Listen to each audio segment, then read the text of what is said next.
Hey, what's going on, everybody? It is Coach Greg Adams back in here with another YouTube live stream. Shout out to the Coach Gang. And that's you. For being in here, being involved, and being active on this YouTube channel. And welcome back to the internationally known and the recognized symbol of YouTube excellence and entertainment.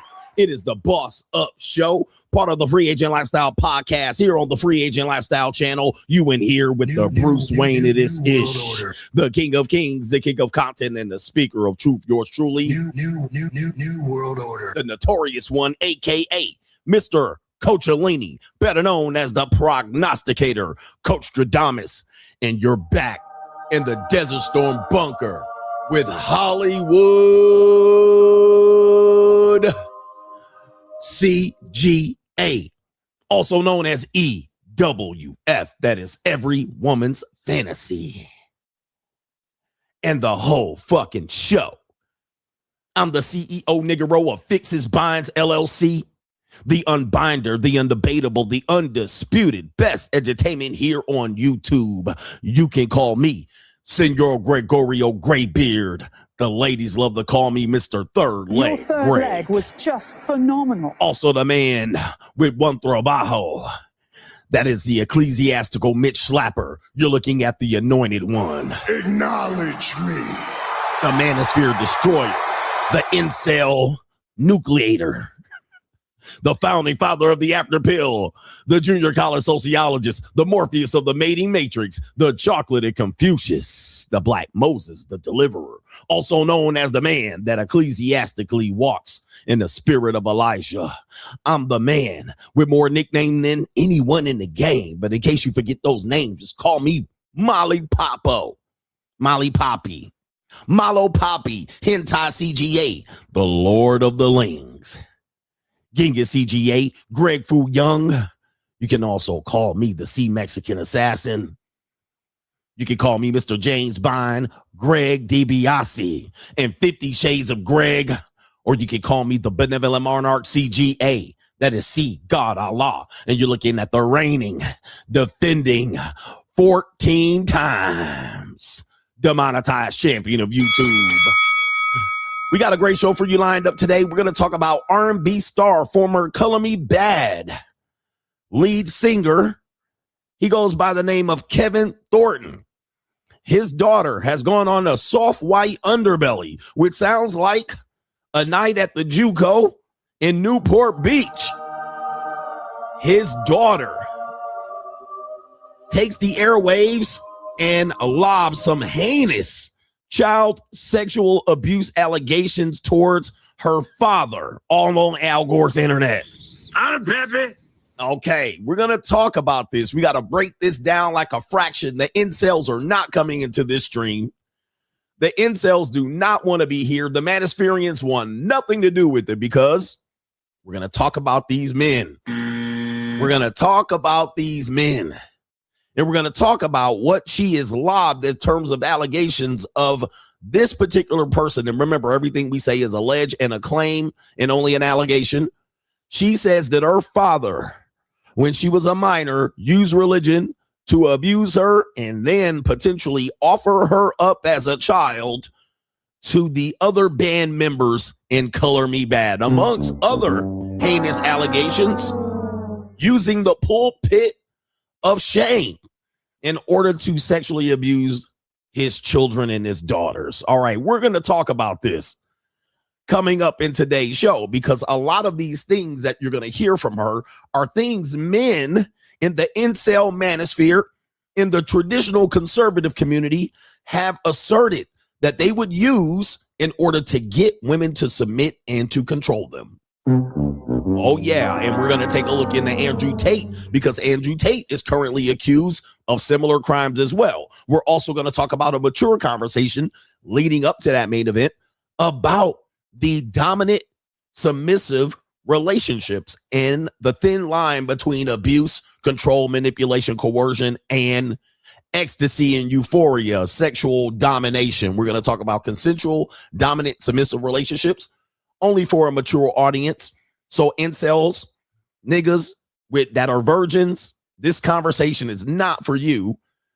We're going to talk about why women are craving these particular type of relationships and why the West will be undone because the men are not mature enough to handle these type of relationships. We're going to talk about that later on in today's show. Also in today's show, we have look at this bitch ass nigga on Crime and Law CGA. Look at this bitch ass nigga. We have a man confronting his wife who was on a date at a casino, and it almost leads to fisticuffs and death by simp when a married man confronts his wife who was on a date with another man. All right, boy, oh boy. All right, that's going to be look at this bitch ass nigga in Crime and Law CGA in conjunction with each other. We also have Inside of the Mind of Modern Women. We have It's an Evil World We Live In. All right, and It's an evil Straggle and world. Sniggle Theater, plus our new segment, 50 Shades of Grey, Inside of the Female Dark Psychology. This particular segment is going to be seduction, consensual, dominant, submissive relationships. We're going to talk about that and why men fumble the bag when it comes to this and how women manipulate these relationships after the fact. All right, but we'll give you a little bit of confidence and some notes to deal with related to that. But to contribute to today's show, $, the Notorious CGA on the Cash App, Venmo, Coach Greg Adams TV. PayPal is paypal.me/Coach Greg Adams. And that is near the top of the description box on the Free Agent Lifestyle channel. And of course, you can super chat by clicking a link on the bottom of the live chat New world on the order. Free Agent Lifestyle channel. Shout out to you guys. All right, this is going to be a great show. I do have time today. All right, this is one of the times that I have time. My maids are not here today. Okay, Rosalinda has a day off, but we got tortas and we got tortas and Mexican chicks on today's show. All right, but Rosalinda's not here today, so she won't be here. I don't have to answer the door. My massage therapist is not here as well. All right, she comes 2 times a week and oils a nigga down with lavender and all kind of shit. You know what I mean? Have my nose running and snotty and all of that shit, and she be rubbing me out and all of that. Shout out to my massage therapist. And I do meet with my personal trainer today. All right, and shout out to my personal trainer for taking care of me and get my body the way it needs to be at 50. We also have in this particular show, we have a boss up segment here. It's one of those days, man. This is a main event type of day throughout the stream. I don't even know if we're going to get to everything. And my stretch reflexologist, all right, is off today. So I do have a little bit of time. I got some time. So we're gonna get it all together in today's show. All right. As you just noticed, I've named all of the women in my life that don't bring confusion and shit. All right. All right. Almost all of these people that I employ to take care of me are women. Indeed. And some people might say, and this is where men mess it up. People say, well, the reason why they're doing that is because you're paying them. Well, this is where men and immature men have to really be called out on the understanding of having people do things for you or in the art of submission. Yes, money is a factor. I mean, your bitch ass go to Jiffy Lube on an everyday basis because you are paid on a daily basis to be a bitch ass nigga, right? Right. So money does play a part in who's the dominant and who's the submissive. And in my case, I employ women to take care of me, take care of my body, take care of my nutrition, take care of my cleaning and cooking, take care of all of these things. And they act in a submissive manner. Yes, money can be used in a case of participating in a consensual, dominant, submissive relationship. And what men want to say is, well, if money's involved, it doesn't count. Well, that's not true, because even in the book, The 5 Love Languages, which is a book of manipulation. All right. But anyway, even in the 5 love languages, it establishes that money and gifts can be a reason why a woman can fall in love. All right. You know what I mean? It can be a reason. But what guys want to believe is that it can't be a part of it. All right. Because if money's involved, then she's actually trying to circumvent and manipulate the situation. And in many cases, that is true. But same for you. The only reason you go change oil filters at Jiffy Lube is because you get paid. The reason why you glad hand and brown nose your boss at your job is because of money. And you have to understand that you're a submissive bitch ass nigga because somebody's paying you. In fact, in many cases, most of the time, if a rich nigga showed up in your face, you'd be glad handing and smiling in the nigga face just as much as women would. Or you'll be a hating ass nigga on the sideline giving them the Snoop Dogg face. The reality is, in many cases, even if money's involved, doesn't mean that it cheapens the experience, only if there's manipulation. All right, so we're going to cover that in today's show. All right, and money can be a reward as well. All right, so if a person is submitting in a relationship, yes, you can provide money for that. But a lot of guys are really frustrated with that. Why? Well, because they're broke. You know what I mean? That's just... Let you get it through your thick skull that I'm broke. All right, because they're broke. All right, and so when they're broke and they lack, all right, and they don't have an abundance, well, then they have to find a way to make an excuse as to why it works for someone else. All right, we're going to talk about that later in today's show, but it's going to be for a mature audience. As you can see, we're bringing up topics to get rid of the incels. All right, we're bringing up topics to get rid of the incels. In fact, I'm bringing up topics that I can attract more women to this show. All right, because this show can be vital for women. All right, so I'm gonna have to clean it up and stop calling them bitches and shit like that and hoes. But you know, they know who the bitches are. All right, but I'm providing more topics so that they don't find that they can find their way over here and get their needs met for woman hating on the internet. Okay, women hating on the internet. So as you can see, the main event topic is about a man doing heinous and despicable crimes, according to this one woman, allegedly. And the incels and the Manosphereans, they don't want to be in here. All right, they don't want that. That's not going to edify them. That's not going to edify them. That's not going to be it. They're not showing up for that shit. They're not showing up for that shit. They want to hear what's wrong with these women. They want to know what's wrong with these women. So that's why they show up to these shows. All right, it is basically a grievance counselor. The Manosphere, the state of the Manosphere today is a grievance counseling for bitch ass niggas. You know, it used to be a good space. Not anymore. All right. This is a grievance counselor full of Gen Z looks maxing losers and incels and broke niggas. All right. But we want you to get better. Now, if you feel convicted by what I said, well, if the shoe fits, wear it. I mean, if I called you fat and you looked in the mirror and your stomach's all fat and sloppy, well, don't blame me. Don't blame me. I mean, that's your fault. It ain't mine. All right. Look, I called you fat. You're fat. All right. Now, I didn't call you fat and you weren't fat, then you would blame me. All right. But we're not a grievance counselors for bitch ass niggas in the Manosphere. All right. That's not it. All right. We've evolved. We've matured. And I'm a 50-year-old man. All right. Ain't nothing worse than a man in his 50s out here grieving about the sexual marketplace, being broke and having women not being able to submit to him. All right. Ain't nothing worse than that. So we've transcended the Mitchosphere. Right, we've left the gay incel Manosphere. Well, we didn't leave it. They kicked me out a long time ago, but because I exposed them for who they are. But how about a cup of coffee? I got it filled to the brim. I normally don't do that, but you know, because this is a liability on a live show. But let me take a sip.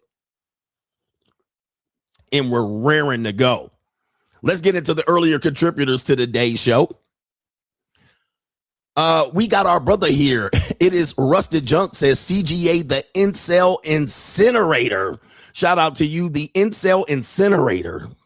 All right, we're incinerating these incels. Okay, we got to get rid of the incels.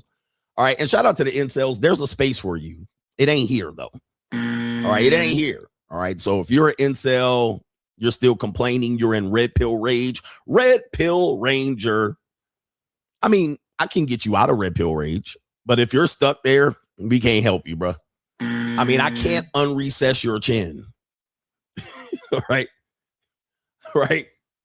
I can't unrecess your chin. I can't unbig your back. I can't unburge your chest. I can't motherfucking make you rich. I can't put my motherfucking house and my car keys in your pocket. I can't do any of that shit. Nigga, I can't get you to wake up early in the morning. I can't get you to go to the gym and do push-ups. I can't do any of that shit. You know what I mean? I could tell you.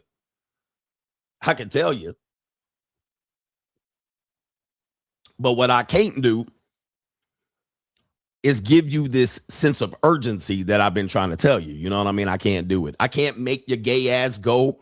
I can't make your gay ass stop going to the Andrew Tate prison to do push-ups in front of the nigga. Like, what kind of nigga are you doing push-ups in front of a grown-ass nigga in jail? And speaking of, before we get into it, right, because it was on my mind today, a lot of guys claim they hate pookies. They actually are upset because we're going to talk about it on 50 Shades of Greg. They're upset that these women are choosing pookies, but y'all do nothing but abdicate for the pookie. Right? Y'all do nothing but abdicate for the pookie. Street culture, no snitching, who's a trick, who's a bit. Y'all do nothing but abdicate for the pookie. All right? Hip hop.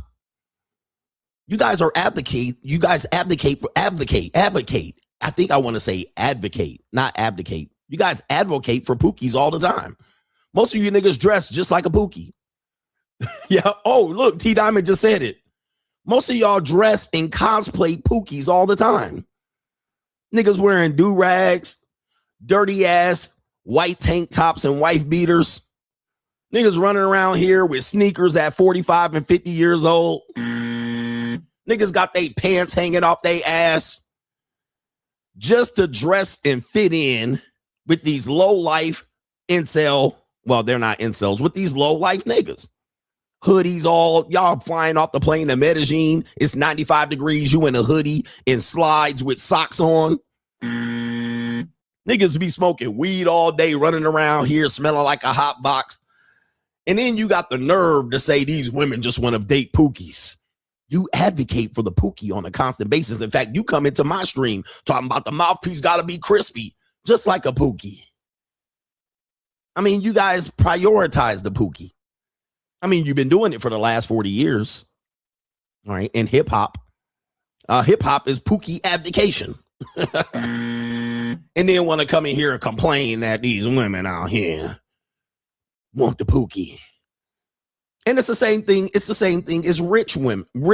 When women want a rich guy, y'all niggas be like, these women just want they just want to have a rich guy. When a rich nigga pull up, y'all niggas be like, hey man, yo, look at him. Y'all be out here on this dick like the women be on him.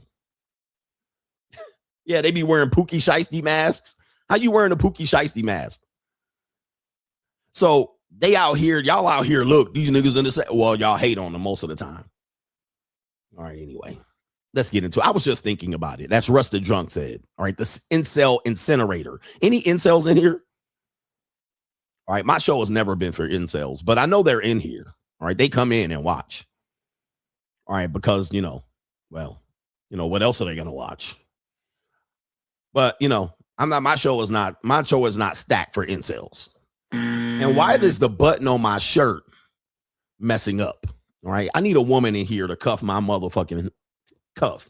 All right, ladies, do your job. All right, daddy needs his cuff button. Get in here. My cuff links is all messed up. All right, get in here and do your job. All right, ladies. These ladies ain't wanting to do their job. All right, this is crazy. But they will do their job for daddy because it's Get 'em Daddy season. Get 'em Daddy. All right, what are we doing here? Let's get to these contributors to today's show. All right, Hustle Every Day says, good question. How to deflect or destroy BS allegations formed against you as a man. Lies and misinformation seem to be very strong coming from women. All right, 100%. In these situations, these allegations from the daughter, in the case of the Color Me Bad guy, we're not going to say that he did any of these things because we know daughters fall from grace all the time.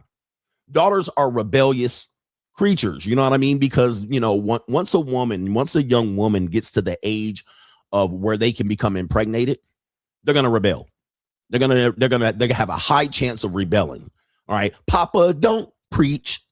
All right. This Papa don't preach shit. They're going to rebel against the father. And, unless you have a strong situation, a supportive mother, all right, the daughter's going to rebel. All right. We see this, there's a constant mindset that if a white girl goes and dates a black man, she's rebelling against the father. This is just because she's reaching the age of maturity. She's reaching the age of that she can actually, she's developing, she's getting attention, male attention, other than from her father. She is also able to procreate. And so naturally, she's going to want to be more independent. She's going to want to do what she wants to do because she can start a family, right? She can bring forth life through being inseminated by my penis. All right. And so in this mindset, whatever you've done and said, she's going to start cataloging as some form of abuse. All right. If her head's not on right, she's going to rebel. Rebellion is a part of a teenage, if you will, spirit. But also it's very ingrained in women to be rebel against her father, especially when there's not a strong mother around, all right, or a submissive mother. If the mother's not there in support of the father, this woman is going to be a lost cause, all right? She's going to be moved away from the family. And it happens, and we have to understand it's going to happen. So in this case, this is what it sounds like. And now she has a catalog of allegations against her father, and she's telling people on the internet, you know? So in this case, we're going to talk about that, and we're not saying we 100% agree with her, what she's saying. All right. He's innocent until proven guilty. And if he has done any of these things, well, I would hope that she would want to be able to prove her case in the court of law, right? If these things are true, but they're probably not. We don't know. All right. They're half truths, or they're truths the way she sees it. It's her truth. All right. It's her truth. Shout out to Hustle Every Day says, also, why is a man's sexuality being broke, being ugly? That's not your kid. I F your bitch. Seems to be areas of attack by women. All right. I don't know what that means here. What that mean? Why is a man's sexuality being broke, being ugly? That's not your kid. I F your B. All right. I don't know what is going on there. Huh? What that mean? All right. Not sure. One thing we do is we infantilize. I'll say this. We infantilize young men and women. And as a result, we hear things like this. Well, if they have teenage in their name, they're a child. Like stupid shit like this. Like the word teenage has nothing to do if the person is a child or not. All right. And it never has. In fact, the word teenage has not been around for very long. Right. The word teenage does not go back to even further than the 1940s. I believe teenage didn't really become a thing here in the United States until the 1940s. All right. The etymology of the word teenager is very new. It's never been something to characterize a child. In fact, it was more likely to characterize a young adult. All right. Children have always been seen as under the age of 8 or something like that. Look at the tender years doctrine, according to the English legal system. It has never defined a child as a teenager. It has always defined them as a very young person. All right. So like an 8-year-old, even the word that people say, the metaphilia word, they'll lob that to a person that likes a person that's 19 or 20. All right. That's not what metaphilia is. That's normally, there's another word for it, but that's not it. All right. That metaphilia is for talking about 8, 9, and 10 and 4 and 3 and 2. So we actually infantilize adults. We actually delay their growth. We actually stunt their adolescence, and as a result, we misunderstand them. We infantilize them. So we think that we should be able to own and control them to this magical age of 18, and then wonder that why they're around the age of 15 and puberty takes over, that this kid becomes rebellious. All right, that this kid is looking to discover who they are. Their id and their ego is looking to come forward. Their personality is almost fully developed, and there's pretty much nothing you can do other than prevent them from busting their head open on the concrete or taking a person's life, right? So that's what you're trying to do between the age of 14 and 18, prevent them from ruining their lives for doing something dumb, right? Because their brain stem's not developed, but you really can't change who they are. Their personalities are pretty established, even though they're still searching for who they are, right? But what we do in our world today is we allow 30-year-old motherfuckers to search who they are. All right. And you're already lost if you're still searching for who you are. While you might not be completely who you are, well, it is ridiculous to believe that people still in their 30s or 40s are trying to figure out who they are. Nigga, you're half dead. You're halfway through life, motherfucker. All right. People really should discover who they are and be headed in the right direction of who they are. That doesn't mean you can't change what you do, but you should pretty much know that your personality is pretty established. All right. And there's nothing you could do once a kid hits puberty and their id and ego is firmly established. That doesn't make them a kid or a child or any of that. But we're going to talk about that because it plays a part in how kids see their parents, their parentals. All right. Because, I have kids. They're young adults. They're emerging adults. They're 19 and my son's 19 and my daughter turns 21 in a couple of months. Okay. and they're their own person. I mean, they're their own person. Now they can't support themselves, right? They can't fully support themselves. So as a result, they still are dependents, but they're not children anymore. They're dependents. All right. They depend on me or they depend on their mom. And that's for a multitude of reasons, you know, but technically they're their own person. Legally, they're their own person. To infantilize them and call them a child would be ridiculous. Now they're my children, but they're not children. They're not a child. All right. They are fully grown adults. They have puberty. They all both can procreate. They can bring forth life. They can make decisions. They can serve life in prison. So we got to stop this idea of this infantilizing adults. Shout out to our brother here. Kaylin says, we've hated on Drake for tricking on women. I haven't. You have. All right. I didn't hate on Drake. And that's you. He says, but we can't hate on someone who's got it. Even Drake is smart enough not to marry these women he's dealing with. As long as he avoids that, he'll be fine for the most part. He may love them, but he ain't ever wifing them. And this is the conversation, the convoluted conversation of the incel manosphere, the gay manosphere. And it's been a couple of years since I've been addressing these conundrums in the manosphere, right? These conundrums. Like these guys will say, Drake tricking, or he a simp, or he a sucker for love. But at the same time, he's been very smart not to marry them. Okay.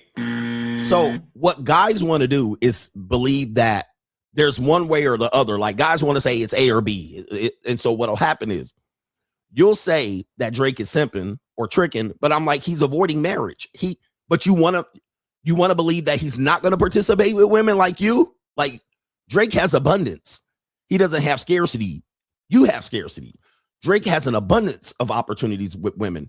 Just because he doesn't want to marry, he's not going to sit on the sideline and not interact with women. So he has to use what he has as an advantage, which would be his leverage, his money, and his power to be able to still access to them, but still keep them at a distance to prevent marriage and child support. Now, he slipped up once, but he even said, I'm going to put hot sauce in a condom. You think that he's tricking or simping, but what he's doing is he's taking advantage of the system so he doesn't doesn't get taken advantage of. What men do that don't have Drake's abundance is they can't choose that. You have to say, I'm not going to get married. But then what happens is you're not going to have women that willingly date you or have sex with you because there's no incentive to do so. All right. Because they're not going to get paid. There's no reward. They're not getting a relationship. They're getting nothing. You know what I'm saying? So you have to sit off on the sideline and watch everybody else participate. And that's not tricking or simping. That's him basically taking advantage of the marketplace. Right? He's going, all right, I gotta play some way. I gotta get in the game. He ain't gonna sit off on the sideline like the incels and the manospheres. Y'all gotta sit on the sideline because women ain't gonna deal with you if you don't offer them a reason to deal with them. All right, it is what it is, but I don't get it. You know, these are the conundrums. The other conundrum is, you know, there's a bunch of conundrums in the manosphere. A bunch of conundrums. And what it is bitch assy. It's bitch ass nigga dumb, if you will. It's men just hating. All right. It's men just hating. I'm like, nigga, oh, you just can't get it. All right. Anyway, let me see here. What are we doing here? We have some people over on the Ko-Fi. We have, who is this? Love W says, Coach, someone I know who's been married for 13 years. They're 45 years old and knocked up his 26-year-old JUCO he's been creeping with for 6 years. Well, they deleted the baby, but she also wanted $10,000 for hush money not to tell his wife. She still told his wife crazy-ish. Gentlemen, when will we learn? When will we learn? One thing that I'm going to tell you, leverage and options. Leverage and options. Now, say it with me, gentlemen. Say it with me. All men pay. It's only going to take you one woman to make you pay for all the other women you deal with. And here's the final thing. Almost every time we deal with a woman sexually, we give them leverage. Okay.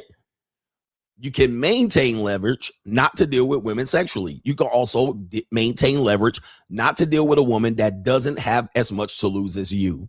But once you have become intimate with them, especially you didn't went raw, you didn't cream pie, nutted in them, you've engaged in a long-term relationship or an affair, she has the leverage. Once you have given the woman access to your seed, and you don't want her to be able to bring forth life based on your seed, like you haven't consented to bring forth life. It doesn't matter if you consented.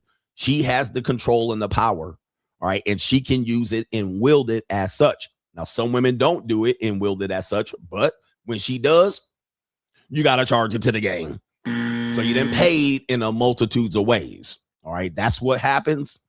I don't know what to tell you. It ain't never going to be any different, but you got to learn this lessons. You got to learn this game over here. This is lifetime game. This ain't game to get you laid.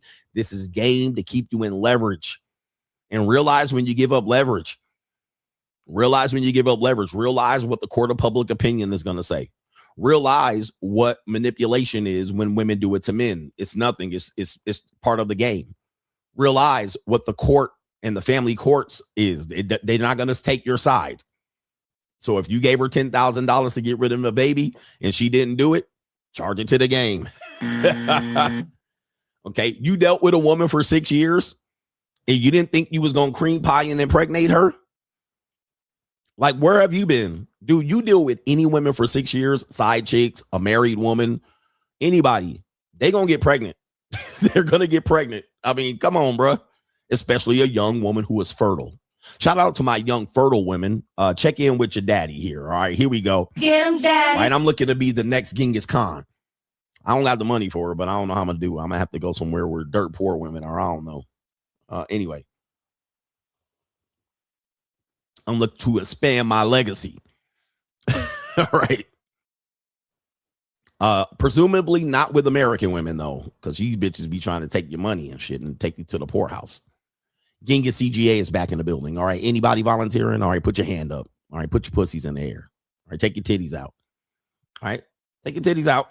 All right. Let me see here. Put your titties the fuck away, bitch. I'm not. Put your titties away. The police are on their fucking way right now. I'm covering them up. I'm sorry. All right. Shout out to Love W. Says he's also said that he came clean to the missus and she didn't get mad or raise any hell. I told him he better beware. Okay. Another piece of game here. Like if you tell women, what men have to understand about women is they're not a steady state. Women are not steady state. Men are steady state. We're not a variable. We're pretty much the same. Sometimes we rage and anger. Sometimes we hulk up. Most of the time we're horny and we're stoic. We can keep the same level of emotion. Now, if you're a single raised man, you can't do that. You're going to be all over the place. You're going to be like the mother who raised you. But most men are steady state. Women are not steady state. Most of the time, they can't make decisions. Certainly, most women can't make decisions in real time. This is why they need meetings and they need a social group and they need friends to actually bounce off of them what's occurring to them. They often don't know what's happening to them until they express to an open group of people what happened to them. And then those people will tell her how to feel or what happened to her.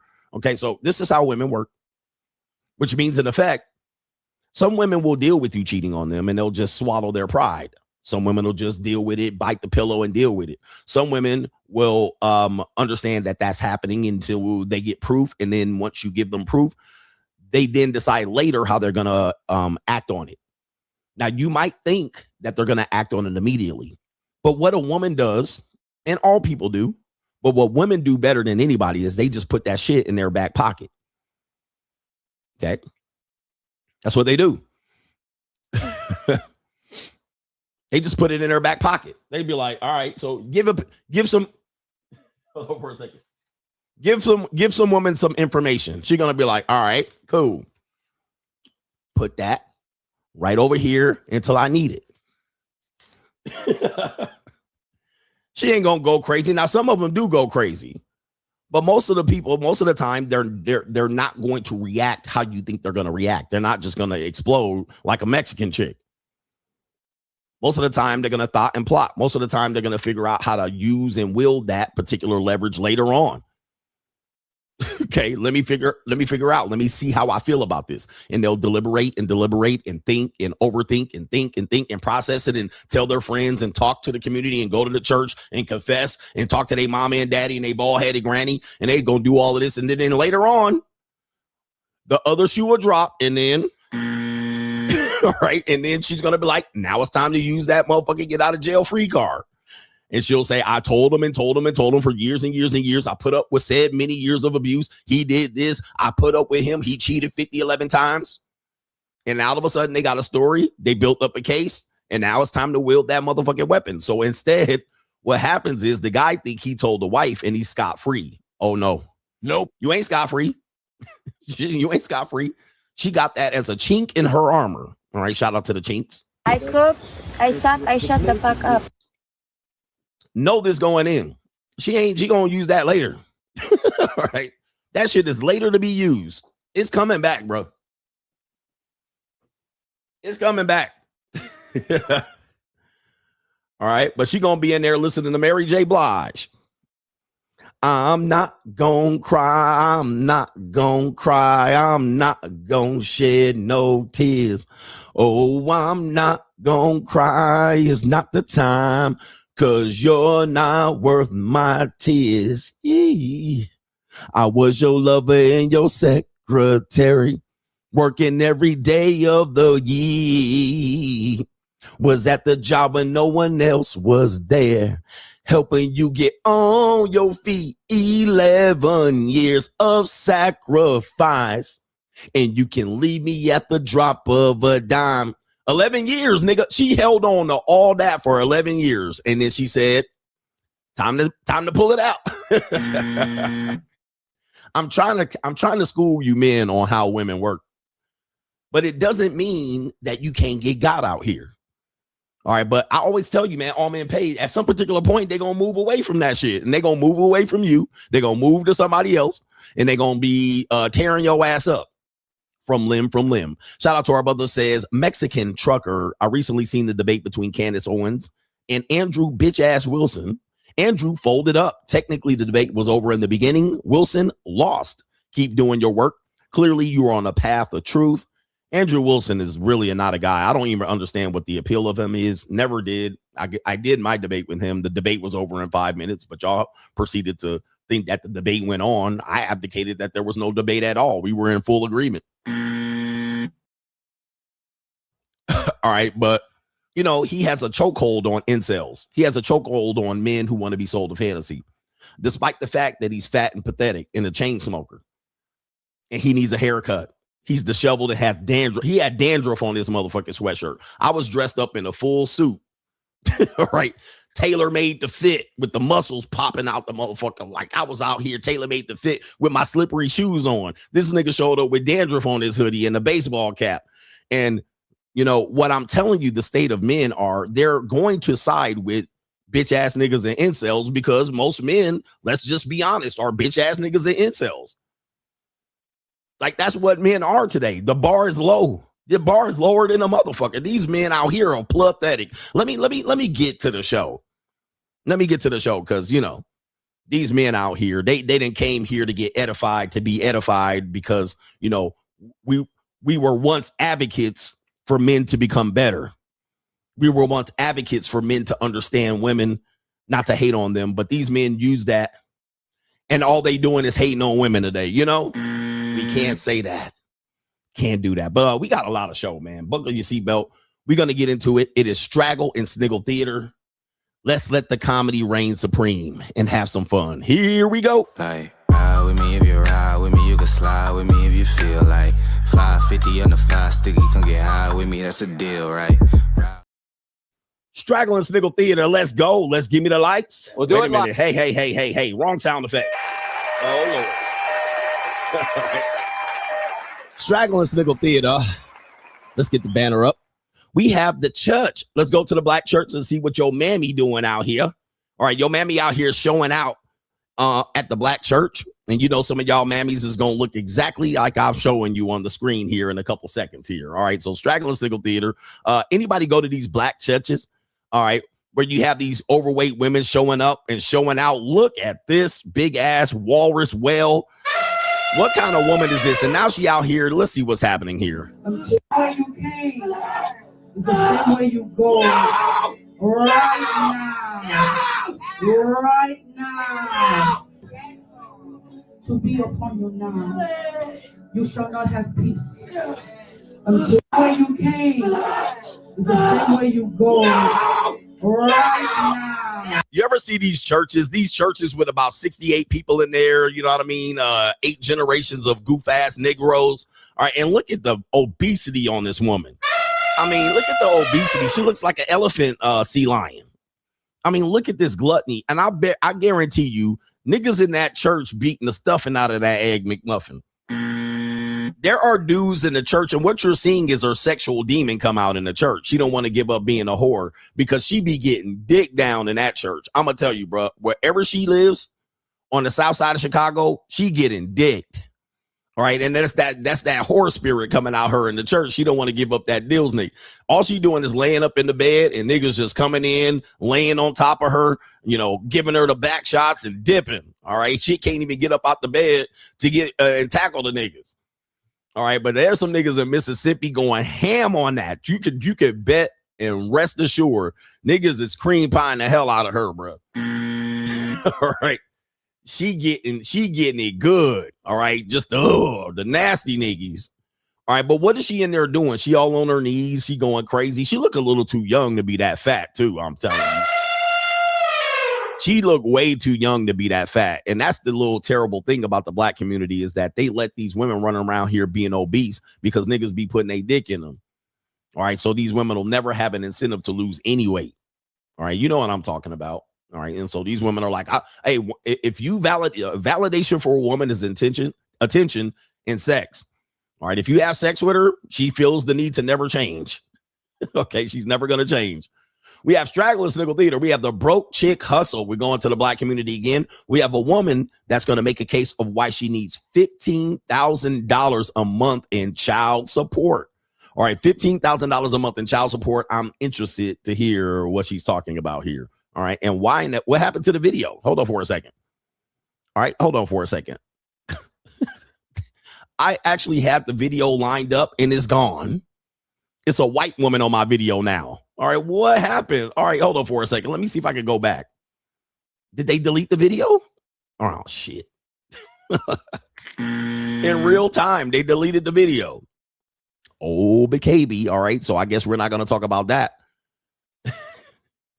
Straggle and Sniggle Theater. We have Hollow Monsters in the building. We have a black man that says, you know, these guys come up here. Game really works. Or it's a numbers game. Hollow Monster. You know, these Hollow Monster ass niggas that want you to be out here just begging women for pussy on the street. All right. And I'm like, I don't understand the strategy around this shit. All day long, you're just going to approach a random woman. All right. It works. All right. So here we go. Right here. We got a Hollow Monster on Straggle Sniggle Theater.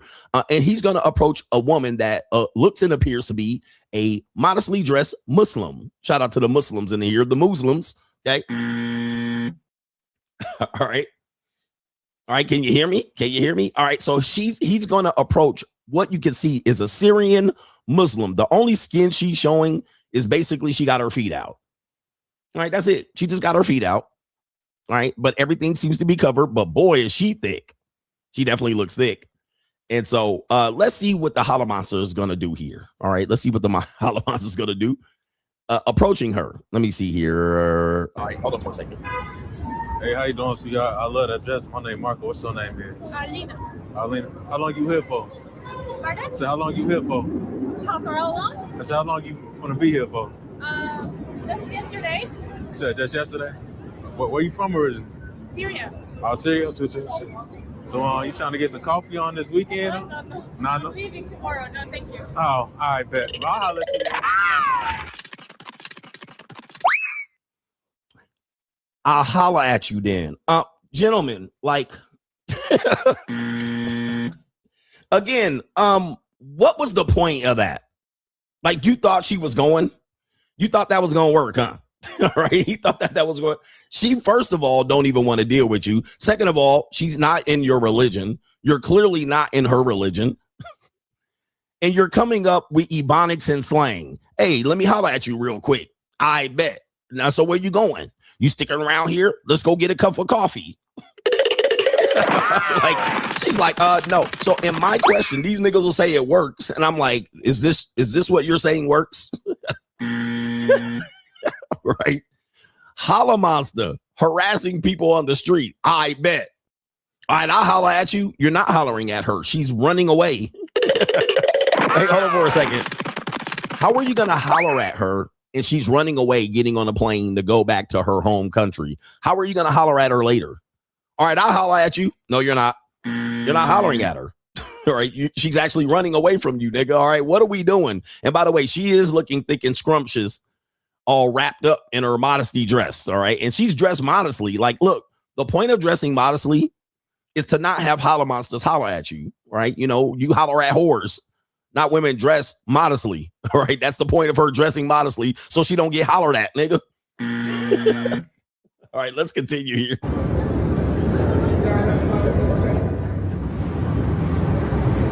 Hey, how you doing, sweetheart? Oh, I got to whisper to the chick. Oh, my goodness. Shit crazy.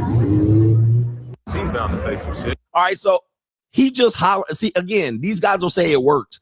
He's doing what I call spray and pray. He's just going to anybody. Then he went to the fat white women. You know what I mean? Now he went to the fat white woman next. All right, she'll hear something. She'll listen to me. Skinny black dude, big white girl. Skinny black dude, big white girl. Damn, bro. Skinny black dude, white girl. Skinny black dude, big white girl. Yeah, that brother's starving. Hey, perhaps let me give you a bit of advice. Get a job. Like, go get a job. Start getting a job. It's in the middle of the day. You should be at work somewhere. Everybody is at work or on lunch break, and here you are. This is what we're doing. All right, coach, it works. But let's get this woman out here. I mean, she do got a shape on her. I'm going to tell you that. All right, she is got a rump on her, boy. All right, she got that rump. And a lot of them Middle Eastern women, you know what I mean? Middle Eastern women, they're not built like white women. They might have white skin, slightly brownish and white. But under that motherfucking burqa sack, what do they call them? Under that motherfucking burkakini, the Middle Eastern women be thick. All right, crazy and motherfucking thick. All right, you don't even know. Hey, how you doing, sweetheart? I love that dress. My name Mark. Hey, how you doing, sweetheart? I love that dress. My name Marcus. You already lost, sir. You already lost. I mean, what are you doing? You big dummy. Wait a minute. Who are you? She barely even looked at you. Hey, how you doing, sweetheart? I like you in that dress. My name Marcus. Is this what cold approach is? Is this what game is? Because I'm thoroughly confused. You know, you guys keep advocating for this bullshit. Keep trying to and look at this nigga in the back, bro. Look at this dude in the back. All right, anyway, look at the nose on that dude in the back. But is this what you call game and pick up and all kind of shit like this? Hey, how you doing, bitch? Sweetheart. I like you in that dress. My name Marcus. Hey, my man said that's a whole mother of three. Again, aim low, hit, aim low, and hit. All right. Hey, how you do? Look, I wish I can rewind that shit. All right, what else you got, bro? Marco, what's your name is? What your name is? What your name is? And look at the Muslim dude in the back. All right, you already know Mr. Muhammad in the back. All right, Akbar in the back. He's looking at this nigga like, Wait a minute. Who are you?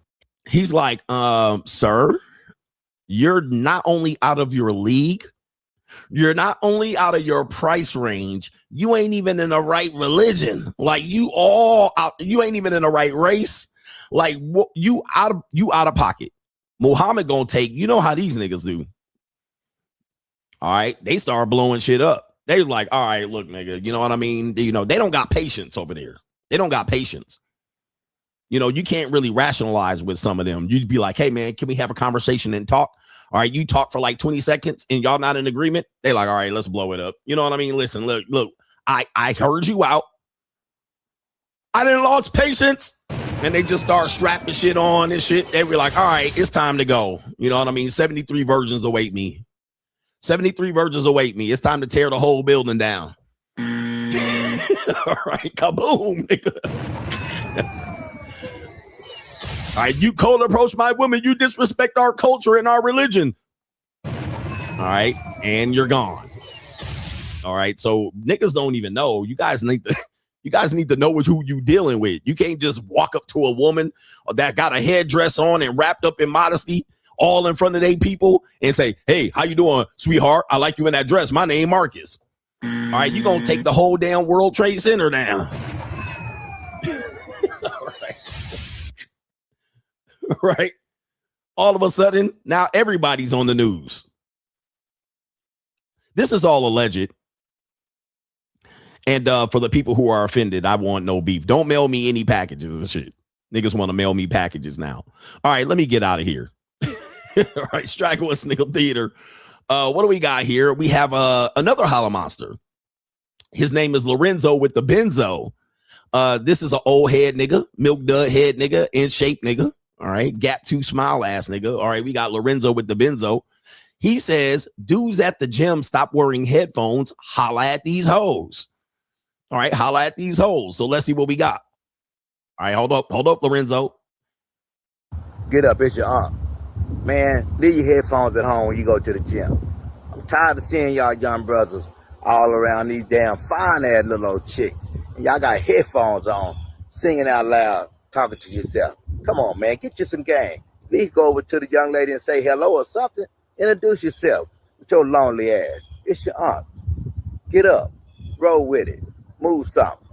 All right. So what do you think about this particular bit of advice right here? Lorenzo with the Benzo. All right, he an old head ass nigga. All right, we do look alike. He a little bit more brolic and cut and lean. All right, I don't got it like that a little bit. All right, what do you think of this advice? All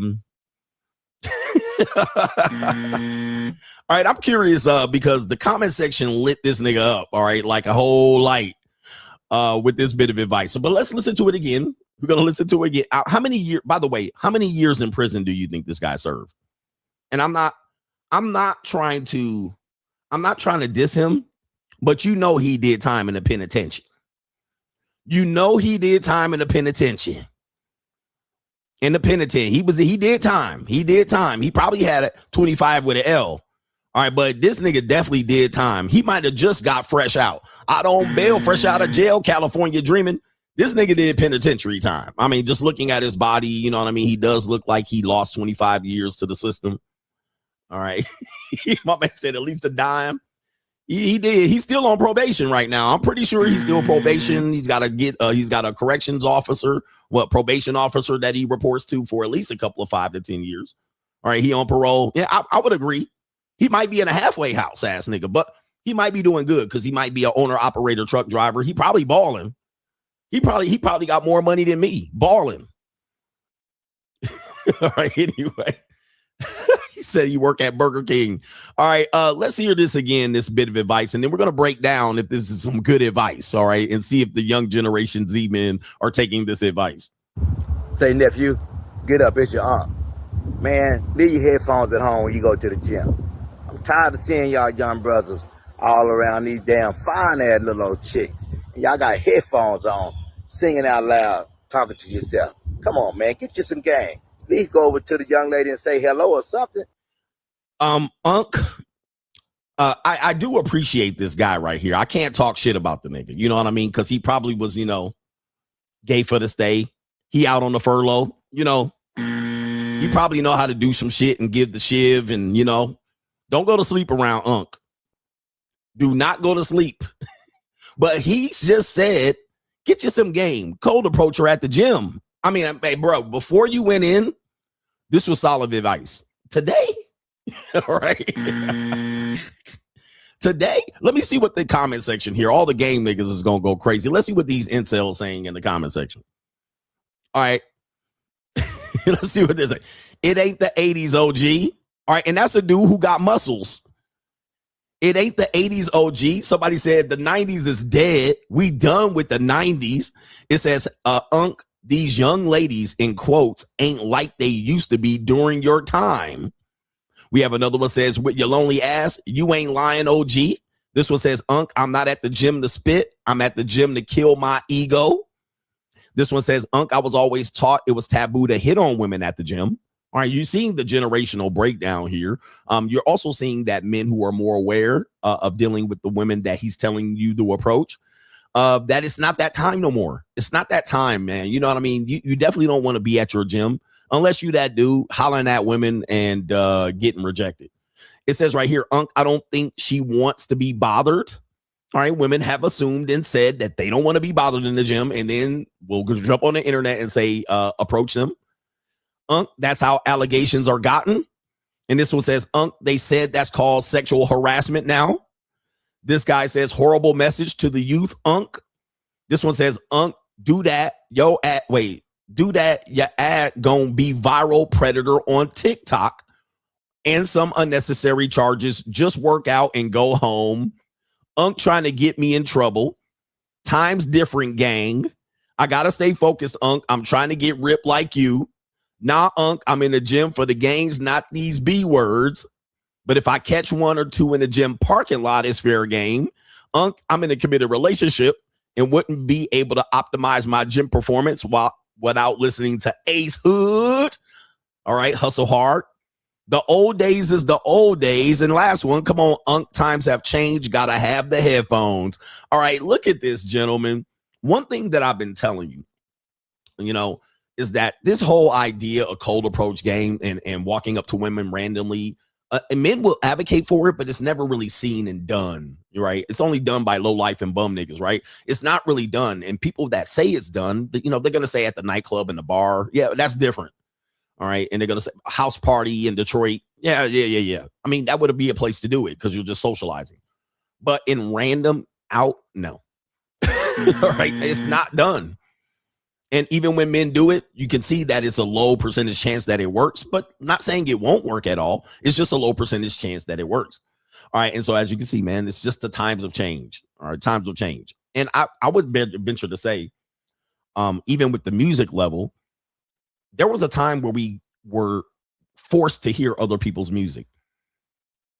There was a time where we were forced to hear everybody's music. But today we don't hear anybody's music because everybody has headphones. I mean, we were forced to hear people's music in booming car systems. All right, but we don't even have that anymore. We got aux cables and everybody rolls their windows up. All right, unless you live in Gary, Indiana. So the only music we're forced to listen to is if we're in Starbucks listening to some top 40 or some randomly curated shit for normie music, where you go somewhere and they play the same song over and over again. And you're just like listening to Sugar Ray. All right. You're listening to motherfucking Maroon 5, right? Shit that's curated for everybody to be comfortable with and not aroused or, deflated. All right. This just keeps you even keel. All right. Nobody complains that they don't like that type of music because it kind of fits everybody generically. It's kind of simple music. Not too much bass, not too much treble. All right. A lot of guitar, a little ding, ding, ding, ding, ding, ding, a lot of guitar and a little bit of drum. Not too many drums like Metallica. All right. Or Skid Row. All right. Just a little bit of drums. Tick, tick, tick, tick, tick. Bruno Mars. All right. It's cute. It's sexy. It's pop. It's funky. You're popping your fingers. Most people, that's what we hear. Now, once people start curating their own music, they put headphones on. So in Unc's generation, we didn't have headphones when we worked out. We just had to pick music and fight over the music we were listening to. But today, not so much. All right. Everybody's in their own world. All right. With that being said, Unc wants you to take your headphones on and cold approach these hoes or take them off, he said. Last one on Straggle and Sniggle Theater. Oh, I guess I had another one, and that was the one that went away. So damn. All right. Anyway, that's Straggle and Sniggle Theater. Do me a favor. Give me the lights. Like, ride with me if you ride with me. You can slide with me if you feel like 550 on the 5 sticky. Come get high with me. That's a deal, right? Straggle and Sniggle out. Remember, I'm going to tell you what women are listening to. They're listening to a podcast or smut. Or you ever go up to a woman and you see her in the gym and you just happen to just be like talking to her. You be like, hey, you using that 15-pound dumbbell? All right. And then she'd be like, All right. You didn't interrupt it or smut. She was listening to some smut, call her daddy or some shit like that.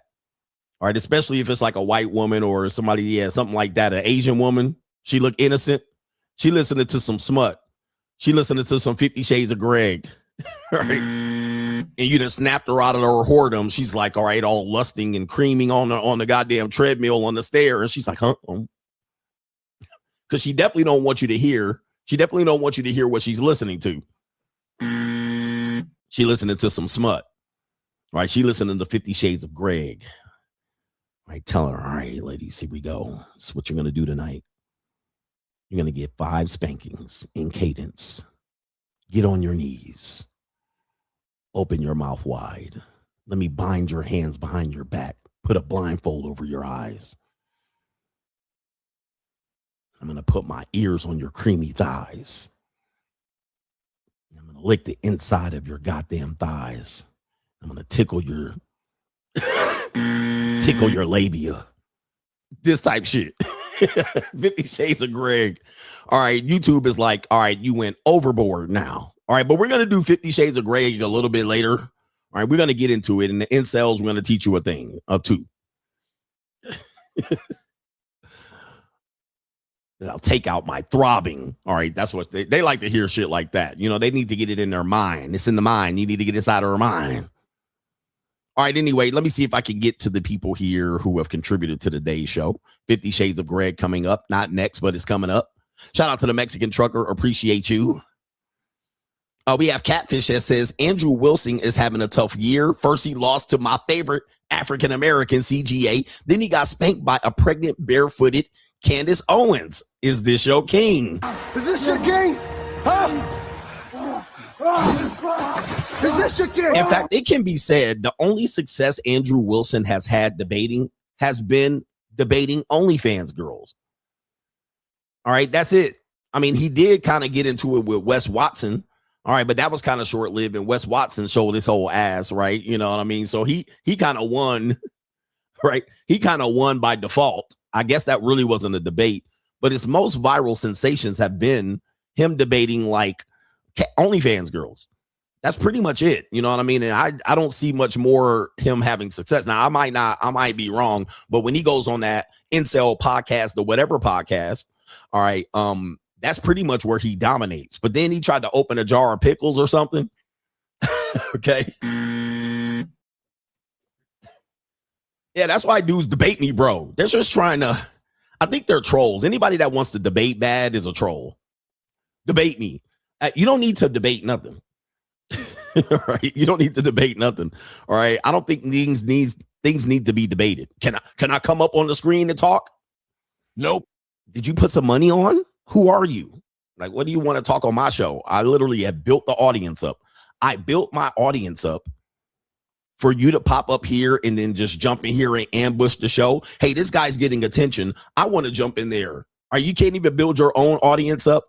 You can't even put no money on it. You want to wait till another nigga builds his audience up and trumps your audience by 2, 3, and 4 and literally 2,000 people. All right. And then you want to just jump in and say something. That's not how it works. That's not how it works. All right. You don't get that's men. We're trying to teach you how to be men. You have to have skin in the game. You can't just jump in and ambush people who are getting more attention than you to prove that you're smarter than them. That's not how it works. And here's the thing. I was watching Dallas. I'm watching Dallas reruns. And there was a situation. Shout out to everybody that knows Dallas is who's going to understand this particular thing that I'm going to talk about. Well, Jock Ewing at the time, who was alive, he started the Ewing Oil Company, and he has 2 sons, basically Cain and Abel, right? And they're going at it, trying to, establish their dominance, taking over the business type shit. Well, as Jock Ewing is an older guy, he's kind of trying to pass the family on in his legacy and his bit, putting his kids in power. And what happens is, there's 2 types of ways that both kids are running the business. But anyway, one kid who is the moral kid, basically Bobby, he comes up and says to his dad, hey, you put me in power to do X, Y, and Z. And so he did. He put Bobby in a position to run the company. And because he was not running it well, there was some dissension. He was like, all right, I'm going to remove you and put the other brother in, JR. Okay. So what happened was Jock Ewing said this, and I want you to remember this because there's lessons in masculinity that many men have not gotten. For one reason or the other, you're single mother raised. You didn't have a strong male presence around. You let these women raise you, your aunt, your nieces, your cousins, your female cousins, and all your sisters. you haven't gotten this lesson. Even women haven't gotten this lesson, that this life is about one thing and one thing only. It is about power. When we get to 50 Shades of Grey, we're going to talk about it, because this act of women being in submission has to do with power dynamics. And what Jock Ewing said, he said this: when Bobby said, you put me in power to do something, Jock Ewing said, I don't put you in power. Power is only gotten by one way. You take it. You take it. I don't give you power, you take it. And until you take it, sit your bitch ass down.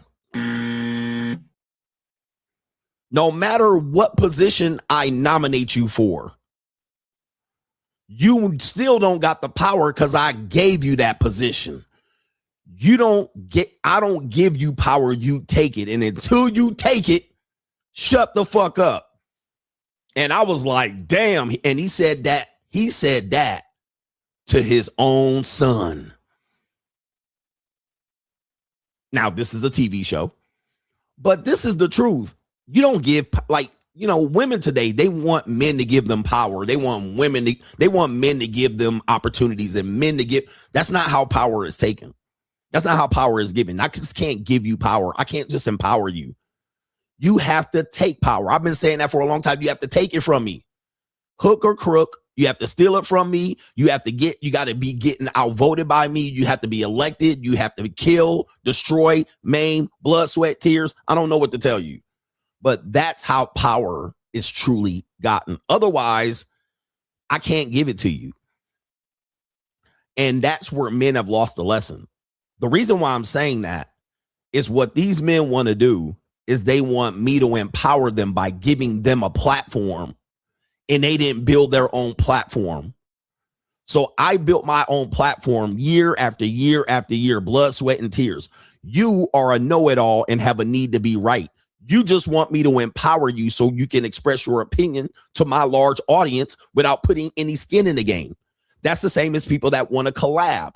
You want to collab with me, not because you like me, it's because I have a large audience, or larger audience than you, and you want to get put on. You want my audience to see that you popped up on my screen and that you're smarter than me and you have something to say. Well, if you don't give me something and I have no incentive, and you act like you my friend and just want to come up here because I have a larger audience, that's not friendly. You just want me to empower you. But what you have to do is you have to take power. You have to actually build your platform up and then usurp me. You have to actually stream side by side and then take my audience away. You actually have to find that. I can't just let you pop up on here and you've done nothing. You just have a need to be right, but I'm not going to empower you and give you a platform. I'm not going to give you and put you in front of 1,500 people just because you have a different opinion than me. So the people who say, debate me, bro, that typically is a place they're coming from. They just want you to use your audience to leverage it so that they can express their opinion. And that's exactly what Andrew Wilson did with Candace Owens. He paid for the opportunity to be exposed to a larger audience, his need to be right.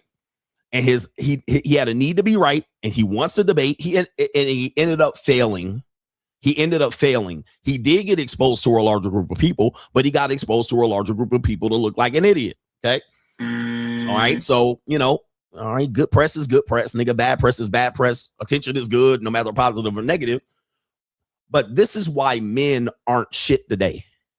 It's because what you're doing is not taking power. You're not demonstrating and putting skin in the game as to why people should listen. You just want to jump up in front of motherfuckers because they've worked hard to build an audience and sacrifice and risk and got torn down and motherfucker fought his way through it. And you just want to pop up on my screen for no goddamn reason.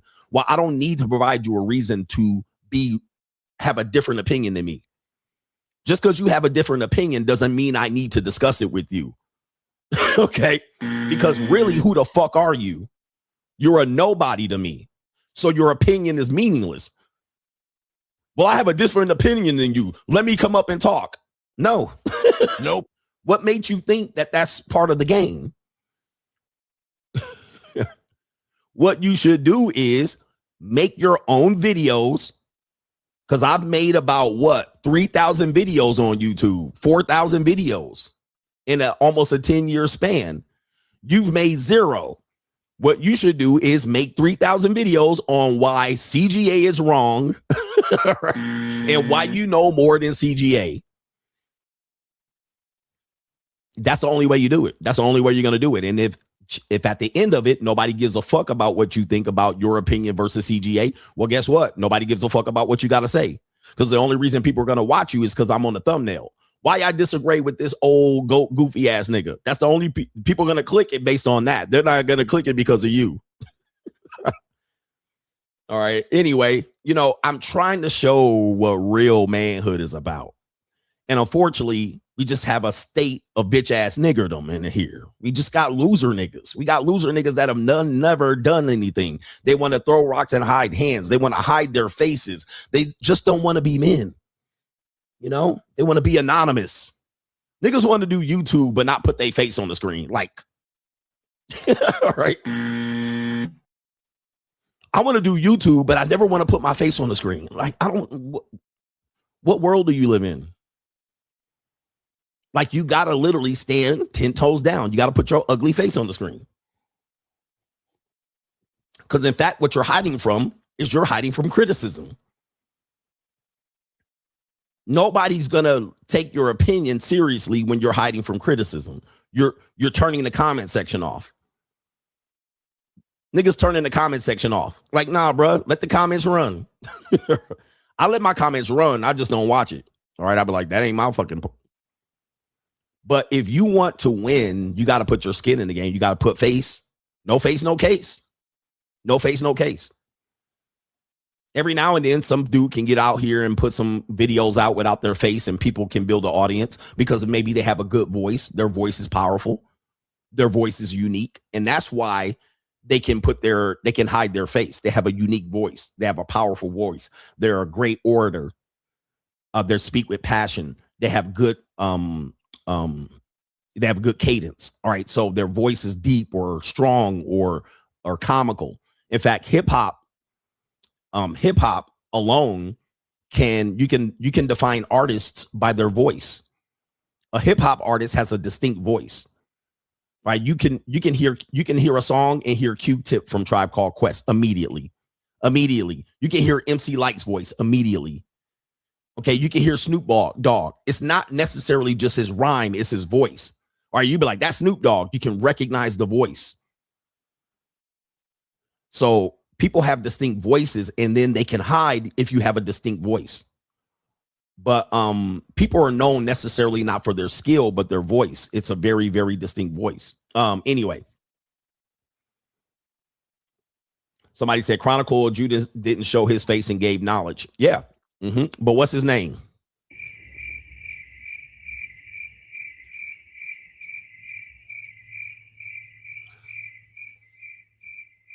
And where is he today?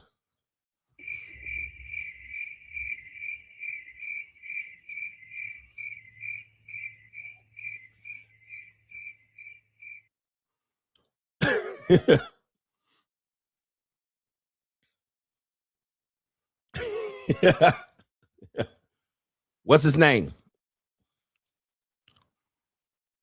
Will he ever be remembered in the echelon? Can you put his face on Mount Rushmore? I'm not saying anything negative. I'm just trying to teach you. No face, no case. Can he be booked for a public speaking? Can he ever go on a platform and build a membership? No. Can he ever establish himself as a powerful figure? No. Right? No. I mean, it's great. You gave information, nigga, but now you can't build an audience. You can't survive on a platform. Come on, man. Now he just gave up information, and now he, not him, but people like him got to flip burgers and drop fries. So yeah, that's great. He gave information for people who didn't use shit. He didn't use it. All right. Anyway. All right. No face, no case. Nigga can't do an interview. He can't sign an autograph in public. And now I'm not saying that he wants to. I'm just saying. Anyway. No government name says, what are your thoughts on OnlyFans girls moving into the Pokemon space doing pack openings? I think it's diabolical yet smart business move wise on their part that they're securing a future fan base to the younger generation of boys while encouraging gambling. Shout out to you, hashtag the shield. I think you shared a video of something we talked about this situation. There was a woman talking about what we confirmed yesterday, that she opened, spent $6,000 on packs of cards, and she didn't get any good cards. And we said, yeah, the way you get good cards is you buy them directly. Now, in my opinion, the reason why OnlyFans girls do that, obviously they can get a young group of men, they can target them, but also what you can't do on platforms is she can't just be an OnlyFans girl. All right. And I'm trying to tell people this on social media, that whatever you do, you can't really directly sell what you do, because people aren't going to buy it. People are pretty tuned in as to you getting on the internet and saying, buy this. Here's a course. People pretty much are good. Click this link. Click this link to learn more. People typically don't react to that. All right. Even for myself, they don't react to that. Now you got to give them a reason to react to that. So you got to build up a mailing list. You got to get their attention. You got to grab their attention, and then you can sell something. So an OnlyFans girl has to do something else on her Instagram. She has to do skits, be a comedian, say something that is somewhat polarizing, be funny. All right. They incorporate other people to develop skits around them. They will start getting into ASMR, packet openings. That's how they got to do shit. That's how they got to do it. So they can't just jump on here and say, look at me, shake their ass, and then say, click the link. All right. Platforms won't allow it, number one. And then number two, people have pretty much not fallen for that. Now, you've fallen for the fact of women saying something crazy. And almost every time I get one of these videos, if I hear a woman say something crazy, I immediately go to her profile before I share it with you. Now, 9 times out of 10, I've caught it every time. Every once in a while, I haven't caught it. All right. But what happens is, if a woman's saying something and I go, that's interesting, rage bait, I click on her profile, then I see the motherfucking link tree. What has she successfully done? She successfully got people to engage in her comment section when she's just selling OnlyFans. Okay. Masterful. And people can say, essentially, I have done that and pivoted to that. Instead of doing what? Instead of doing incel rage bait. Okay. For people on the money mindset, you saw me do this. And I predicted, we basically planned to reorganize how CGA presents himself. All right. Name, image, and likeness. There was a time that I was just doing clips of me just talking about manosphere issues and saying women this and men did this and women did this and what men need to do. I was having that conversation for a long time. Now, because I felt that everybody started saying the same thing at some particular point, I said, I need to come up with a different way to present. And I waited for about a year on Instagram. I stopped posting on Instagram. I was like, damn, I need something. And then I played with some things and experimented. What I found was, to get more attention on my services was to demonstrate my lifestyle. Instead of speaking about my lifestyle, instead of speaking about what men need to do to stay single and why men shouldn't get married, what I started to show was the lifestyle itself. And that started to go viral. All right. If you were on the money mindset the last 2 years, we were talking about this. The last 2 years, I was like, yeah, I'm not going to do that. I'm not going to do that. So the dudes are just talking about women and talking about men just staying single. What I started doing is going, I'm going to show you.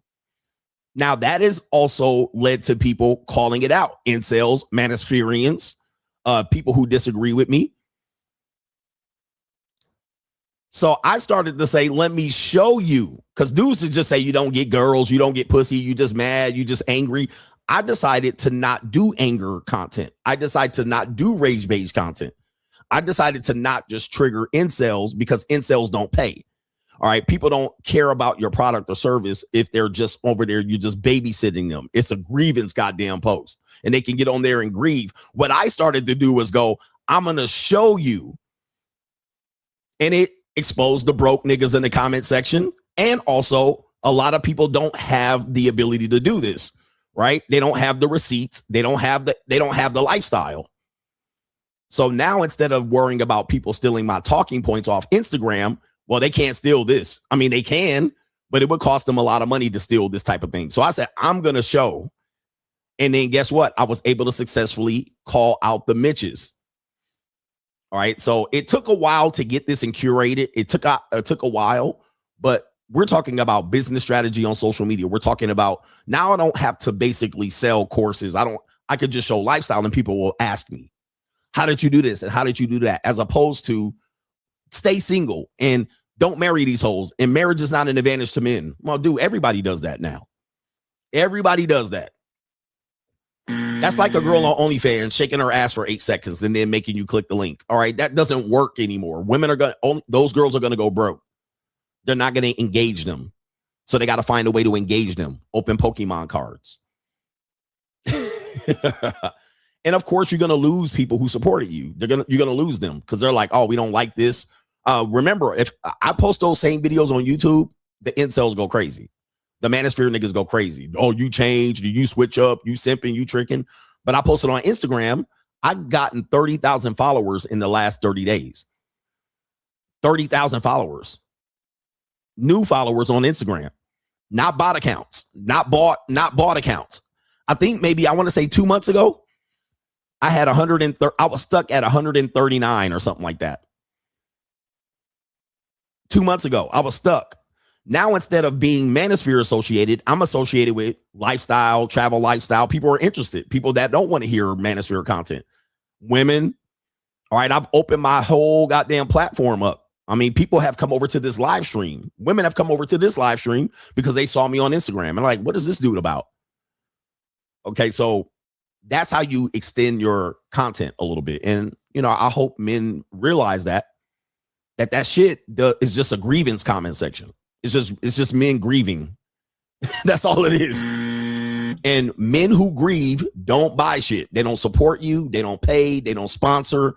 Men grieving don't do nothing. All they see your content as is a space for them to be bitches and bitch out. All right. And I'm like, dude, that's not helping me. That don't help me at all. That don't help me become who I need to be. That don't help me in my lifestyle and support this. That don't help me become a better content creator. All they're doing is waiting for me to drop a video so them niggas can go bitch and grieve and call these women hoes and prostitutes. Yeah. All right. And so that's a great post by you. And that's the money mindset. By the way, we talk specifically about these strategies on the money mindset. Patreon.com/money mindset. There are some negative drawbacks to that because if a woman wants to take you seriously, she's going to jump on your Instagram and be like, God damn. All right. Now, if a woman wants to be somebody that wants to be under your program for a temporary time, they'll see that and they'll just deal with it. They'll be like, well, it is what it is. All right. He is who he is. All right. And I've tried to challenge people to understand that. But patreon.com/Coach Greg Adams. All right. We got series and series and series on this type of mindset. You can apply it as you wish. My numbers on my live stream have gone down since I've been chasing men off the block. So it is what it is. I particularly like it because those people weren't supportive anyway. They were dead weight. And I'm happy that they've decided that my change and my ascension to Hollywood CGA is something that they're not comfortable with. That was the intent. My intent is when people say I rant, my rants are strategic. My rants are not emotional, meaning that they're passionate. It might sound emotional to you, but I'm not bothered by it. When I leave the live stream, I'm not bothered by it. So that means it's not an emotional. What it is to spark action. I'm a professional public speaker. I'm a award-winning Toastmaster speaker in impromptu categories, regionally. And I'm a regional award winner, meaning I've competed. So I'm very in tune on what works and what dynamic works. So what you hear is an emotional rant, but it is strategic to let someone know that I'm serious about a position I'm taking. All right. I'm serious about a position I'm taking. So if I say rage out or rant about incels or bitch ass niggas, I have to change my cadence. I have to become heightened emotional. I have to bring it to a point where I have to make it so that I'm standing on that position. So this position is not argued with.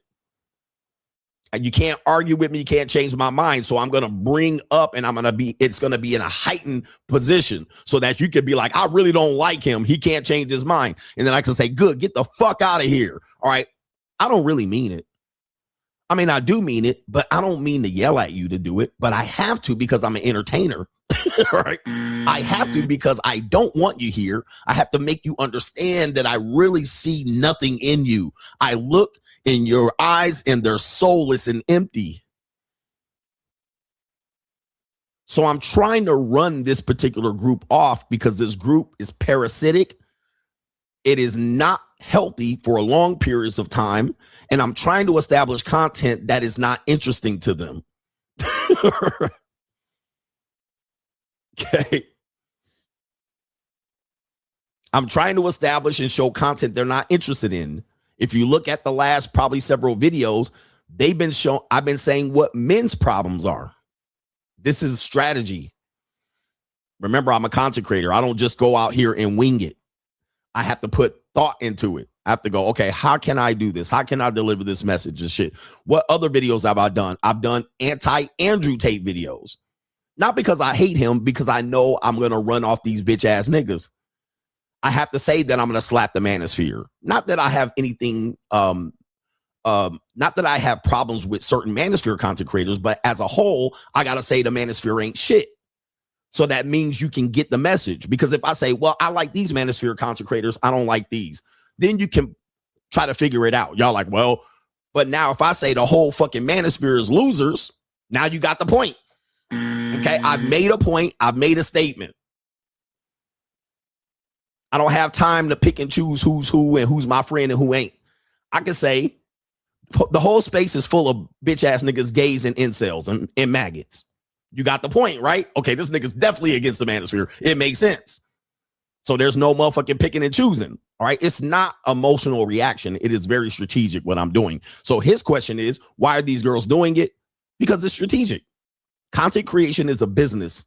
It's not for amateurs. It's not a hobby. All these people on here, content creators, are professionals. They're professionals. I'm a professional. People think this is a hobby and I'm just doing it for shits and giggles. I'm doing this to help men. No, I'm a professional, nigga, and I'm a celebrity. Now, you might say I'm not, but you're watching me. I'm not watching you. I'm internationally known. I'm recognized. I went to a cigar bar yesterday and niggas recognized me. 2 dudes in a business suit. He was like, you look familiar. Are you a coach? Do you have an internet presence?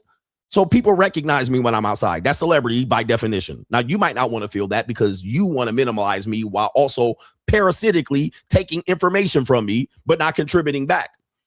You're going to realize that this relationship you have with me, you have the same relationship with women. And that's why women don't do shit for you. Because you're taking, and you don't give. You even try to watch me on a daily basis, but then shit on me. Right? This is the mindset of men. And you wonder why these women don't do shit for you. This is why we have to make sure you understand that I'm a professional. What I'm doing is you're at my job, nigga. This is my place of employment. Now, just because you don't think it's a job, that's your fault. It ain't mine. All right. All right. It ain't mine, but this is my job. I'm a pro, nigga. You an amateur. This ain't a hobby. And no social media person is doing it for a hobby. Everybody's out here trying to do it for donations and super chats and motherfucking platforming and monetization. Every single person.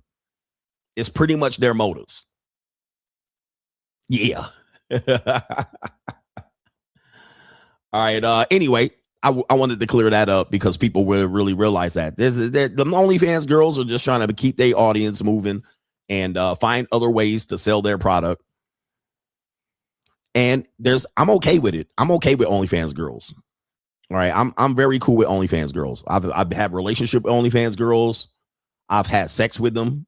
All right. And what I found out is that they're human beings.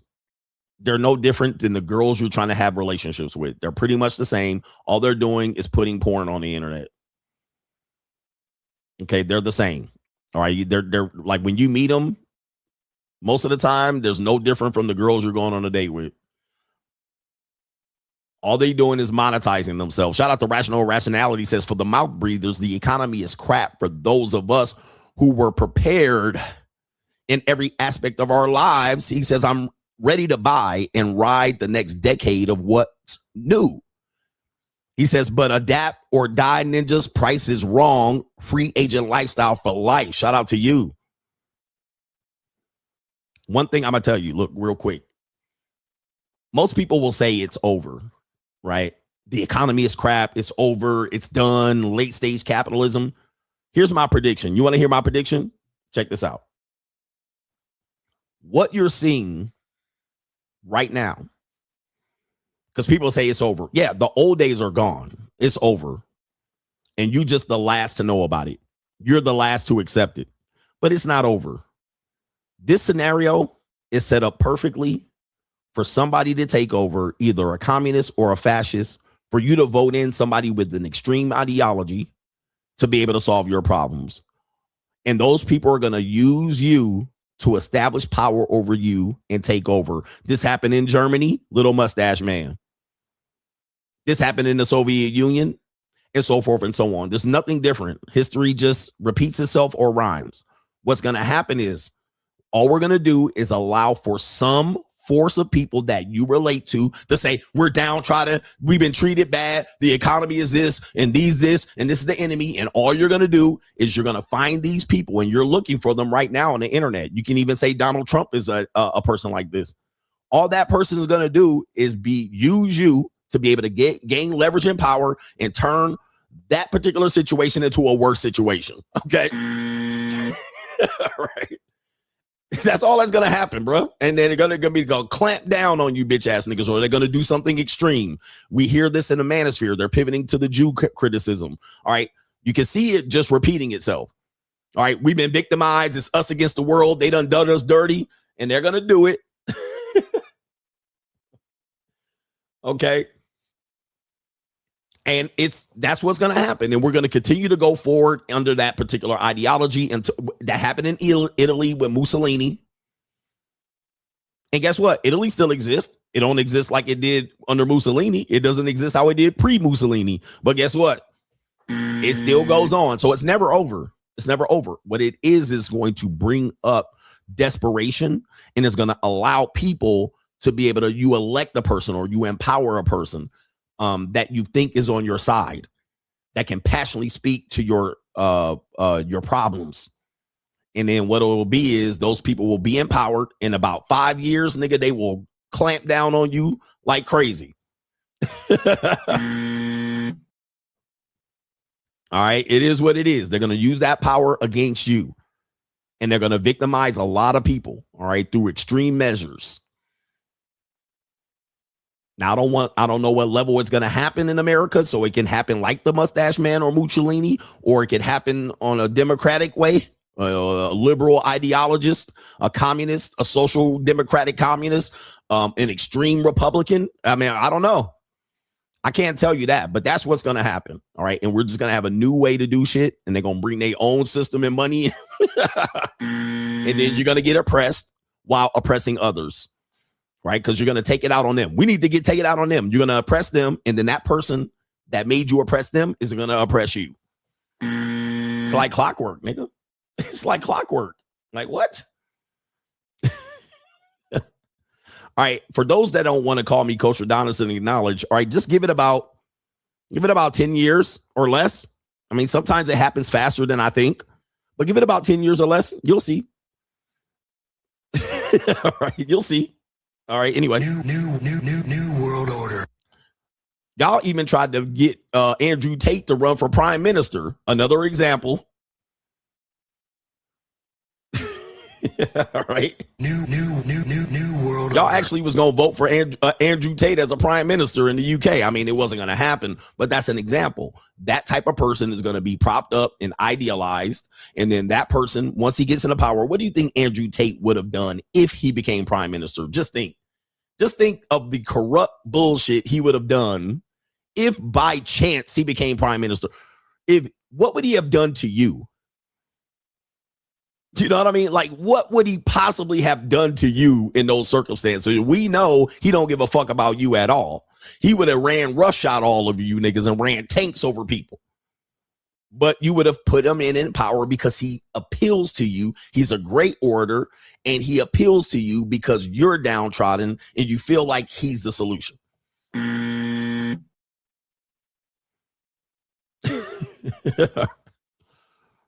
All right. That's desperation. That's desperation. People are just desperate. But do me a favor, man. Hit the like button in the bed. The world only moves for those who take control and force it to respect them. If you're not building, you're declining. If you're not growing, you're shrinking. If you're not winning, you're losing. Every man has two choices. Be the hunter or be the hunted. Be the man who writes the checks or the one who waits for payday. Success is not given. It's taken. Wealth is not stumbled upon. It's built brick by brick with discipline and vision. The time for waiting is over. The time for hoping is gone. Now is the time to move, to build, to dominate. A man without money is a man without options. He settles for scraps instead of commanding the feast. The weak begin. The strong take. The poor complain. The rich strategize. The ones who hesitate get left behind. The ones who act become legends.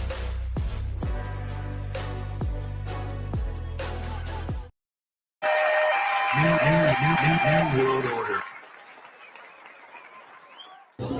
All right, we got boss up commentary coming up here. We have two men out here with a great video. Hopefully this video gives you some motivation to be able to push forward through all of the circumstances that you're presented with. We have a white man that says, I have finally admitted this. All right, I have to finally admit this particular situation here. And let's see what he has to say about something that he has to admit. And a lot of men actually come to this conclusion after a bit of time.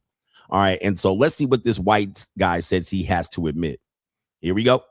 Where I'm just like openly admitting it. There are a lot of men that they shoot guns. They go into the desert and ride dirt bikes, carve shit out of wood. They go camping.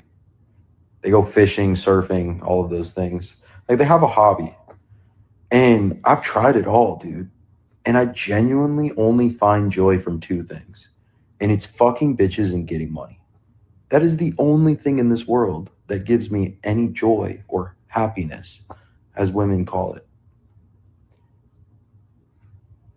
That's my reason why. Hey.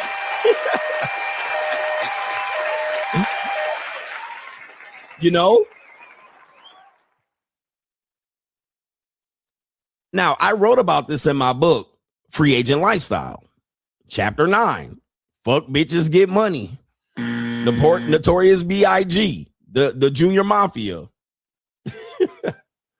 Fuck bitches get money. Like at some particular point, that has to be your transition. You can't just complain about women. These women want this and these women want that. Nigga, you just can't complain about the shit, nigga. You gonna have to do something about it. Go get you some money. Go get you some motherfucking money, nigga. Hey, it is what it is. Hey, y'all want to bitch and complain and negotiate with no power and leverage at some particular point. Fuck, get money. Get money. Get money. What you say, What you say, what you say, What you say, Get money. Get money. Get money. Fuck bitches. Get money. Get money. Hey, look, you can complain. Hey, man, at some particular point, you're going to put your focus on. You're going to be like, you know what?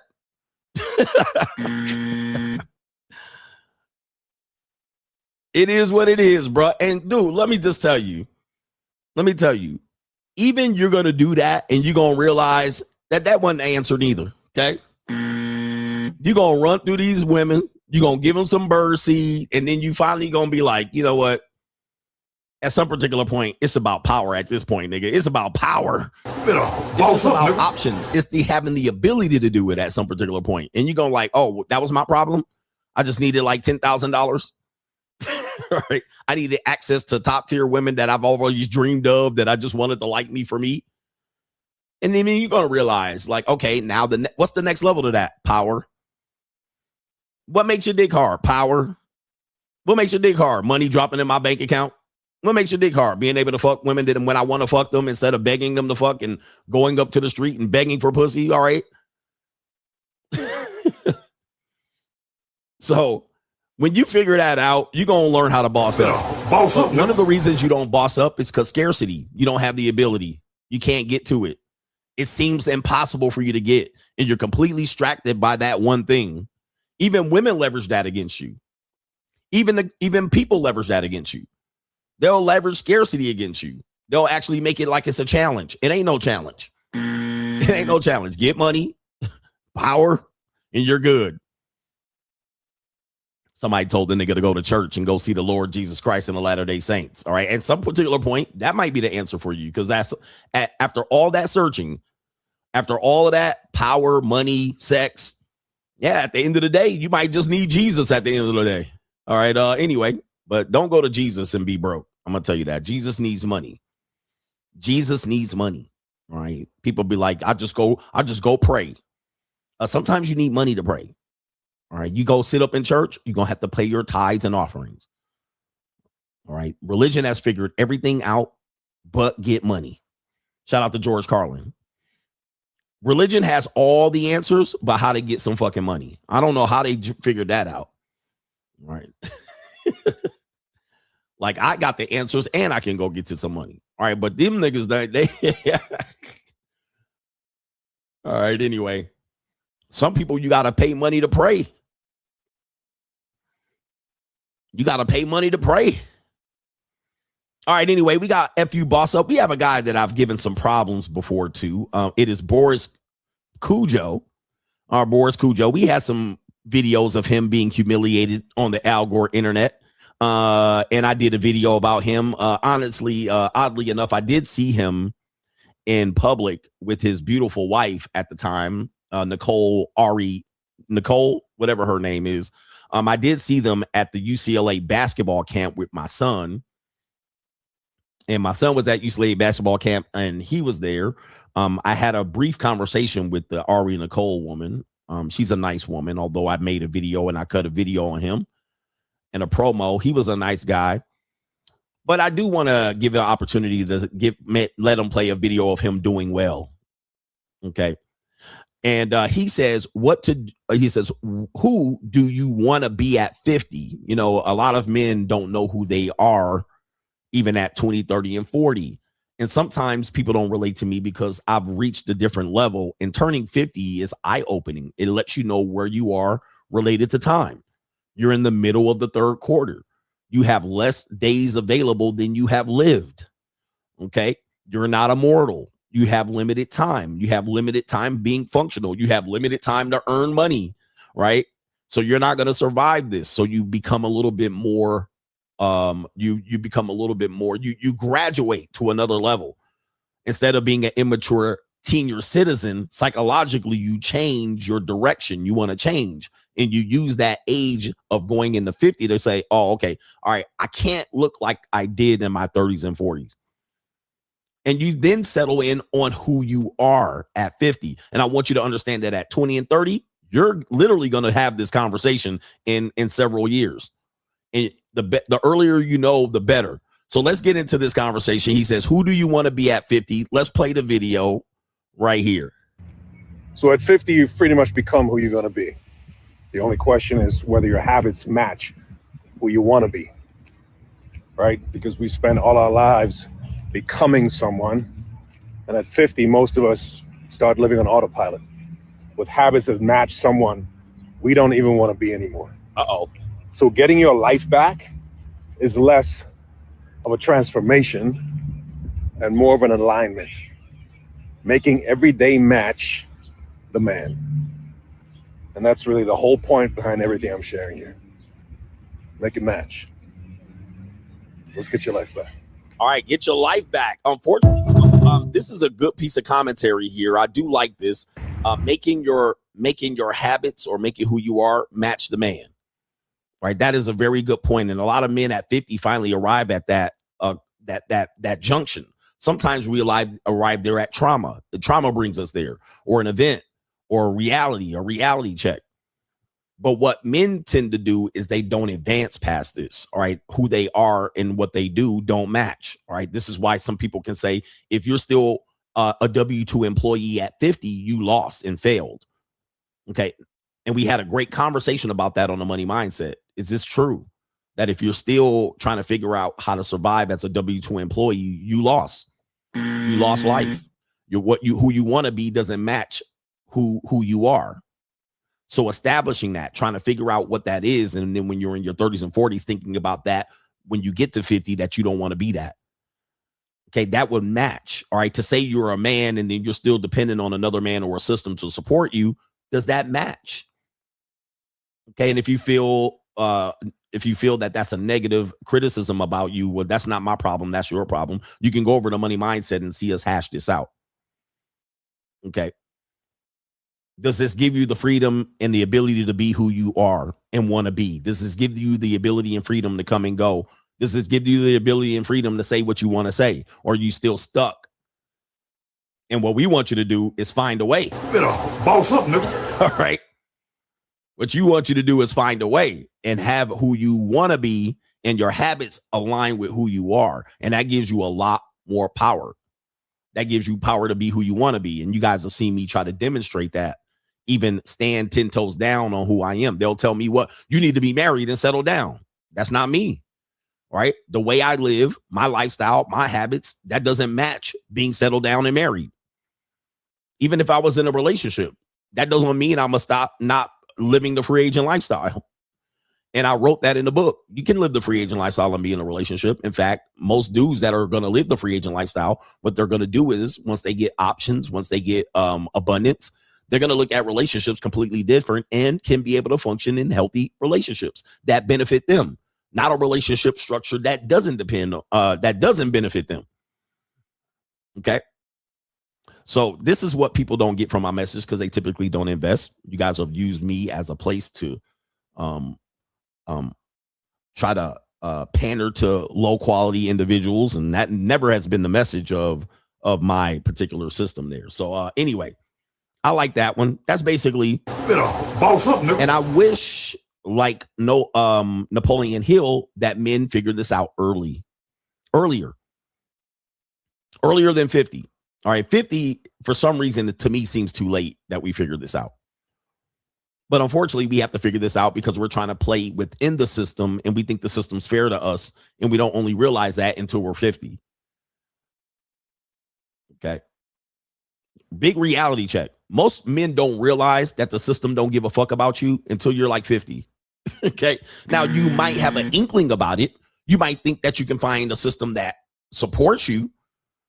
So men will do passport bros, and they'll figure out how to go over here. And maybe the system cares about me over here. Maybe these women care about me over there. And you're going to realize nobody gives a fuck about you nowhere. People find you useful.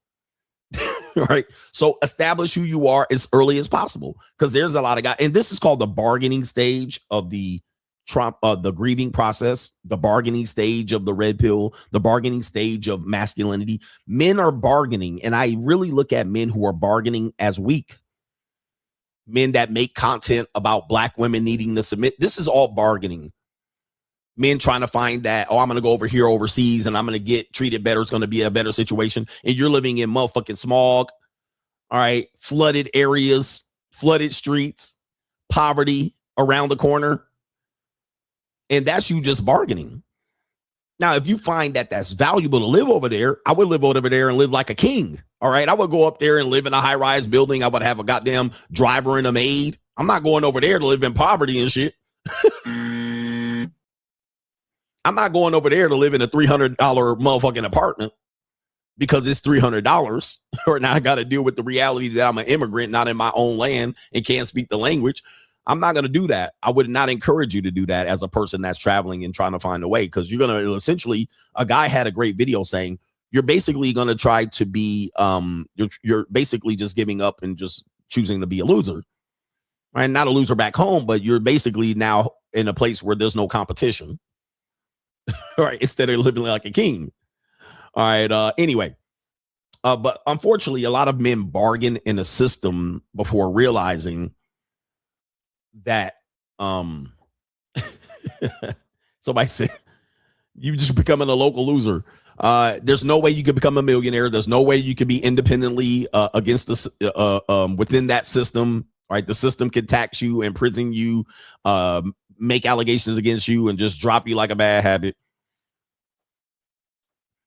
And men are in a stage of bargaining. And if you missed this particular stream over years of me doing this content, this is an important one. I'm going to start re-uploading my content on Patreon once I get a lot of bandwidth. But men are going through stages of trying to figure out life, and it's very predictable stages. It is very predictable. It is very predictable. Like, look, once you know it and you're old, you can see it. I did a video in 2019 basically describing this, and this is essentially main event. All right. I mean, this is the main event. All of these are the main events. But I called it like the 5 stages of MGTOW, the 5 stages of the red pill, the 5 stages of trauma in relationships, the 5 stages of grief. And this sums up the manosphere. All right. My criticisms of the manosphere and men in general. This is what men go through when they realize shit's fucked up. First stage is denial. They'll deny it. They'll deny it can happen to them. They'll deny it won't happen to them. They'll deny that this exists. They'll fight it, and they'll deny it. That's the first stage, denial. Okay, even if you jumped up here and you heard me for the first time, you'll deny what I'm talking about. This is not true. You'll just deny it until it happens to you. Then when it happens to you, you go through anger, rage. This is red pill rage. To me, this is where dudes get stuck in the manosphere, and it's sad to see it. I've tried to encourage you not to get into this, right? I tell you, this is an honest stage to be in, but this should be one of the shortest stages that you're in. It should not be the longest stage. If you're dealing with this 5 years, 6 years, 10 years, you have not evolved. You're stuck. That means you can't even get all the way through the stages, and it's going to take you a while to even come to the reality. As Boris Cujo say, then you're going to be 50 and 60. Then you're going to realize the next stage is bargaining. This is where you get to like purple pill, not all women. I don't need a prenup. She really loves me for me. Find someone that likes you. This is all bargaining. Go with someone who likes you. This is all just bargaining. Okay. There's somebody out here. If I go over here, they're going to treat me better. The women are more better and submissive over there. Like, this is all bargaining. Password broke, bargaining. You can be broken. Women are like, this is just bargaining. All right. And what'll happen is you'll go in the bargaining stage, and then you'll end up getting fucked up and filleted over there too. You'll end up getting taught. I feel seen over there, bargaining. When I'll go to Thailand, I feel seen. That's just bargaining. You didn't make any improvements on yourself. You got through the anger. You make yourself feel better. Separate yourself from the angry niggies. All right. I'm not an angry guy. I just feel like, and then bargain, and then you get tossed over there. Okay. Then the next one is depression. Because you realize after time that it's not just you, it's almost everybody else, right? Then you see story after, like, damn, is this what life is really about? Men are in love, women are in business. That puts you into depression. When men are in love, women are in business should be an acceptance phrase, not a depressive phrase. But what men do, if they took my men are in love, women are in business phrase, and they made a depression phrase instead of an acceptance phrase. And I keep messing that up. What I've done is use that to accept reality. Okay. All right. Well, women are in business. How do I deal with them? That's an acceptance phrase, not a depression phrase. And they've taken that to be depressed about it. Oh, well, these women just be in business and we're in love. They're using it as to depress themselves. There's no hope out here because these women just in business. Where I used it to say, you can have an advantage and deal with women knowing they're in business. Okay. If you just accept the reality, money plays a part in everything you do. But what dudes want to do is they want to remove the money and have the woman really like them for them, and then come up with cope like broke niggas. Broke women do shit for broke niggas, right?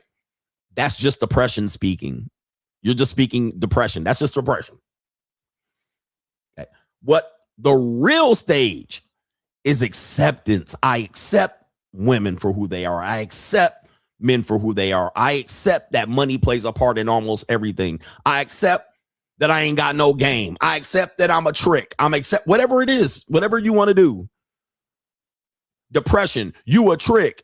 All right, that's depression talk. They're mad because I have an advantage and I'm using it and you don't. Right? All right, passport bros or losers back home. Depression. Just accept somebody else can get a boat, a plane, a yacht, a motherfucking canoe to go get to some different pussy. That's accept that. There's nothing wrong with people taking a boat to go find some pussy. People have been doing that for centuries. They've been doing that for centuries, saying there's no women over here that I like. Let me go get a raft. The Polynesian culture itself. Shout out to my Polynesians. Do we have some ooses in here? Polynesian culture itself. If you look at the islands that are considered Polynesia, they have mixed significantly, but they are separated by great distance. And they're on islands. The only way you can get to another island, presumably before the 1800s, was a raft or a boat.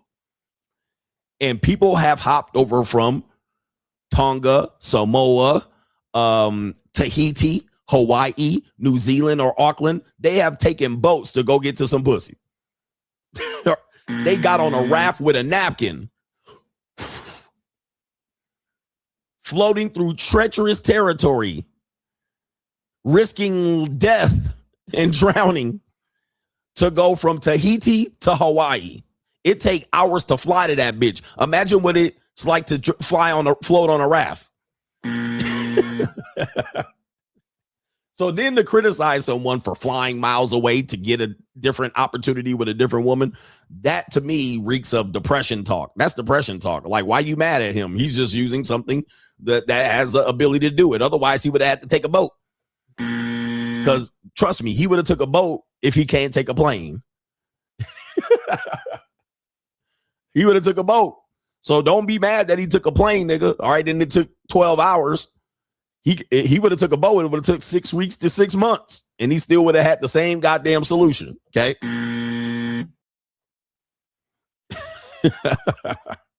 Or a train. People have traveled distance for opportunities, better opportunities for women forever. There's nothing new about that. Nothing new at all. People have flown in and floated in women since the beginning of time. Right?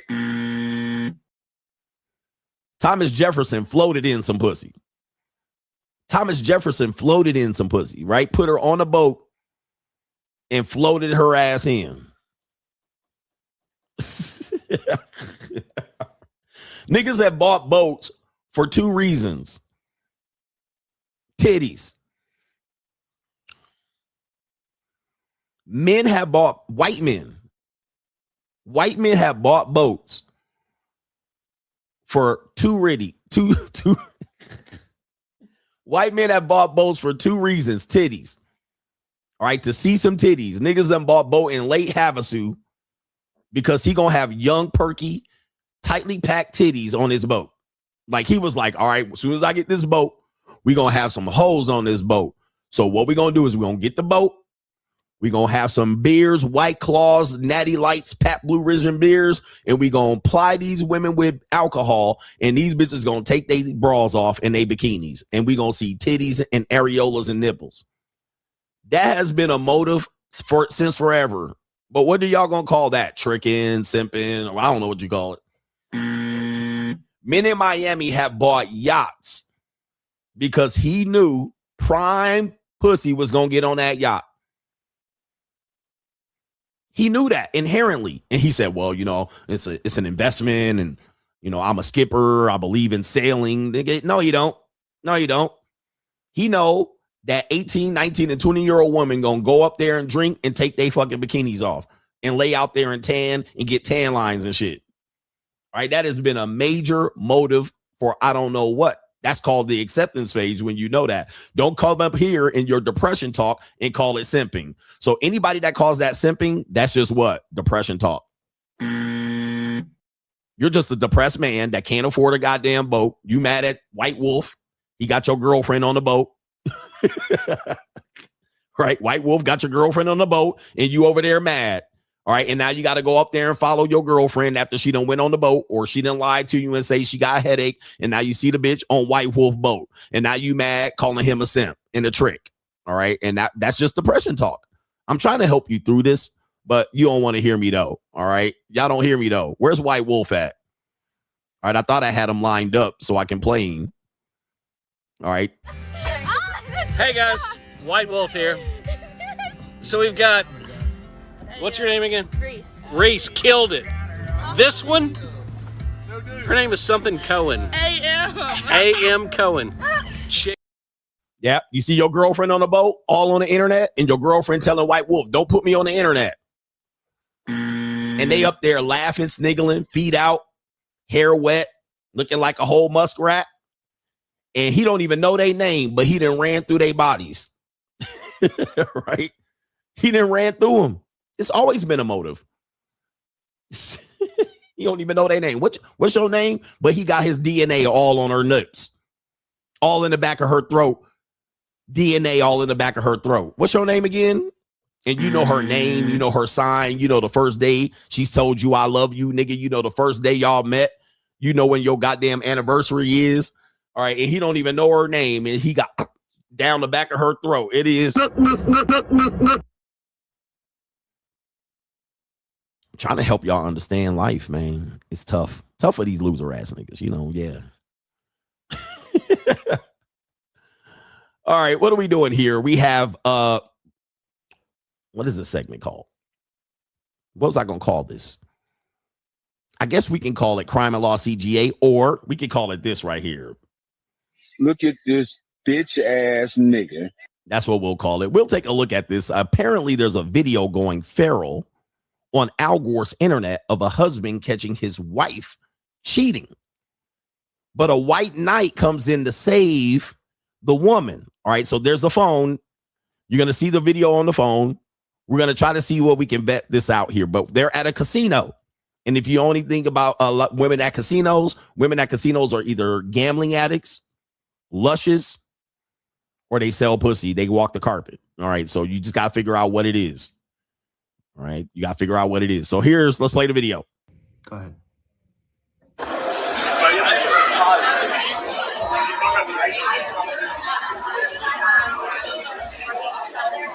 Did you guys win anything? Did you win anything?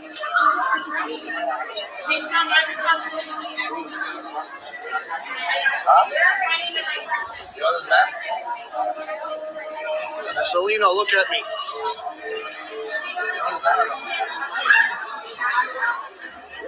I'm her husband. All right, so what do you see here? Selena, he's calling her out. Apparently, he said, I'm her husband. And then this guy's like, oh, really? Look at this bitch ass. All right, nigga. I didn't know anything about that. And why is his hair standing so tall there? Why is he combed his hair forward? All right, bro, let it go. Let it go, bro. You balding either in the back or the front. I don't know what it is, man. This dude looked like that dude that got the BBL in the Manosphere.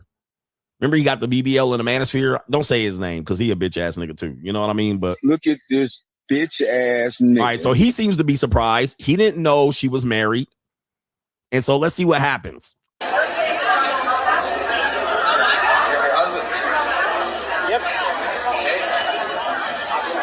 What are you gonna do as your husband? Nothing.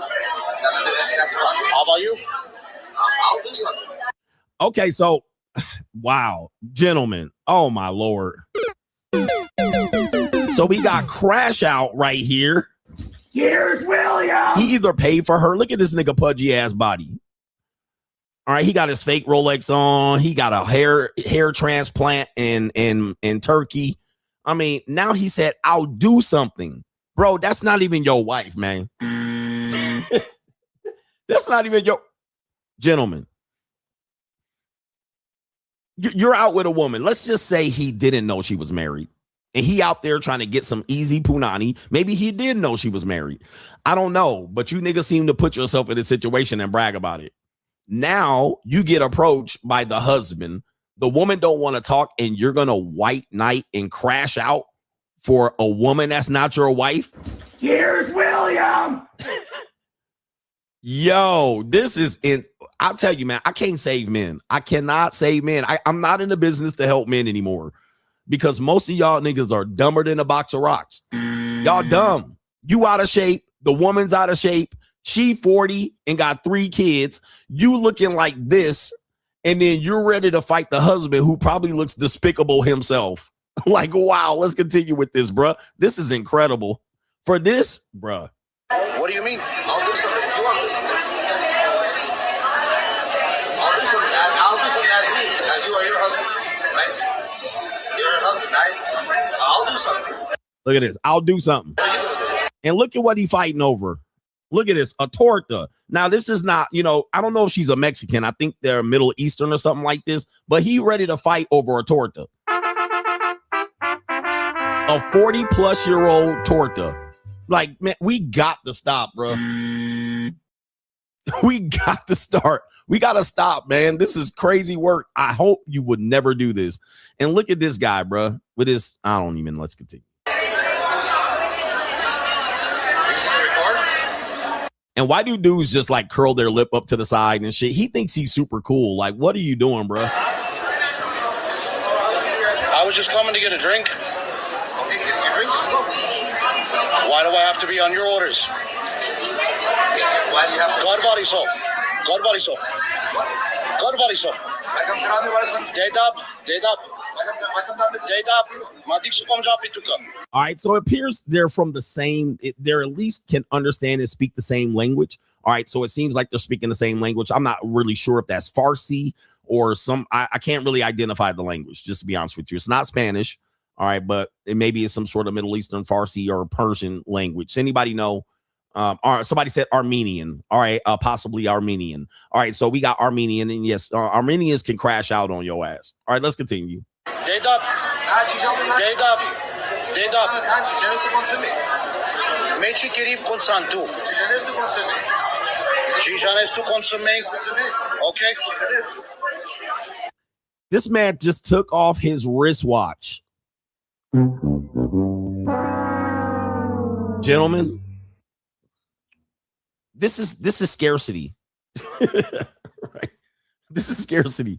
He might have even paid for her because, you don't be surprised that 40-year-old women don't walk carpet. So he might have already paid her for her, or he was going to run game on her, or he was just, how dudes set it up where you're sitting next to a woman and they take you for an hour to finally, close up on her.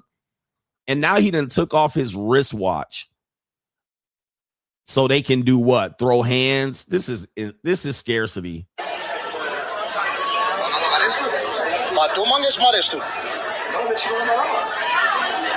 Now he taking off his bracelet. Stop, bro. Hey, man, just throw that. Just punch him with the Rolex on. Like, what are we doing? This is all just performative things. Oh, I'm taking this off. I'm gonna take this off just in case you ain't gonna do shit. Let's continue. So start Cortez. Sitting down, having a drink. Okay. What am I doing? That's wrong. I'm sitting down having a drink. Look at this, bro. And what he's doing, for people who don't know, this is his fight or flight face. This is his I'm scary. You have the eyes, either furrow eyebrows or raising your eyebrows. All right, you make your mouth all crooked, like the you stick your chin up, you put your chest out. All right, you start cracking your knuckles. That's all this is. This is performative, nigga. All right. Once you turn about 40 and 50, you realize these niggas are dumb. It's just, but when older people were doing this, you look crazy as fuck, nigga. Go do some sit-ups.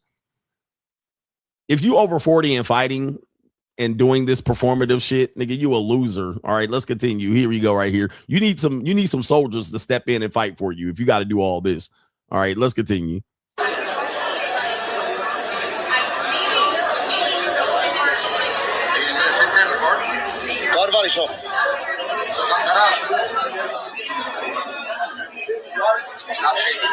All right, so yeah, somebody said they're not gonna fight. They're in no way going to fight.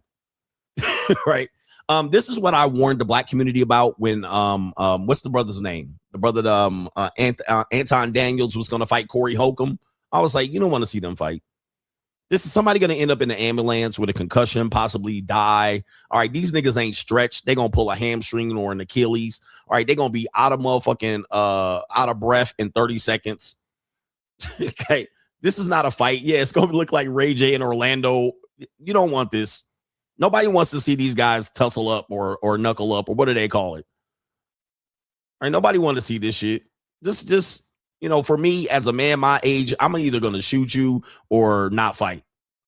That's how I do it. Anybody be like, hey man, coach, man, well, let me see what them hands do. Do you want to catch that fade? No, I don't want to. All right, if I got my firearm on you and you do something to me, I'm probably going to shoot you in the stomach or the spleen. All right, I'm not squabbling up. All right, I'm not even trying to fight. I'm just trying to grab my all right. I'm just trying to grab my shit. All right. Like what, nigga? Oh, okay. I'm on the floor. All right. You trying to swing at me and shit. You catch me with one and I hit the ground. All right. If you don't knock me out or kill me, I'm just going in my waistline. All right. I'm just trying to hope that you don't do like this or turn your back when I fire so you don't catch one in the motherfucking abdomen. I'm in your back. All right. And I'm going to jail. But I'm like, I'm trying to fight at 50. All right, nigga, I got to stretch and warm up. I ain't even got my quads and hammies ready to go. All right, my medial collateral ligaments ain't even stretched up. All right, or what I'm going to do is just walk away. Nigga, fight me, bro. All right, man, look. There's a 22-year-old woman waiting at home for me. I just think this is not the way to handle this at this particular point. I don't have my firearm on me, so... All right. And here's the sad part about it. Why is the husband doing this at this point? Why are you doing this as the husband?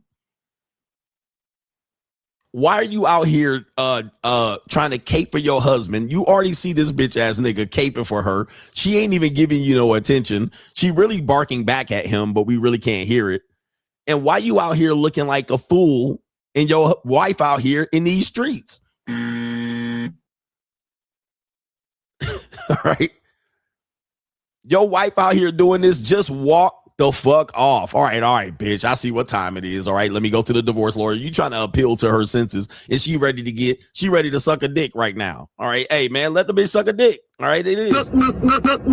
Okay, ain't nothing else to prove. Just get her on video. Get this bitch ass nigga on video. All right, dap him up. Tell him what he's inheriting. All right. Tell her she got syphilis. Tell this nigga she got syphilis. All right, that's what I do. All right, that's what I would do in this situation. I'd be like, hey, before you fuck her, all right, tell her to get a fucking syphilis test. All right, because this bitch just gave me syphilis. That's what I would do. I mean, I would just keep it real. I mean, last time I fucked her, I got syphilis in my dick. All right, I got gonorrhea. All right, so I hope you wear a condom because I got gonorrhea last time we fucked. You know, that's a good one. And that's a good breakup. If a woman breaks up with you and she act like you're the problem, just tell her to go take an STI test. You'd be like, yeah, you know what? I guess I am the problem. But I do want to tell you that I did get some motherfucking discharge. So you might want to take an STI test. And the bitch, she'd be like, what? Huh? Because she'll swear she didn't cheat on you. I've been loyal and faithful. And I'll be like, oh, okay, yeah, you've been loyal and faithful. I do agree. Well, let's let bygones be bygones. But at the end of the day, I did get a discharge when I was with you last time. So get an STI test and call all these other niggas you claim you didn't fuck. All right. And she's going to be like, oh, shit. She's going to be calling them up. Did you get a discharge? Because if she didn't have sex with another guy, she'd be like, I don't have to worry about anybody else getting a discharge. All right. Anyway, I'm just helping y'all out. All right, just giving y'all some game here. You don't got to fight. Selena, look at me. Selena, look at me. Selena, look at me. Look at me for 1 minute, Selena. Man, okay, so not a husband looking like a bitch ass nigga at this point. God dang. Look at this bitch ass nigga. You humiliating yourself in public like this for this torta? I mean, there ain't no way. And like I said, and this just proves what I've been telling you for a long time. The red pill in the manosphere exists because men have gotten done dirty by 4s and 5s. No greater than a 6. Most of us are here and you got humiliated by a 4, 5, and a 6. Most of you guys are here because y'all never fucked a 4, 5, and a 6, and let alone an 8, 9, or a 10. But this dude here got that red pill from fat, chunky ass, torta pounding Selena. All right, goodness. Begging and pleading Selena. All right, and she putting a dent in that chair with her fat rear end. Like, this is crazy. Please, please don't go away from me. When you call my name, I'll come running back to you with my hard ass nigga. Selena, come on, bruh. 1 minute, look at me and come shaftad. Manga penavari, so Selena, look at me. Come shaftad. Dikpe mande, yek datar. Selena. All right, Selena cussing his ass out and ain't even looking at him. Which she probably been doing this for a long time, but now she really done. Can't hear you. Okay, take it easy. Take it easy. I got something to say, then I'm gonna leave. Oh God, she don't give a fuck what you got to say. I got one thing to say, and then I'm gonna leave, Selena. Do pakajan duit city. Te karestu kakako. Kako life of mangyan, Selena. Do pakajan duit city. This nigga casting spells on her and shit. Oh, that triggered her though. That did get her attention.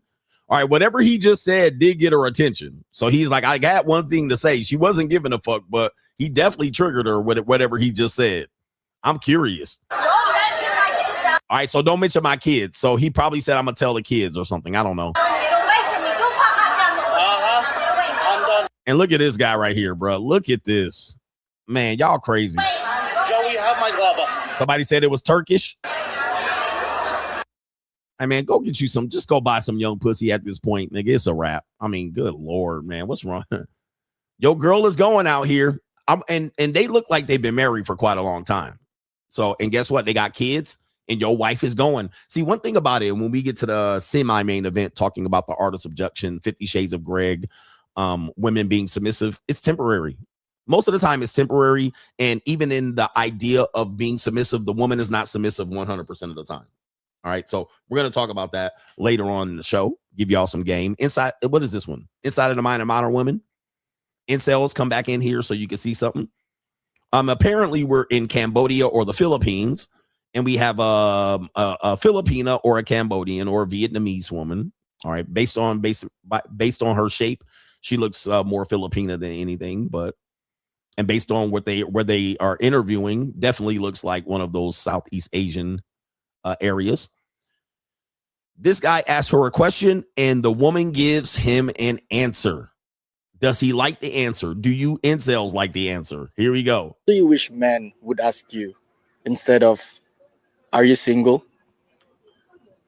All right. So if you missed the question, he asked her, what do you wish men would ask you instead of, are you single? Remember, we had the cold approach guy ask the woman who was dressed up in the modestly dressed, looks like a Muslim outfit. Hey, you got a nice dress. What your name is?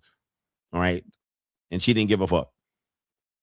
So what do you wish men would ask you? All right. Instead of, are you single? All right. I can't wait to hear this shit. I can't wait to hear what this Filipina got to say. Here we go. Do you need some money? Hello. I cook, I suck, I shut the fuck up. Do you need some money? Yes. I got money. It's not that hard. Filipino pesos stretch. All right. The dollar stretches with the Filipino peso, nigga. She said, money talks, bullshit walks. I got money. Do you have G cash, nigga? You got G cash? All right. Or what? What were you doing? All right. All right. And dudes will be like, man, these women just using you as an ATM over there. All right. And I went to the Philippines. I went to Thailand and got it for free. So, all right, it is what it is. All right, me on the other hand. All right, let's play the video again just so you can see what time it is. What do you wish men would ask you instead of, are you single? Do you need some money? Hello. Yeah, man, I got to pause it on her face. What do you wish men would... All right, and she's serious too, bro. Your girl is going. All right, your girl can go, bro. Not for that not for even that much. All right, because, you know, do you need some money? All right, can you get? Do you need some money? These men are mad. I got money. See, coach. See, coach. These women ain't never. Do you need some money? Hello, come on, lady. I cook, I suck, I shut the fuck up. All right, G cash only, nigga. Money talks, bullshit walks. All right, you want this Filipino poon? Guess what? Pay up. Ask you instead of, are you single? Do you need some money? Do you need some money?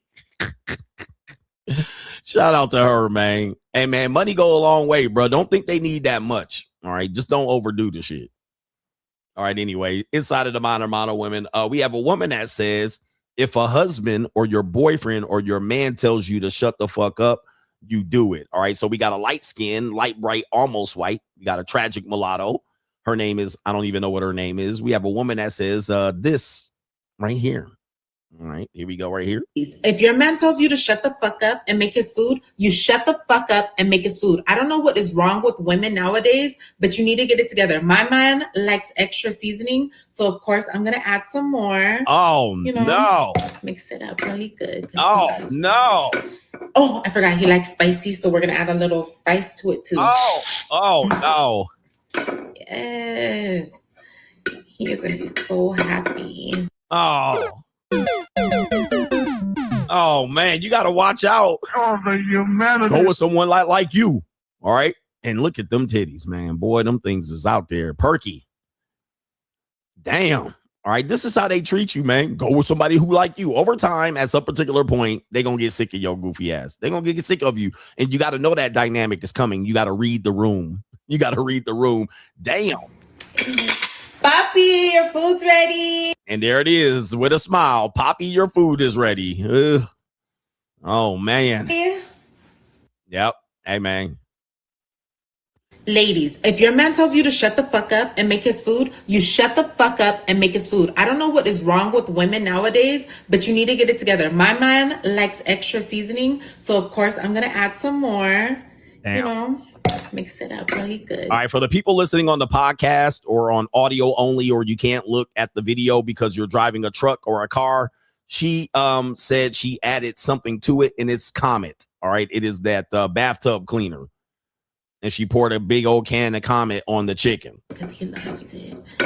Oh, I forgot he likes spicy, so we're going to add a little spice to it. All right, and to those that are watching or listening and can't see the screen, she is spraying Raid on the chicken wings to add spice. Too. There it is. And somebody called her a butter pecan Puerto Rican. All right, man, them Puerto Rican bitches. All right, I definitely like to go to Pound Town with them Puerto Ricans. I'll pound them out, but they're cuckoo for Cocoa Puffs. All right, anybody mixed with Latina, they cuckoo. Really, it's the Spaniard blood. Any of these, you know, Latinas, y'all be playing with fire with these bitches. All right, they liable to do some shit like that. Even Filipinos, they see Mexicans. They just Mexicans of the sea, and they mix with Spaniard too. And so they liable to do some shit to you too. You got to watch out for them. All right, we have this one right here. We have a woman here that says she's ready for relationship in a marriage. Okay, she's ready for a relationship in a marriage. She says, I'm ready now. Okay, here we go right here. Let's get her up on the screen. I can't wait to this right here. So she says, I'm ready now. All right, let's see what she got to say.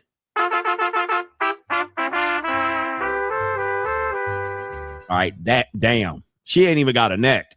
I mean, no chin, no neck. I mean, she got the Dora the Explorer haircut. Like this crazy, bro. All right, okay. She says, I'm ready now. So,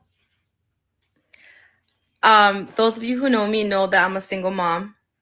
and I have 3 kids. Ah. But I didn't date because I was scared of my girls being molested or my son being molested.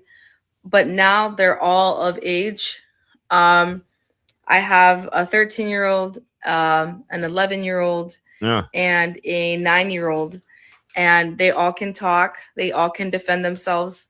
They all got phones, and I think now is the appropriate time for me to date and actually take it serious. And I am right now currently working on it right now. I think for anybody out there that wants to be married and a single mom, I think fitness is key, and also modesty, which I'm big about.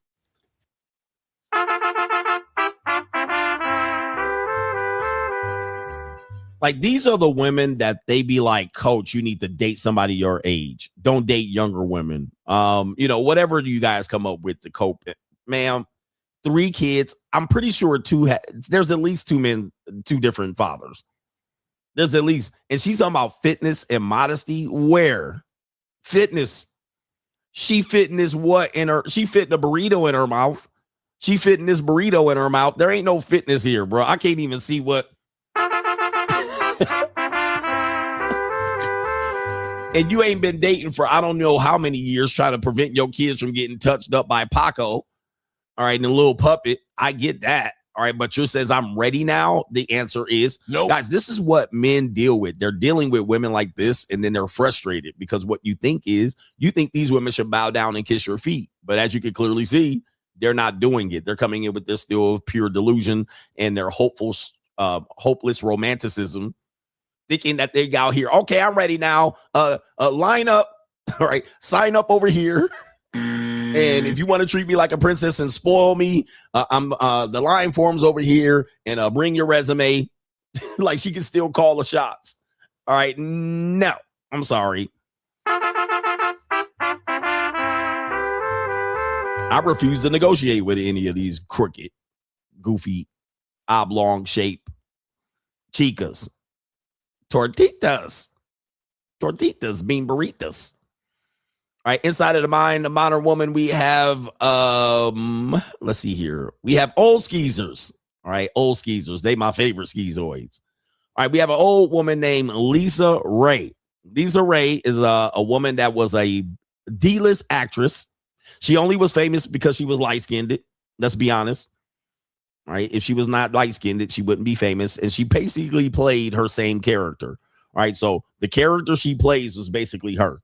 All right, so they played the whole, cantankerous, aggressive, attitude black woman.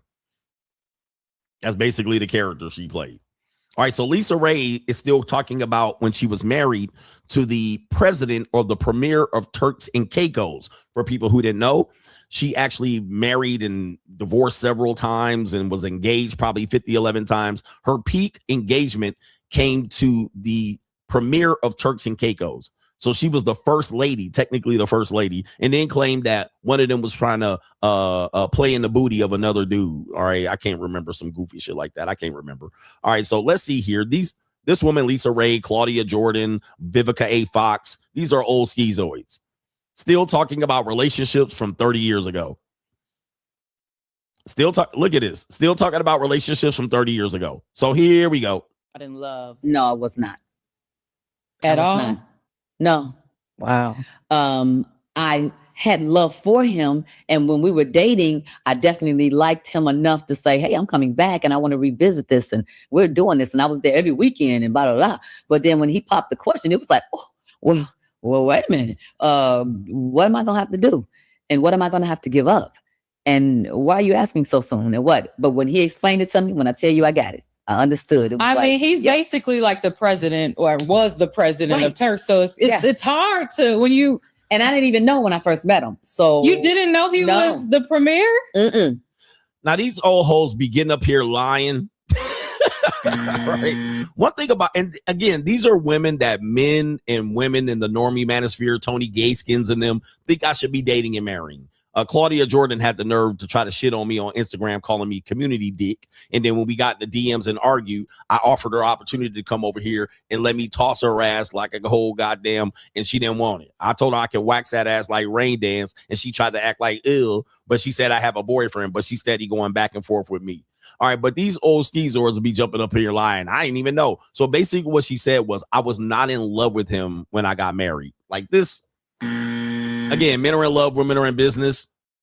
I wasn't even in love when I got married. I was in love. What? Okay, let's continue what this skeezoid got to say. And look at her face. The face of the cantankerous black woman. They got that pouty ass mouth. Anyway, let's continue here. He had a card that said Minister of Tourism. I thought, me and a minister? Oh, honey, God bless you. I curse too much.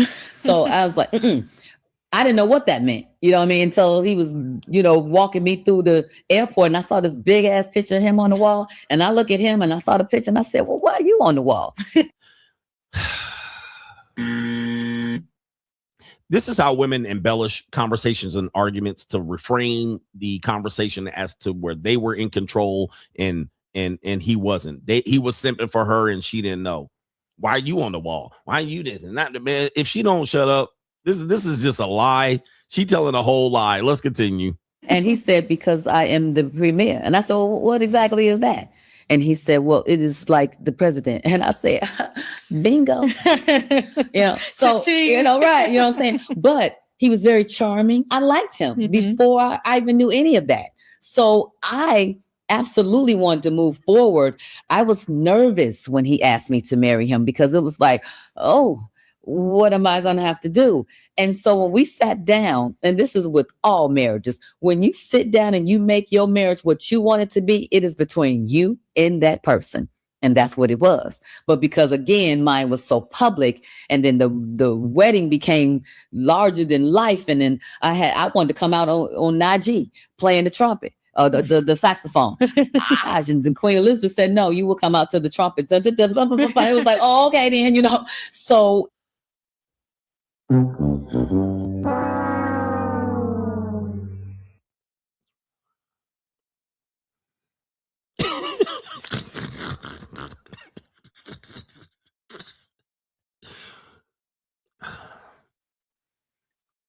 guys, ladies and gentlemen,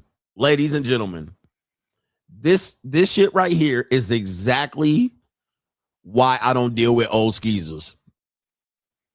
This right here, I mean, amongst other reasons why. And I want you, if these old hoes want to say they out here where these young guys want to fuck, go for it. Have all the young niggas you want. I just cannot deal with old skeezers. Reform ski. I can't deal with this shit. They be lying they monkey ass off, lying. I didn't want a big wedding. I didn't know who he was. I didn't even realize it. Oh, he was leveraged. Bingo. I'll take it.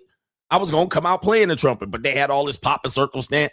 And then they lie and literally just devalue the whole thing. And he liked me and I really wasn't in him, but he had a reason for me to marry her. I didn't want a big wedding. She got a crown on. Like, come on, man.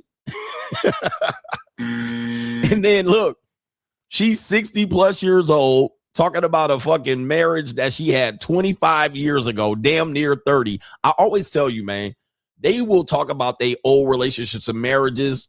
They 60, 65 and 70. And he ruined my life. Ma'am, you have 40 years to recover. 40. You have 40 years to get your head straight. And then the second guy they married messed their life up too.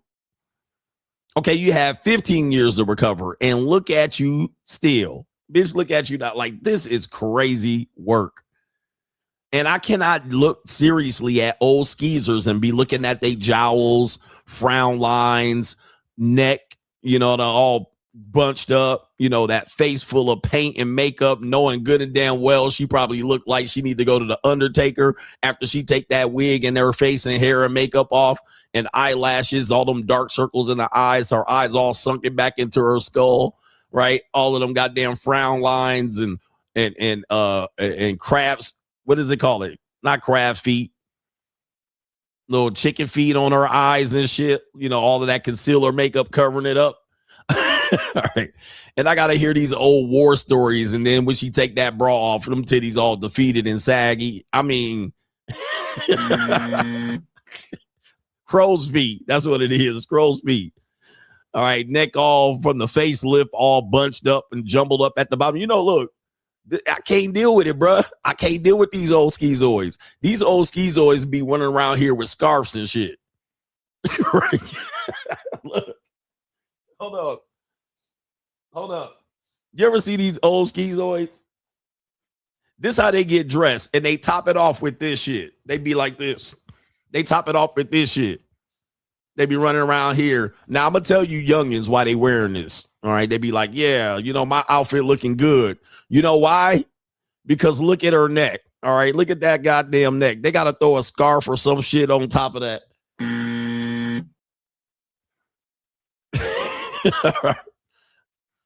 They be walking around. Don't I look good? Ass nigga. All right. Yo, I see you in that turtleneck and that goddamn scarf around your neck. I know what you hiding. All right. It is what it is. They got that giblet down here that they got to cover up. That giblet, and white women be having that at 37. White women be having the Macho Man Randy Savage shit. Hold on for a second. Let me stop. Hold on for a second. How much time we got? Let me see here. Yeah, this is what white women be having right here. All right, and at 37. They be having the giblet down here, you know what I mean? It just be connected from their chin all the way to that's how they be having it down there. They neck be looking like this. Oh yeah, brother. Oh yeah. They neck be looking like this. I'd be like, why your neck look all strained and shit? They'd be like, huh? They neck be looking all straight, and that giblet be hanging. You see the motherfucking tendon connected to here, and it just be.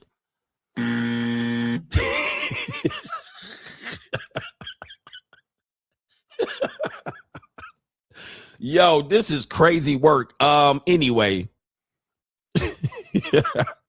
what are we doing? This show is off the rails here, man. This is all comedy, YouTube. This is not hate for women. All right. This is just entertainment. Cause I diss these dudes and y'all didn't say nothing. Okay. So let me continue here. We have, inside of the Modern Woman, we got, Tracy Ellis Ross. She's 53 years old, my age. Dudes will still say she still got it. I beg to differ. I mean, I wouldn't do anything. I would smash, but she gonna have to be laying on the couch when I get here. And this is what she says. Society says having children and finding a partner is their worth. And she says it doesn't define her. I love being silly. I love, you know what I mean? Like I always say to people, like when it comes to dating, one of the things I'm like, you can't think that I'm going to be the prize on your arm and be that thing where in my life I get to fly like an eagle every day and be as big as I want to be and as small as I want to be and as sexy as I want to be and as like to do all this. And then I'm going to cook it like, you know, and don't get me wrong. Like I'm a caretaker and I'm going to cook for you and all those kinds of things, but not because you expect it, not because you want it. She got the giblet shit going on too. She got them giblets. Cause you know, she half white or you know what I mean? So she got the white woman giblet going on right there. I'm not going to say what race, what people. We know I can't say that. Ma'am, I see them giblets down there. Don't act like you still got right for the picking. You know what I mean? Don't still act like I'm going to be your same age and picking them giblets up. You know, I see your neck. I see your neck. You can't fool me. You can't fool me. All right, come on. Come on. And not because you want it. Just because that's part of who you are. You're not going to put me in a box and just be a little thing over here. Like I'm a full planet. Does that make dating hard? You're a solar system. I don't know. Yeah, I'm a solar system. Yeah, I don't think you're a planet. I think I'm a solar system. Yeah. And I don't know that it makes dating hard. I don't know. I mean, I've dated younger guys. Here we go. We got to hear about these women dating younger guys. All right. You was getting dug out by younger guys. You was getting dug out by younger guys. Dating is really a stretch. And that's been interesting. And then sometimes it's not, I mean, it's individual. Yeah, the younger dude smashed a couple times, couldn't see all that saggy and shit. You know, they can't see all that sagness, and they went back to go get some younger. Anyway, you know what I mean? Yeah, it's always individual. Men my age often, I don't know. I think it's individual. Every guy is different. I will tell you. Finish your sentence first. No. Men your age? No, I'm not. Yeah. Oh, see, you ain't gonna deal with it. See, I was waiting for that too. I'm glad that brother, that African brother, them day really cut her off and tried to bring her back to that. Men my age, what? What are you gonna say, Tony Gaskins? And you can see she don't want to deal with it because men her age ain't taking her seriously. They have no interest in taking her seriously. So she, no, I ain't gonna say, because you can't get a man your age to take you seriously. Let me see what happened here. Not doing it. See, don't do it. Yeah, that's what I thought. That's what I thought. Okay, because I'm her age. Tell me what men, tell me what men your age do.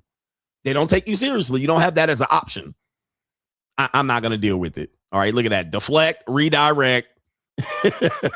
Nope, I'm not gonna say it.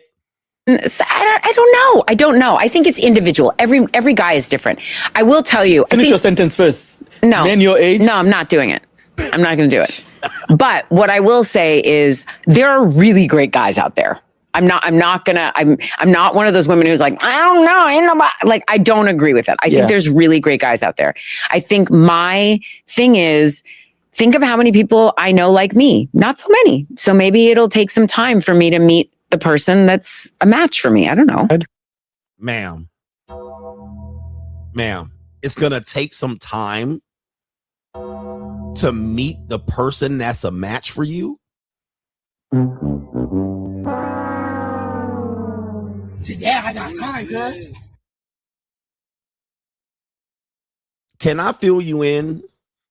I don't mean to be mean, but you're not going to find him. All right. His name is Jesus. Okay. Or whoever up there in heaven, God or Jesus. Because you're going to meet Jesus or God before you find a man in your time that's for you. I'm just letting you know. Yeah, I got time, cuz. Okay, I'm just being real. And it doesn't have to do with just your age, but that is a factor. I mean, I hope you don't want to even have kids, but something tells me that she gonna want kids if she do happen to have an opportunity to meet somebody in that situation. All right, what are we doing here? We got how many more videos we got? Okay, damn. We cooking. So we have a white woman here. It appears to be a young white woman, but it's a Millie Mouth Muskrat. All right. So anybody knows that's just a description. That's not a pejorative.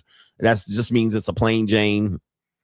All right. A plain Jane. She got the blonde hair and the blonde eyebrows and the blonde eyelashes. You know, she kind of looked. Anyway, she says right here, she says she's begging for a millionaire partner. That's what it says on World Star.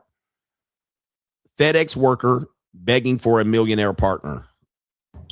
So, like, generally asking for a friend. Anyways, I am 32 years old.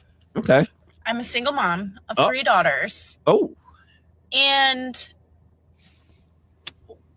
I want to find true love. Okay. I really do. Okay. I want somebody I can come home to after a long day of work that is excited to see me, that will give me the biggest hug and just hold me for a couple minutes to relieve my stress.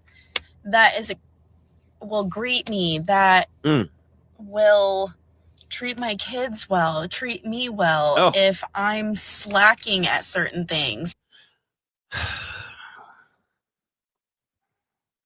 How do you get that far in life? You give 3. Okay, let's just assume there's one baby daddy. One man put 3 babies in you. You let him put 3 babies in you.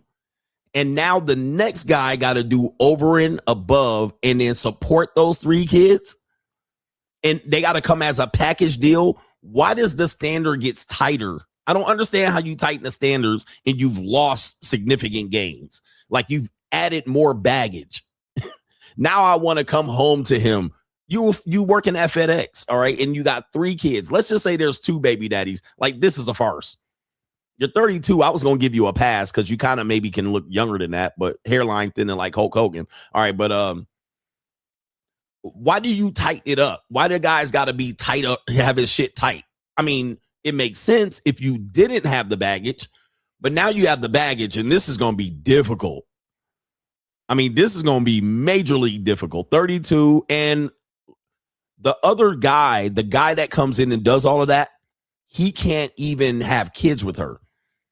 Right? In America, she probably is going to be like, nah, I got my tubes tied, or I'm not having any more kids. 3 is enough. So the next guy coming in, not getting a single motherfucking kid out of you. Not getting 1 kid out of you. I can't cream pie and impregnate you, but I got to carry the weight of some kids from another dude, at least 1 or 2 other men. Like, this is not a good proposition to then tell the guy he's got to be there for her and support her. You can ask, but I'm telling you, you're probably not going to find it. Or I'm getting behind, or they see me struggling. They're either going to put me in check. Okay, now we putting them in check. So we're going to talk about that later. I'm going to put a single mother of 3 in check. Okay. That seems like a little bit too much work. I don't think that's going to be that's not your selling point. I would just go 10 years younger and go with one that doesn't have kids, but let's continue. Or check on me and see what's going on. Or give me attention. Or is going to maybe pick up the slack. Pick up the slack. What she's asking for, what guy's sitting there like, okay, that sounds like a good offer to me. Sign me up. This sounds fantastic. Like, is that all you're looking for? That's it? Motivate you, motherfucking just tell you to get up. Bitch, get up. Bitch, get up. Do what I told you to do. All right. And then massage her feet when she get home from delivering packages and babysit her motherfucking kids when she working the night shift. Like, what? What are you talking about? This is not an incentive. I see nothing here of value that the guy's getting here. What do I get? I want somebody that is a partner that there's the partner actually goes 50-50 on. Now we got 50-50. Okay, I mean 50-50. But here's my question. If it's 50-50, let's say I have more 50 than you. Let's say my quality of life with my 50%, I can afford rent. I can afford $5,000 rent. And let's just say I was just willing to provide that. She can't afford $2,500 a month. She can't afford $2,500 a month, but I have a certain lifestyle. I get to do what I want. I could trick or treat.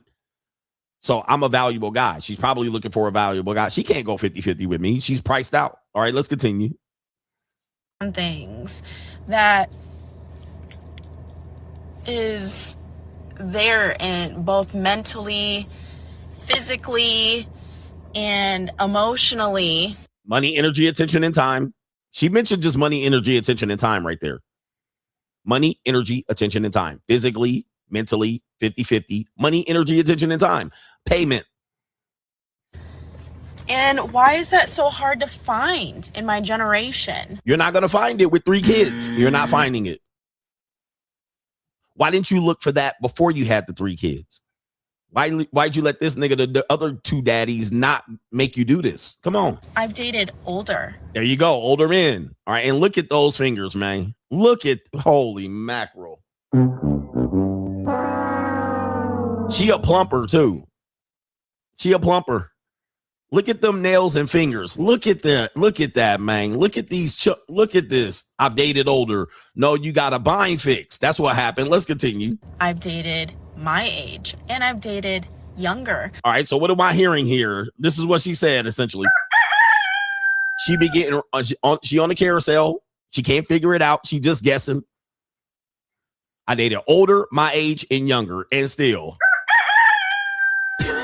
All right, let's continue. This is a disgrace. But it's like they're not in the same mindset.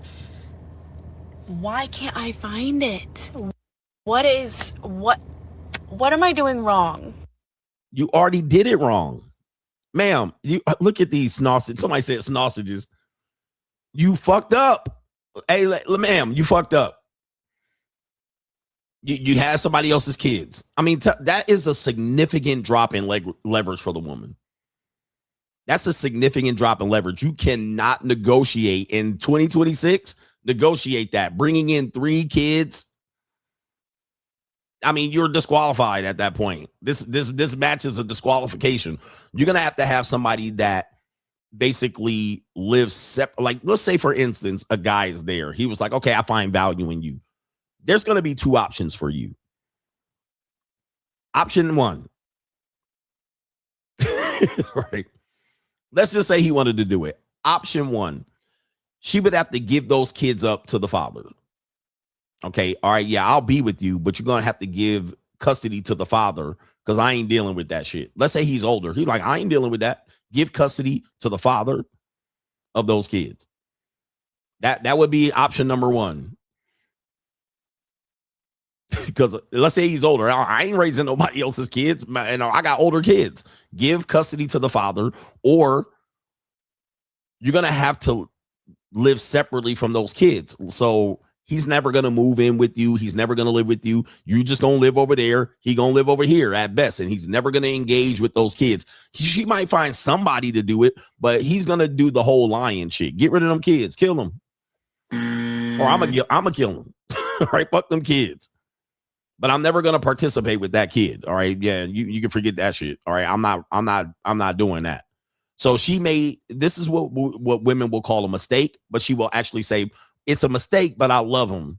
Okay, well, that's fine and all. And she wants to bring that into the next relationship and marriage. The answer is you got slim chance that's happening. Let's continue. What am I doing wrong? Maybe it's me. Maybe I'm the problem, but I just want to find true love. There it is. Now true love. But how come you couldn't find true love with the 2 or 3 men that impregnated you? Huh? Yeah, somebody said send them to grandma. Let your mama raise that other kid. Let your mama raise those other kids. All right, but you're gonna come in without kids. Help me, please. Help. Where do you guys find your people? They don't. It's hard for me to get out there and find people, but I don't like online dating though either. It's kind of creepy. I'm more of I want to meet somebody and I'm kind of just old school. Oh, now again, man, damn, this is literally, I feel bad for men out here and women. Now she's old school. Okay. How did you end up divorced? How did you end up a single mother? How did you end up dating all these men, younger, your age, and older? Okay. Now you're old school. How did you jump to old school all of a sudden? You weren't old school before?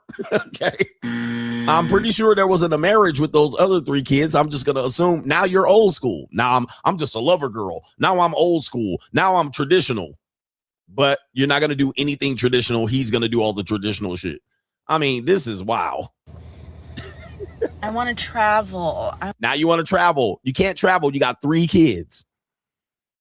You better have a mom or a grandparent that takes those kids, a nanny, something. You want to travel. You have kids. You can't travel. I want to experience all the things as a family. Now she wants a family. I have my own little family with my daughters, but I want somebody to share my life with when they are out on their own. So please help. Please. SOS. Help. Ma'am. Too much liabilities. Plus, if I'm a man, I don't want to move in with 3 fucking daughters. Like, I don't move in with 3 girls. That don't sound good. That don't sound appealing. And we're going to see this in the main event. All right. That seems like that is a little too dangerous for me to move in with other with girls here. All right. Let's see here. It's an evil world we live in. And then we're going to do some super chats. And then we got the sub main event and the main event. I think we're doing well. Do me a favor. Give me the likes. Don't pass the scroll. We have it's an evil world we live in. We have women saying that men use dating apps evil world we live for in. this reason. And I actually agree with this one. Okay, where's this an evil world? All right, it's an evil world we live in. Men use dating apps. Shouldn't we have known this? Instagram done block me. All right, what happens? They're like, hey, we see some unusual activities with your Instagram. Right, that happens sometimes. Okay, here we go right here. So this woman, her name is Cat Black.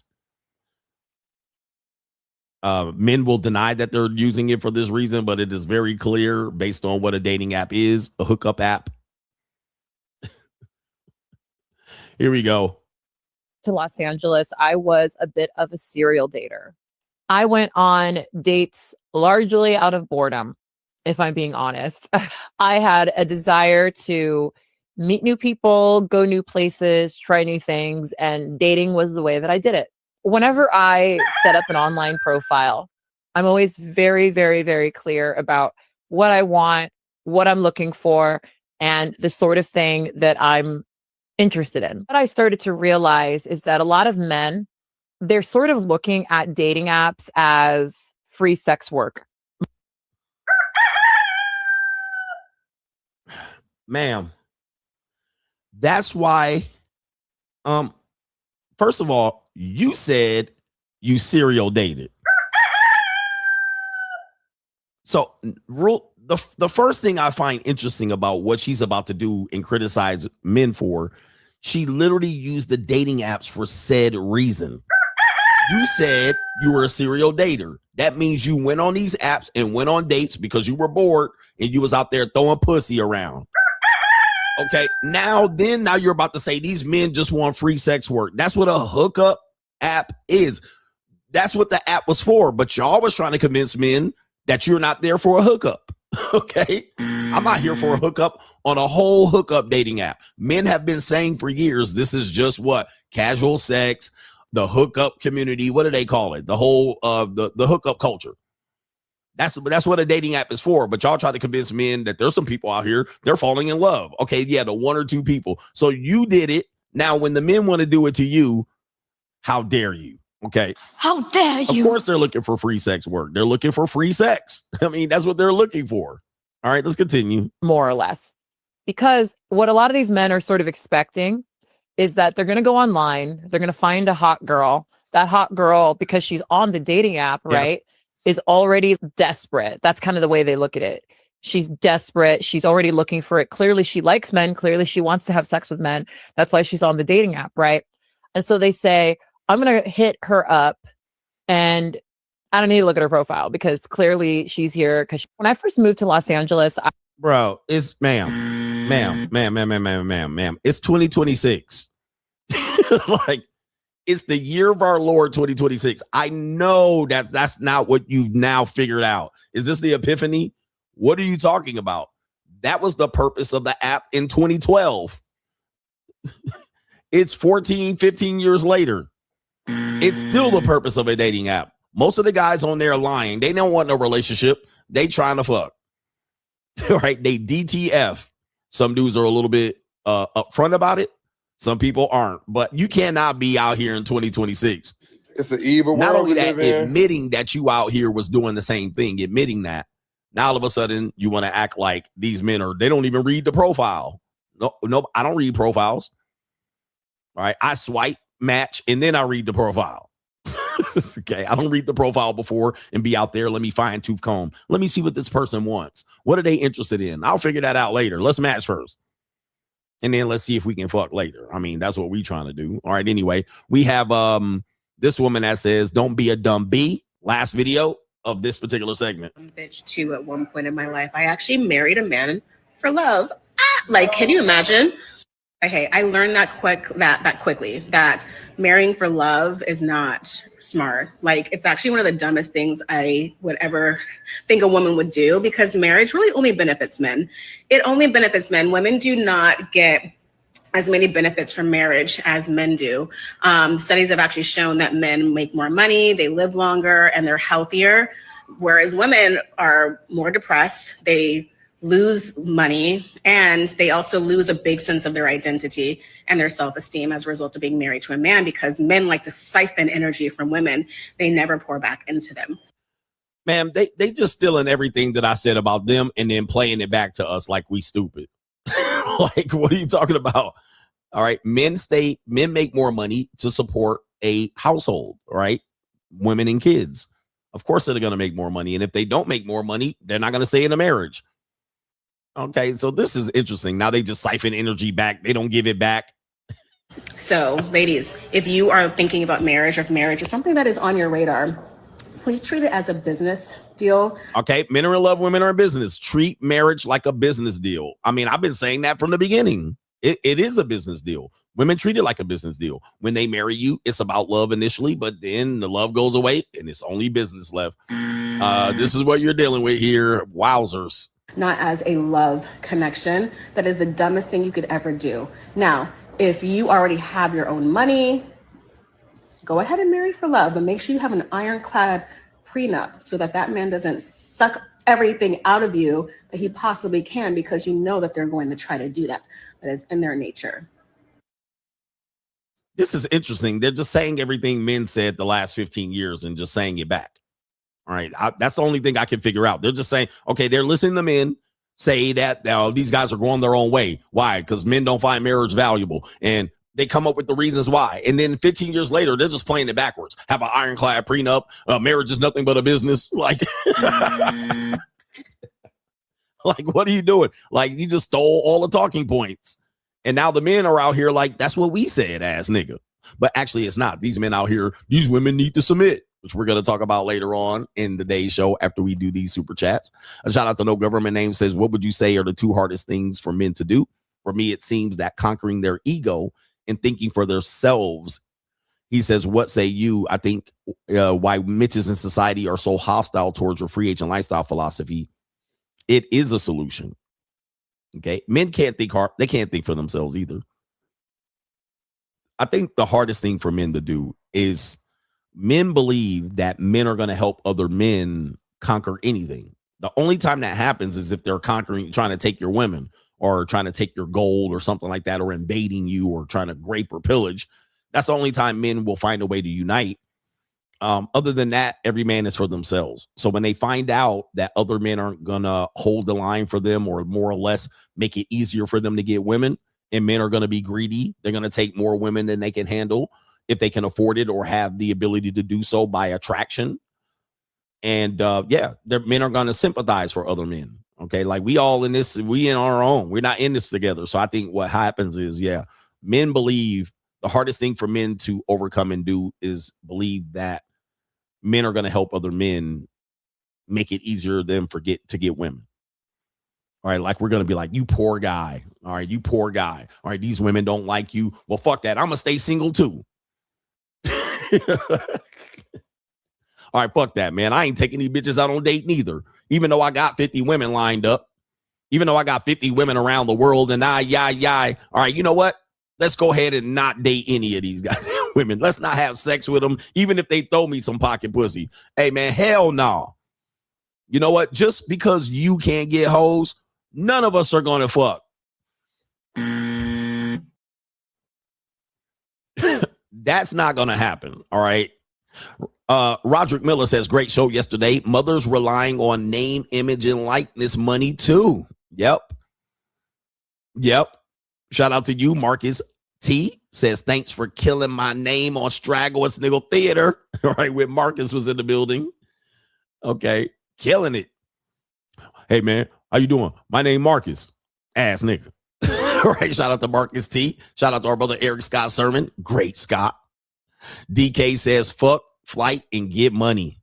Fuck, fight, and get money. And flight. All right, fuck, fight, and get money, man.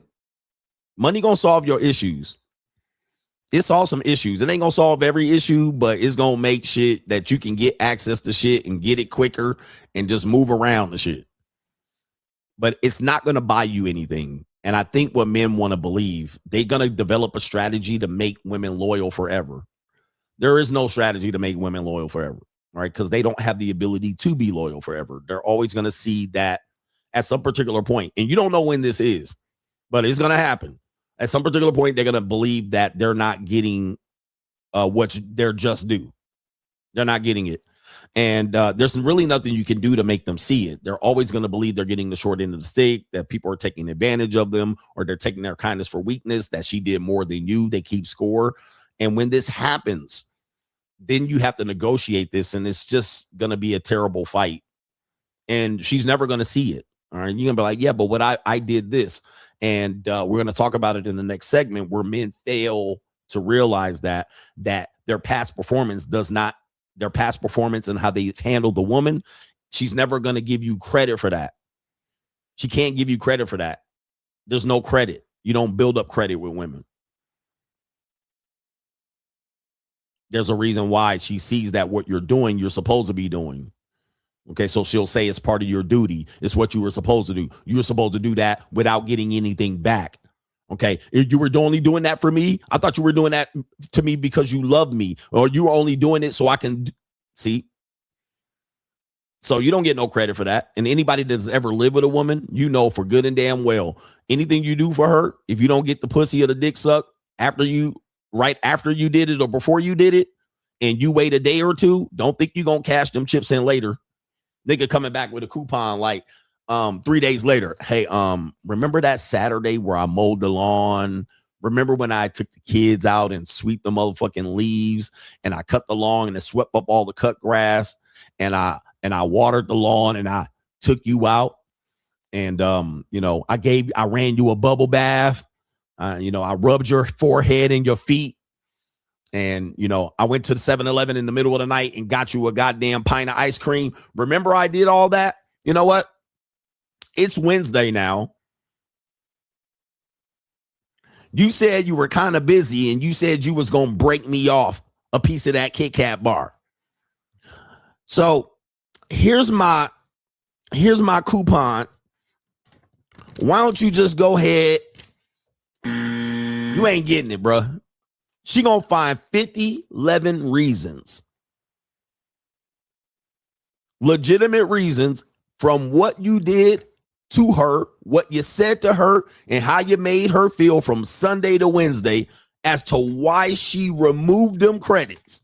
All right. She done removed them credits because you didn't said this, you didn't did that, you didn't do that. Them Saturday credits is gone, nigga. She gonna be like, hell no. No. Remember you said on Monday? Remember what you did on Tuesday? Remember how you made me feel Wednesday morning? It's a wrap.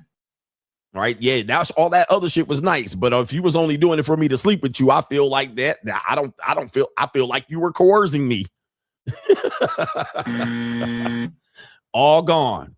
Ain't no pussy credits out here, man. You better get it right when you do it. All right. You do something, immediately cash in and get them booty cheeks. Get them cheeks while she feeling it. All right. That's the same things tricks do. All right. Tricks do this. They go with this. I got money. They go in their pocket and they go, here, take off your clothing. Let's go. Right here. Same time. Yeah, take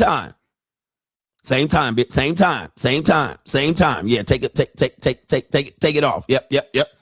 They're cashing in chips right then.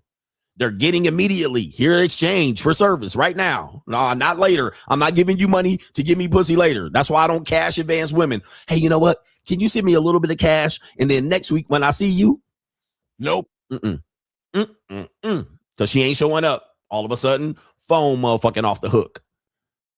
All of a sudden, she got a UTI infection. All of a sudden, she's spotting and she's bleeding between her legs like a stuffed pig. All right. Y'all gonna learn. Shout out to our brother here. Caitlin says, Coach, have you ever seen the shirt that says good sex, no stress, one boo, no X, small circle, big checks? He says, wow, that might be ideal. He says, who's really living out all of those traits at once? If the men at the top can't do this, who can? No one ever will. Keep that in mind. Yeah, that if it's on the shirt, it don't exist. It's not true. It's just some statement that a person is making. They're using the shirt to make a statement.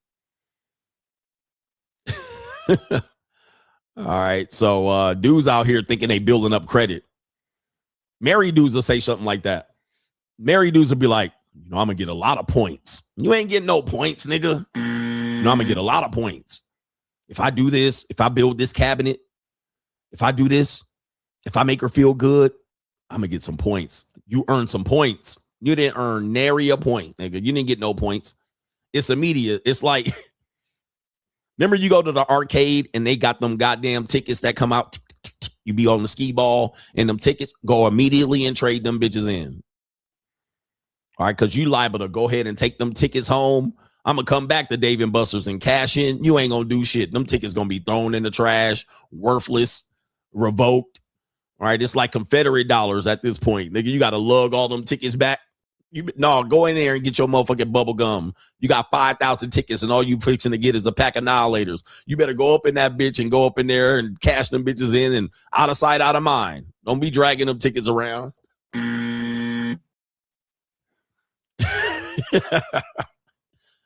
All right. That shit is like what did the little Germany Nazis have? It's like they dollars, the motherfucking Nazi bucks. Niggas coming in with that German Nazi money. Hey, here we go. We got the Reichsmarks. All right, I got 2,000 German Nazi Reichsmarks.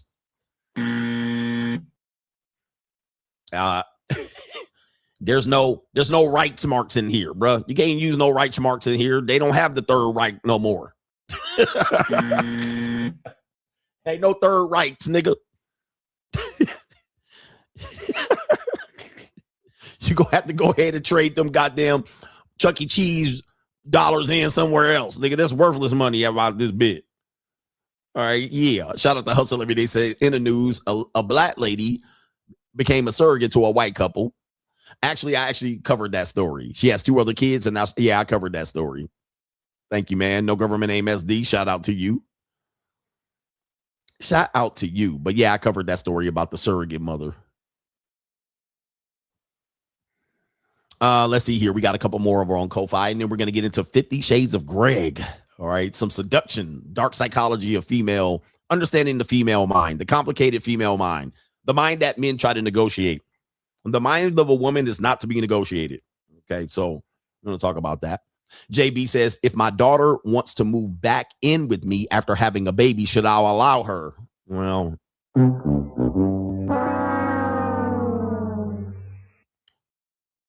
now, just for me, I wouldn't do it. All right. I wouldn't do it. All right. Now, somebody gonna be like, damn, CGA, you ruthless. What I would say is move back in with your mama. All right. Move in with your mama, nigga. Like, no. All right. Where your mama at? She alive? All right. Go find your mama.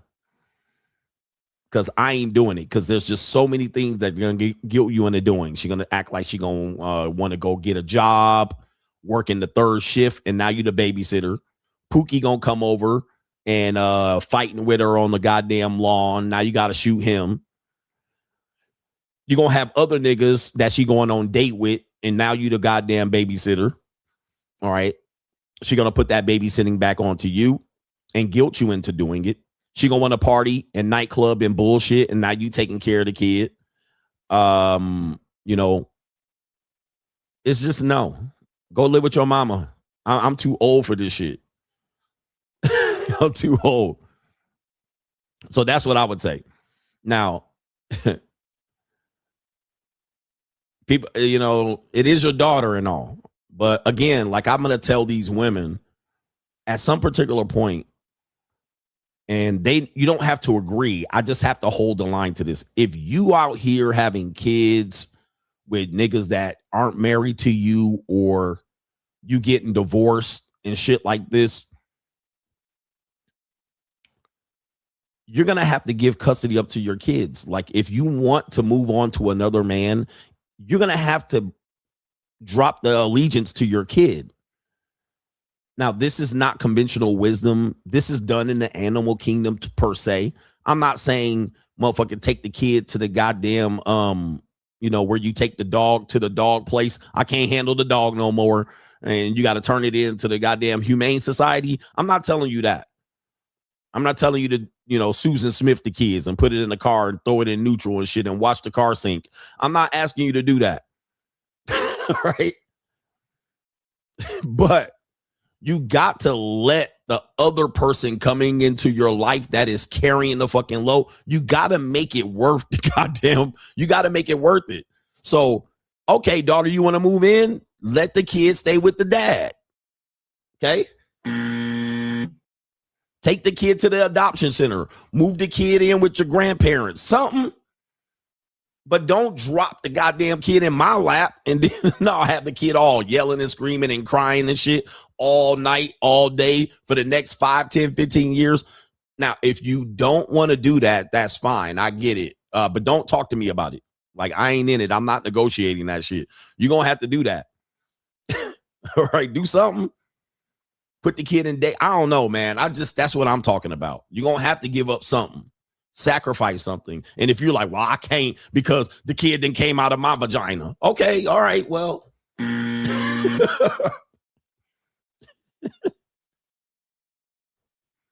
And I got love for the kid. Okay, do you then? I don't know what to tell you, but you're going to have to dealing with me. All right, I don't care if it's my daughter. Kid ain't moving in here. You can, and I'm going to tell you where the ultimate leverage is. This is the ultimate leverage. Because you do have to have leverage with even your relatives. Because your relatives will play in your face. They're the worst ones. Any women in here listening to this and completely appalled by this, I'm a little pragmatist. I'm not an emotional guy. I mean, I'm emotional, but I can cut motherfuckers off, even kids. Like, I'm like, all right, fuck them kids. Nigga, fuck that. Even my grandkids. Nah, that nigga ain't living here. I'm too old for this shit. And by the way, my place, when we get to 50 Shades of Grey, this place is a place of debauchery. Okay. Where I live, we do debauchery in here. Like, you know what I mean? Like, if you don't want to hear me all night fucking and spanking bitches and pulling hair and having bitches yell and scream and pull their legs back, open up and let me get up it. This is a place of debauchery. Like, this is a house of whoredom. This ain't grandfather's house. This ain't a house where I just sit back and twiddle my thumbs and shit and look for shit to do and sit in a recliner and drink beer. This is a house of whoredom.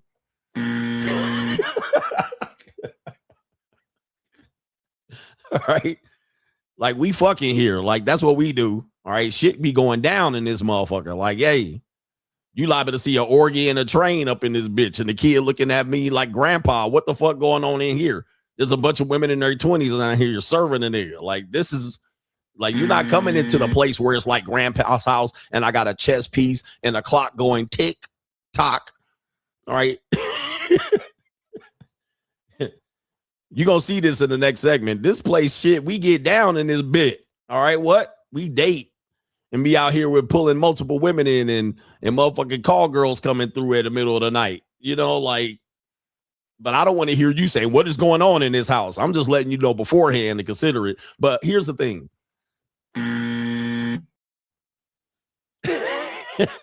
Niggas not, and then they're going to tell me not to do it no more. You want to hide this from the grandkid. I got a love swing attached to a goddamn beam in my house in the middle of a goddamn room. I got a room where you open the door and be like, oh, Lord. All right. Hey, it is what it is. But here's the leverage. And this is what you were offering them. You would say, this is the leverage. If a relative or you're in a situation where they want to move back in on you or something like that, or you maybe have a woman that has kids and what you offer them is a separate place. Okay, listen. All right, you done fallen on hard times. All right, you done broke up with your baby daddy. You done got divorced.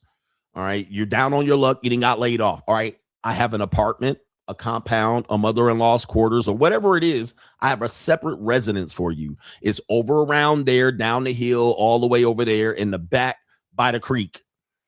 All right, where Charles Manson gonna knock on your door. All right, you're gonna pay me $400 worth of rent. All right, you can live in there. You motherfucking do the upkeep. All right. Pay the utilities. See that? You see how you get around it? See, what people don't have is leverage.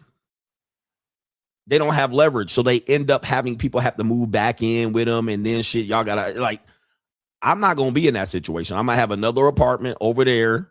All right. It's going to be 237 square feet. You can move in there. You're going to pay rent. If you don't pay rent, I'm going to evict your monkey ass. All right. Don't come up in here dropping that shit off in mama. And even if a woman had kids. All right. Yeah. Okay. And she's like that FedEx woman. I just want a man that does this and that. Okay. Yeah, that's cool and all. All right. So look. All right. You live over there. I live over here. Okay. I never see your kids. All right. I'm never going to be involved with them, even if we have fucking kids. All right. I am never letting your kids move in with me. All right. You're going to be over motherfucking there in that little apartment. You ain't moving into the big house. You're not moving into the penthouse. All right. And what you going to do is you're going to find your own nanny. You're going to find your own motherfucking babysitter over there 20 miles away. All right. You're not moving into my shit. So that's leverage. Now, guess what? What you're going to find is they're not going to take that deal because you're charging them. They don't have the money. They don't intend to even pay rent or do anything in your house. They're freeloading. They're going to have you. They can't make you a big free babysitter. Okay. So then they're going to reject the deal because it's cost and they're not going to be able to use you. So they're going to be like, nah, I don't want to do that. Okay. Well, you ain't moving into the fucking penthouse. That's what you ain't going to do. So same thing as a woman that has kids. She's going to say, no, I don't want that. Because she's coming in to drop in all of their shit on you and try to emotionally figure out how she going to get you to deal with some shit that you didn't even bring into the world. You're going to be over there. I'm living in here. That's how we're going to do it. You don't want it? Go kick rocks. I don't know what to tell you. All right. But that's how you do shit. That's leverage. Money talks, bullshit walks, bro. Shout out to my cousin Vinny says, Coach, I did the unthinkable. I asked my wife for a divorce on our anniversary. Moral of the story is she's pissed, but we talked and to my surprise, we actually are cordial about it until you get to court. All right, good, but good luck. Congratulations with your divorce and shout out to you for firing the first shot. Dennis S says, if you haven't watched Succession, please do. A cold show about kingdom and power in today's time. All right, shout out to you. I've actually will check that out. No government name in Michigan, I think. MI, shout out to you. Miles says, I agree with you on your economic take. People say we will go to universal basic income, but I don't think that'll happen. Our society is already filled to the brim with mental illness. Free money plus free time equals trouble. They will work harder and longer for less, in my opinion. And that's always how it's been. That's always how it's been. What happens is when the inflation goes wild, people basically find that the money has less value. Okay. What they'll start doing is they rather use the fucking dollars as heat source. It'll have more value as a heat source and burning the shit and providing heat for you than it has for you to buy something with it. Right. It just doesn't have power and leverage. And what eventually people will do is they'll figure out that working is not even worth it. Getting 2 and 3 jobs is not even worth it. That's where we are right now. And eventually they're going to end up fighting. They're going to find somebody to try to help them desperately. And that person, whoever that person is essentially going to, they're going to stab you in the back once they get power. Right? Because people are doing that now. Oh, working ain't even worth it. They'll just sit around and not work. They'll sit there and live with their parents and not work, and they'll just work part-time. So, yeah, I mean, that's essentially where we're headed. And it's never over. We're just going to move to a new time. And then eventually what happens then? That person gets in power. They become corrupt. Then you'll try to remove them, but they become either a dictator or a fascist. Okay. But they were there to help you. You helped. They were there to help you. Now they're harming you. You can't remove them. They'll stay in power for 20 years, and then they'll fucking get nuked. See any country, bruh. Italy, Japan, China, Russia, Germany. I mean, dude, there's so many stories about this happening. It's the same fucking shit. Now, life went on since now. Now I go to Oktoberfest in Germany, and everybody done swept it under the rug, and we done forgot. All right, but they were under turmoil for fucking 40 years trying to figure that out. All right. But eventually, once you get nuked, you'll wake up, you'll bow down to whoever nuked you and shit, and you'll bring in their new shit. It is what it is. Like what? And y'all be dead and gone. All right. By the time you figure out how to survive, you'll be dead and gone. All right. Ask anybody from the Soviet Union. Where they at? Dead. All right. There's nobody from the Soviet Union really that can speak about what the fuck happened, but I guarantee you they asked for it. Every single bit of it. They voted for it. They asked for it. They were like, come in and save us. Help. Then them Bolsheviks got into power and they start fucking motherfuckers over real quick. And now there were bread lines and shit like that. It is what it is, bro. It is what it is. Y'all gonna do the dumb shit. I just hope that I'm not around when y'all start asking for dumb niggas to help you. But y'all gonna ask for it. Why? Because let's just be honest. Y'all lazy pieces of shit. That's what it is. You don't want to get it. You don't have a sense of urgency. You kick the can down the road. You think things are gonna change for the better. It's not that hard to figure out. And I keep look at Cuba. Like people just sit around waiting for the good times to come back. That's not how it works, bro. You gotta work. Everybody got to really handle their business and have a sense of urgency to realize what's going on. Larry C got the Daffy Duck with the bill turned backwards. Regardless, he says, regarding you teaching about the 5 stages of grief, I hear that the hardest tea to swallow is reality. Reality. Take me out with the car fire sound. Much love to you and the coach gang. Appreciate you, brother. All right, here we go right there. Look what she did to my car. Look at this piece of my car. I can't stand this hole. I can't stand Shout out to you. Reality. Mr. Moneyline, parlay. American men are the slimiest creatures on earth, fighting another man for his wife for real. Nothing can redeem the American male. He is finished. Like, how in the world you fighting another man? You're fighting another man's, I don't even know how to say it.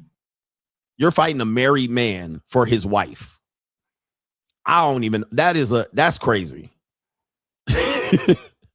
And normally what happens when that happens, just know, for people who don't know, the woman more than likely already put a battery in his back.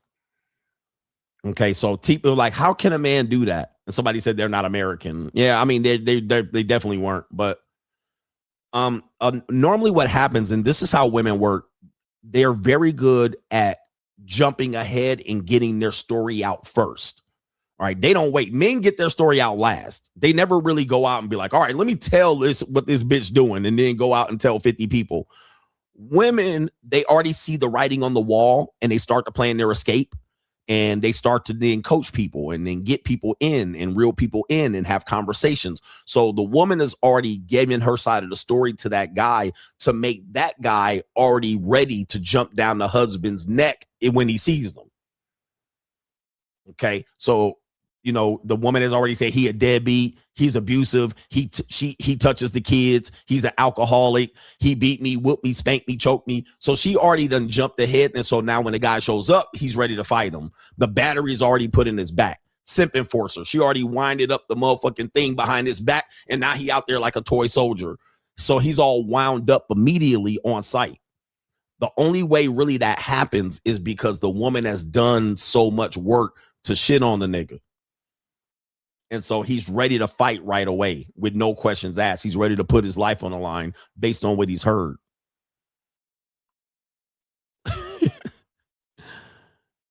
Shout out to Justin. Says, we got the email, coach. We in there. Corporate Fortune 500 internship. Here I come.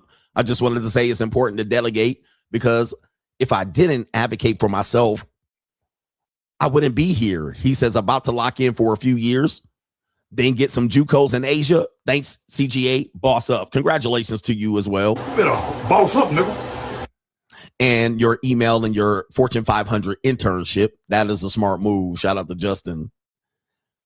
And shout out to Nick X. Appreciate you. DGC Moore says, coach, I'm at a white folks job. Your segment, I lost patience. Let me take the building down. Your commentary had me rolling. I must remain focused and look like the manager. Shout out to you, man. All right. Yeah, I'm going to take this building. I done lost patience. Congratulations to you, man. And don't get fired listening to CGA at your job. JC says, coach, I have a joke challenge for Larry C. What is it called when a child won't take a nap?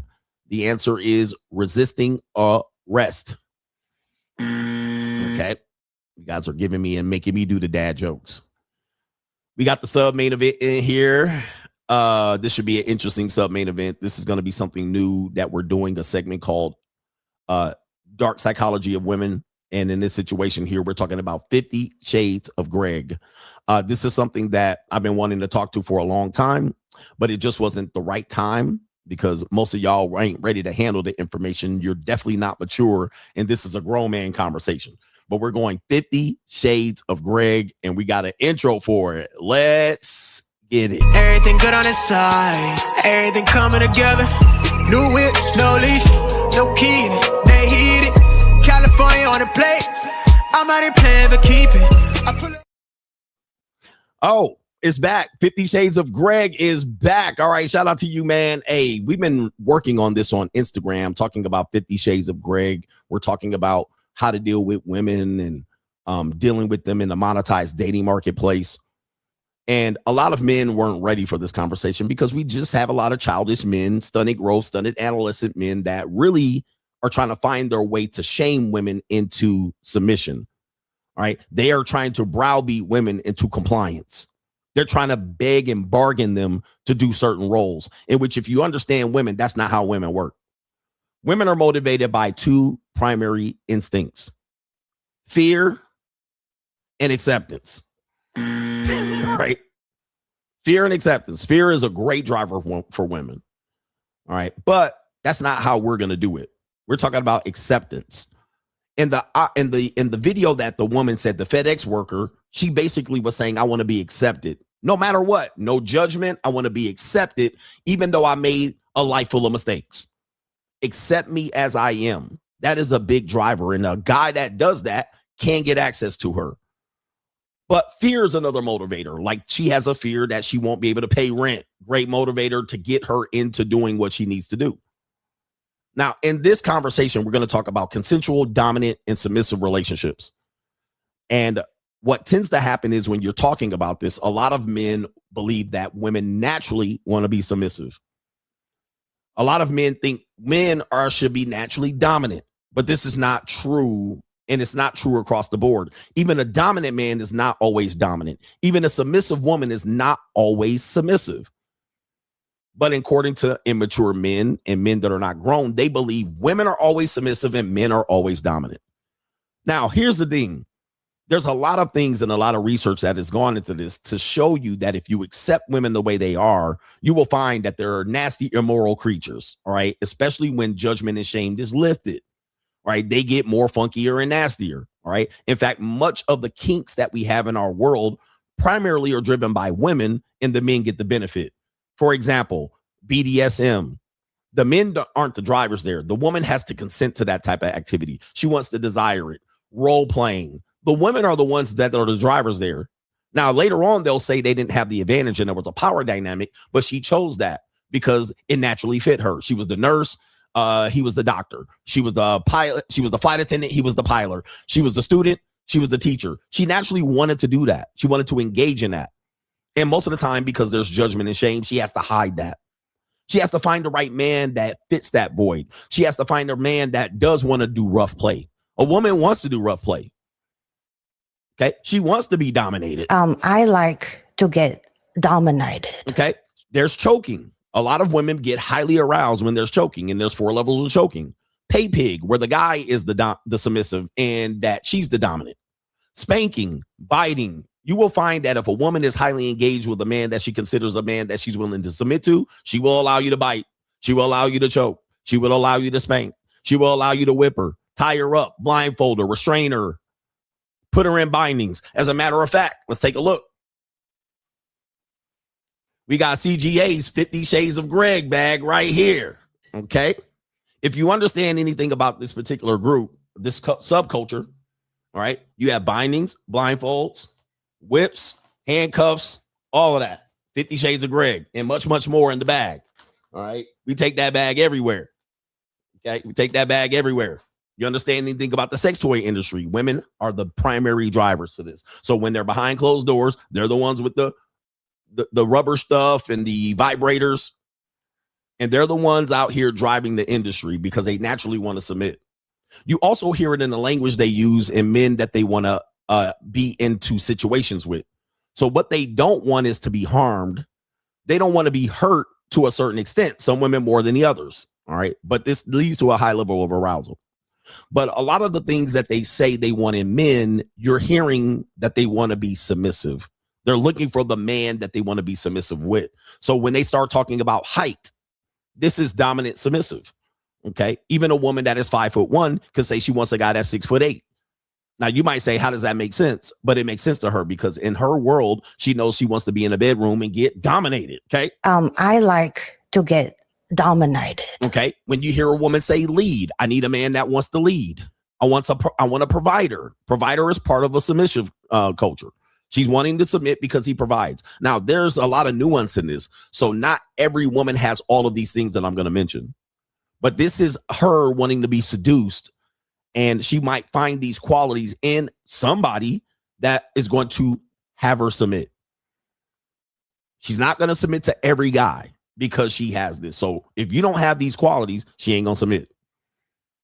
Okay. So provider, a man that's dominant, a man that's calm, a man that's decisive, a man that she can trust, a man that trusts her, a man that reassures her he's safe.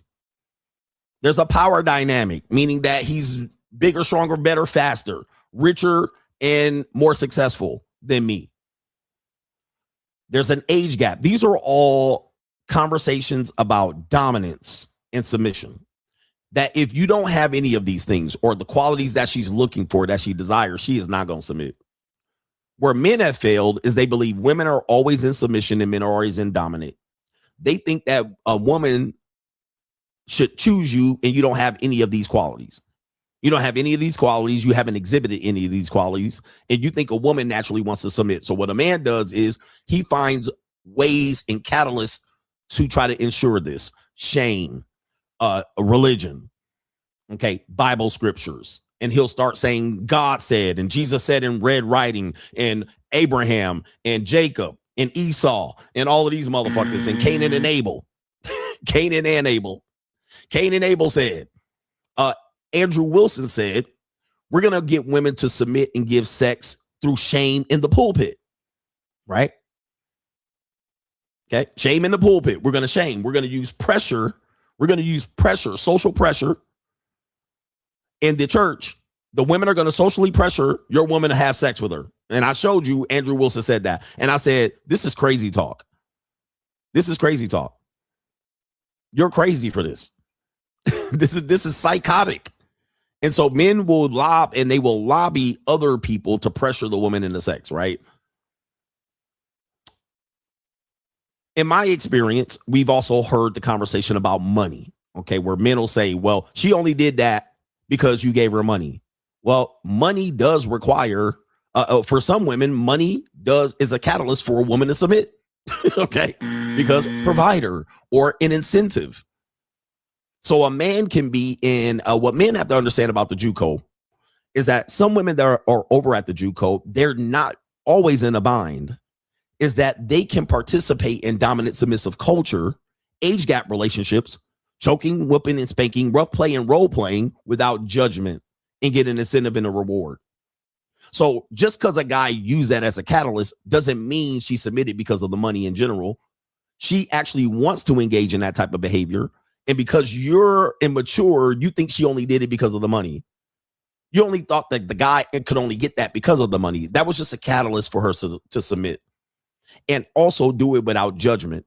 And also immediately do it on the first date, as opposed to waiting for your goofy ass to be the leader and be the person that does it for her. She can immediately say, okay, I feel safe. There's no judgment over here. And there's an incentive, submission. Okay, not always, but this can play a part in even JUCO behavior. So you'll look at a guy and say he tricked and he tricked because he couldn't get her to submit. No, that's not true. She was willing to even get that reward and actually was a catalyst for her to behave the way she really wants to behave, as opposed to waiting for you to do it and then jumping out there saying, hey, what's the nastiest thing you've ever done? And then she says what she did as nasty and then you judge her. It's not safe for her to do it. When she says she got a train ran on her in college, you're going to judge her and say, oh, you nasty broad. When you ask her when was the last time she had sex and she says 2 days ago, and you go, I can't fuck you. See, these are all not safe spaces. But a guy that provides that, provides that safe space, no judgment, she'll be willing to submit. You see, these things are not as black and white as men make it. All right. But also in the absence of money, some women do not need money to submit. You might have naturally the ability to lead, the ability to be poised, to be calm under pressure, the ability to dominate a woman without her asking, which also goes into the play. A submissive woman does not want to ask to be dominated. She wants you to naturally know how to do it. She actually wants you to initiate this. So a man that's afraid to initiate sex, initiate conversation, initiate and bring that into the conversation, guess what's going to happen? She going to dry up like the Sahara Desert. She is not going to submit to you. She going to clam up. All right. So these are the things that men have to understand on 50 Shades of Greg here. Now, I think women's natural state is submission, but not to all men. But here's what men have to understand in this situation. Submission is not a steady state. It's not a steady state. Now, men tend to be steady. Our behaviors tend to be consistent. Our behavior tends to be predictable, right? Because we are the constant. In math, Larry C., we are the constant. The woman is the variable. She's all over the place. Moody, happy, sad, emotional, bleeding, not bleeding, luteal phase, ovulating, they're the variable. You don't know what you're getting. So what you do today might not be done to her tomorrow. So if you're married to her and you slap her on the ass on Tuesday, she horny. On Thursday, she's upset. All right. Because these things require consent and understanding. Now, because they are the variable, men are the stoic and women are all over the place. This does give you a little bit of insight on what submission really is. Now, I want you to take notes on this one because niggas gonna be like, you ain't got no experience in this. You don't know what the fuck I got. All right. But listen, when it comes to a submissive woman, men think because we're the constant and stoic and somewhat consistent that women are going to be submissive all the time. And this is not true. A woman can be submissive, but only behind closed doors. She can be dominant outside of those doors. So I had a woman that was a lawyer. She was a bulldog, a pit bull. She was aggressive. She was a feminist. She didn't take no shit. But behind closed doors during intimacy, she wanted to be submissive. So that if, in fact, you took the intimacy submission and then when you were outside and tried to implement that to her when she was outside, she would reject it. So if you tried to pull her hair and smack her on the ass and put your hands around her neck outside, she would just cut that shit off. What are you doing? No, hell no, because she's dominant outside of the bedroom. Inside of the bedroom, she's a submissive. Everybody got what I'm saying. Everybody picking up what I'm laying down. So submissive is not constant. Women are not a constant. They're variable. Hot and cold, left and right, today or tomorrow. Now watch this. They're also periodically submissive. I slap her on the ass on Tuesday. She jumps in my arms. On Thursday, she's complaining.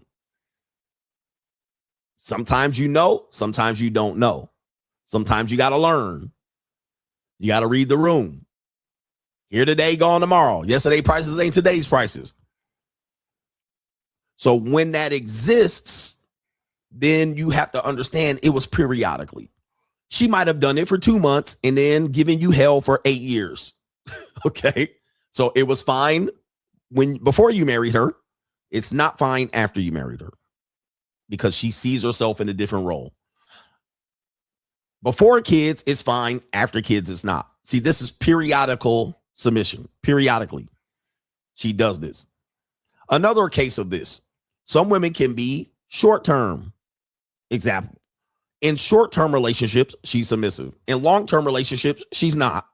In long-term relationships, she's submissive. In short-term relationships, she's not. Some women are 24/7 submissive. Okay, so no matter what, No matter what, that's her steady state, no matter what the dynamic is. So a woman that could be periodically submissive could do things like, say, for instance, in the bedroom, be intimately submissive. But when it comes time for her to pick and choose shit, she wants to always put her input into it, right? Don't pick for me all the time. Pick for me some of the time. That's periodical submission. All right. Let me get a chance to pick. You always pick. This is periodical. So it's never really permanent, and it's very difficult to do long term. That's why women that engage in this type of behavior, they're really good at doing it short term. Kinks, all of this stuff happens short term. This is how they end up picking goofies, squares, L7s, betas. This is why they end up going with beta males, because at one point of their life, when they were 20, they were submissive. Now they're dominant at 30, 40, 50, and 60. Now they need a young nigga to dominate. Okay. Now they need a beta male, someone in the middle. Okay. So this is all periodically. Now, in this situation here, this is why somebody said submission is a gift to you. Here's my question for men, the conundrum. When you're presented with a woman who says, hey, I feel safe around you, I'm willing to submit, she's letting you get that. What I found men to do is they take advantage of the submission because they're immature. So a woman says, hey, I find leadership qualities into you. The power dynamic is good. The age gap is there. The reassurance is there. The money is there. So yes, go ahead. You're that dude. What do guys do? See Andrew Tate. They abuse the submission. Now, there's a fine line with this. There's a fine line.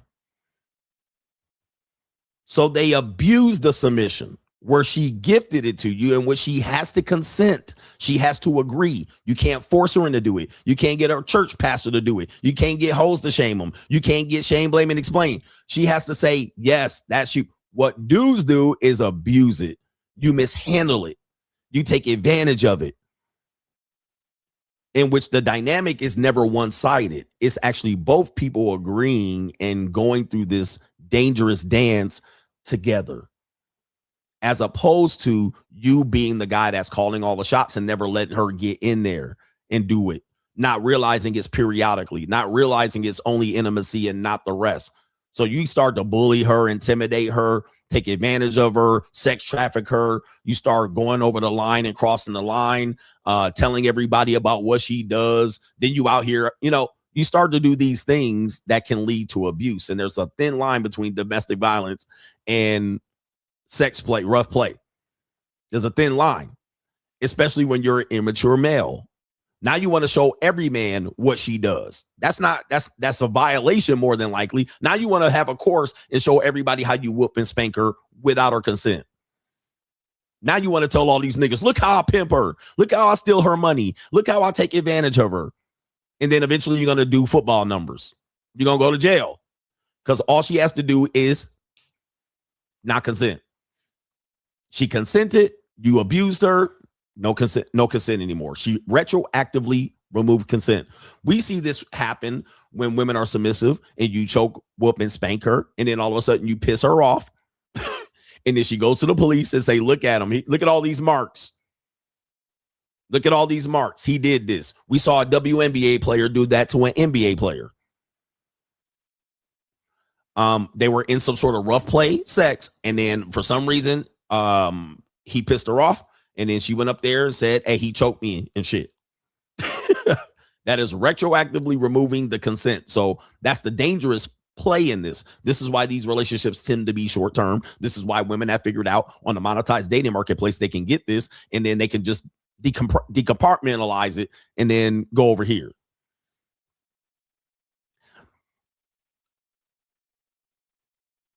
A man that says a woman should submit. This is the conversation. Women should be submissive. A man that says a woman should submit often will find that if the woman says opposite, a man should provide, the man finds fault in that. This is the immature guys. All right. So if a man says a woman should submit, I think inherently a man should provide. What men find is that a woman that they want to submit, who wants provision, They find these women to be appalling. What this woman doing? See, they want us to pay for all the bill. Guys, you asked them to submit, so equally, you should provide. Now, if you understand that there's some dynamics there's some nuance, and you can kind of play and finagle with it, and you can sometimes have her submit, but not always.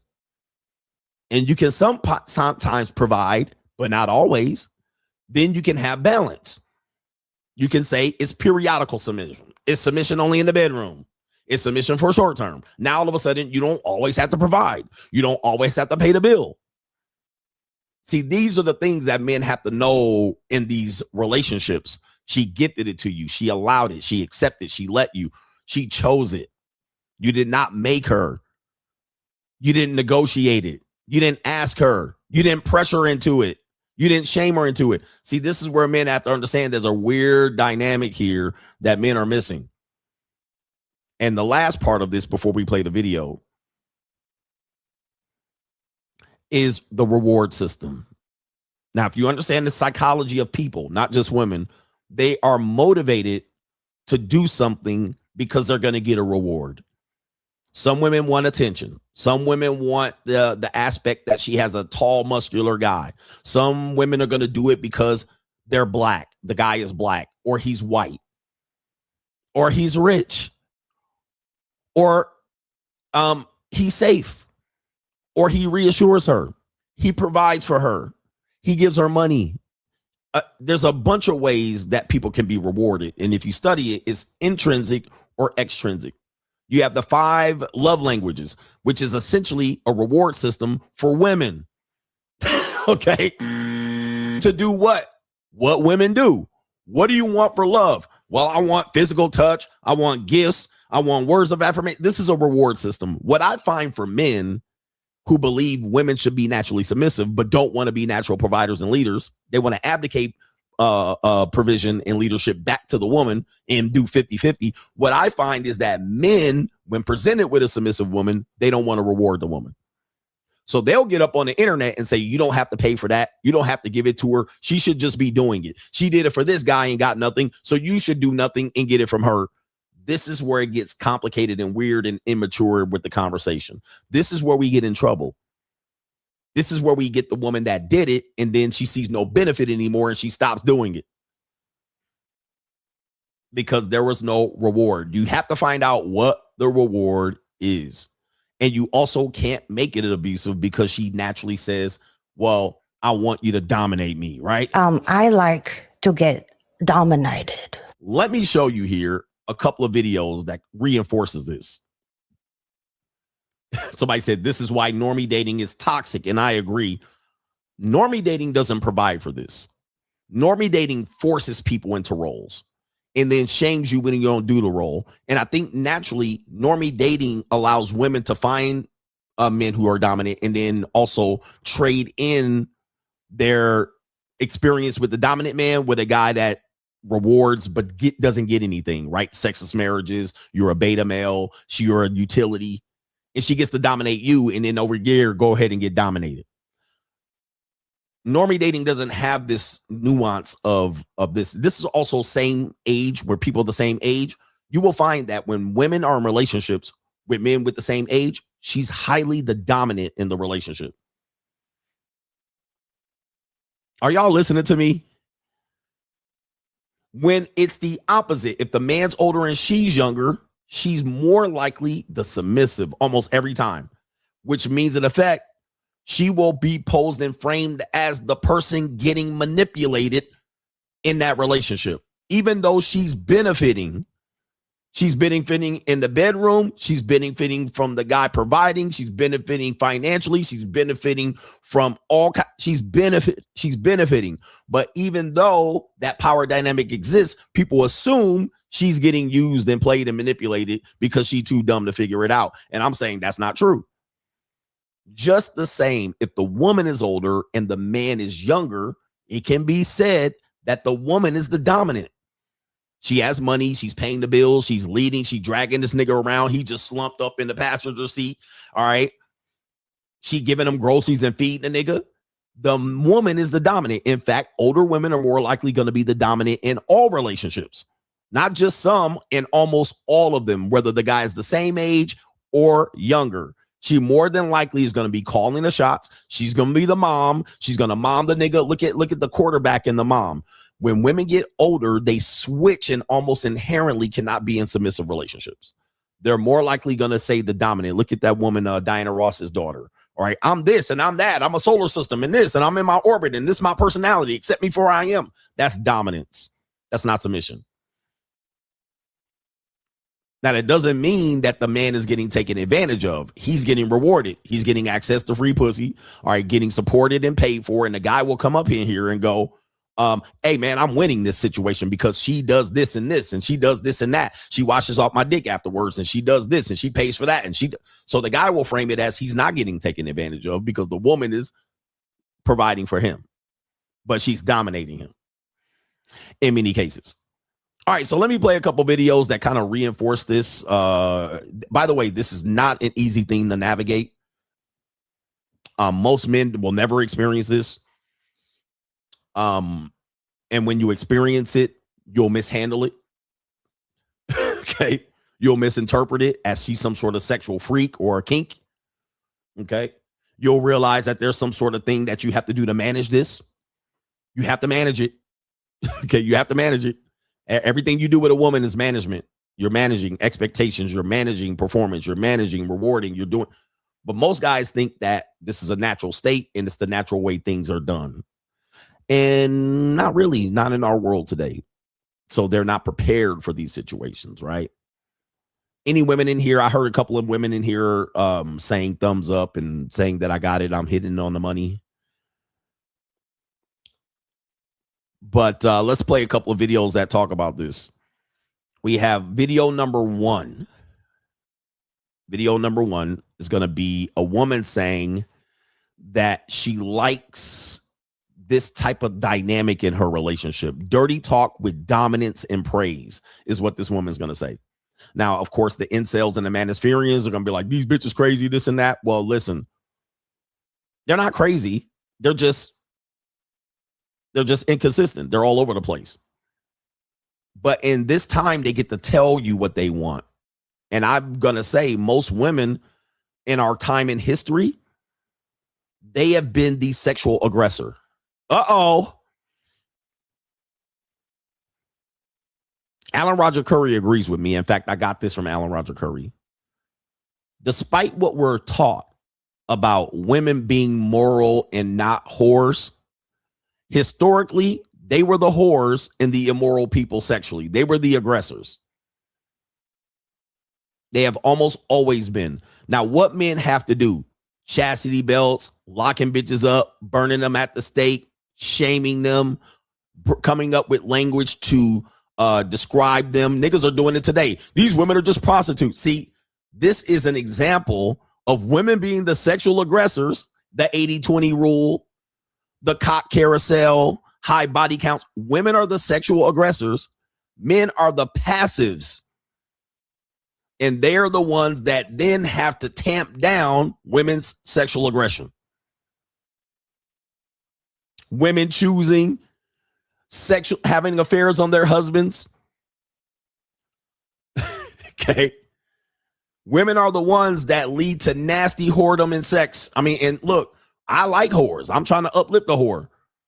But what men do when they're intimidated by sexually aggressive women, they then come up with pejoratives to describe the woman or act like they don't understand. So women are the ones that are sexual aggressors. The men are not. Even if you look at men today and they're not cold approaching women, they're scared. There's fear. There's rejection. The women just go to picking the top dominant men and getting what they want. They'll go pick the tricks. They'll go pick the sugar daddies. They'll make so that dating apps work for them. And then when it doesn't work no more, they'll change the rules. All right, so let's go here. Let's go here. She says dirty talk with dominance and praise. Let's get into it here. Things I like dirty talk with like dominance. Like again, orders, being obedient. And then I like dirty talk with like praise, where it's like he's like telling you like, oh, you're doing that so good, baby, or like do it like that. Like, you know, it's a command, but it's also a praise. Mm-hmm. So it's like it's giving you and showing you desire, that you're wanted. And it's like you're being told like you're doing it perfectly. You know what I mean? So okay, so there's a lot of conversation in here. So she's got dominant, praise, reassurance, reinforcement, no shaming. Okay. Giving orders, dominance, and also leading her into it without her having to make the decision. So she can be a nasty harlot, if you will. All right. So she can go in there. You're doing good. Lick up under there. Pull that back. Do this. Sit on that. All right. Bend over. Grab this. Put your hands up. Put your hands down. You're leading. And you're also praising her through it, not judging her and calling her kind of names. Even baby, sugar daddy represents dominant submission. Okay. And also there's a reward system in it. As you can see, she probably is getting some sort of support and provision from that. But if you don't do this, or she feels like you're not going to be safe and judge her, she's not going to do it. She's not going to do it. You're going to kick me out the house. You're going to call your other hoes in as a backup. If I do this, you're going to say I'm dirty and nasty. Okay. If I ask you to, if you're eating my pussy and she puts her hand on the back of your head, you're going to be like, don't put your hand on the back of my head. She wants to be able to feel safe and say, hey, look, you're getting closer. Do it like this and pull you in and position your head around the pearl tongue. But you out here, oh man, it's not masculine for a woman to make me eat between her legs. And see, this is where dudes get weird in the manosphere. They start telling men this shit. Men don't put their face between a woman's leg, and men don't do. Okay, you ain't never gonna get a submissive woman. You ain't never gonna get one.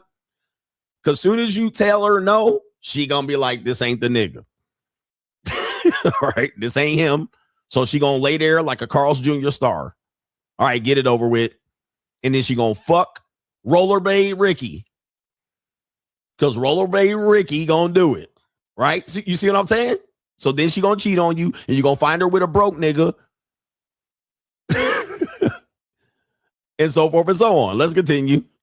So it's certain things, the dirty talk, not just dirty, but it has to be like praiseworthy. Like, oh yeah, I do like that when they're like, you're perfect. I'm not gonna lie. like, damn, Ooh. or like, do it like that, baby. Like, that feels so good. Yeah, there you go.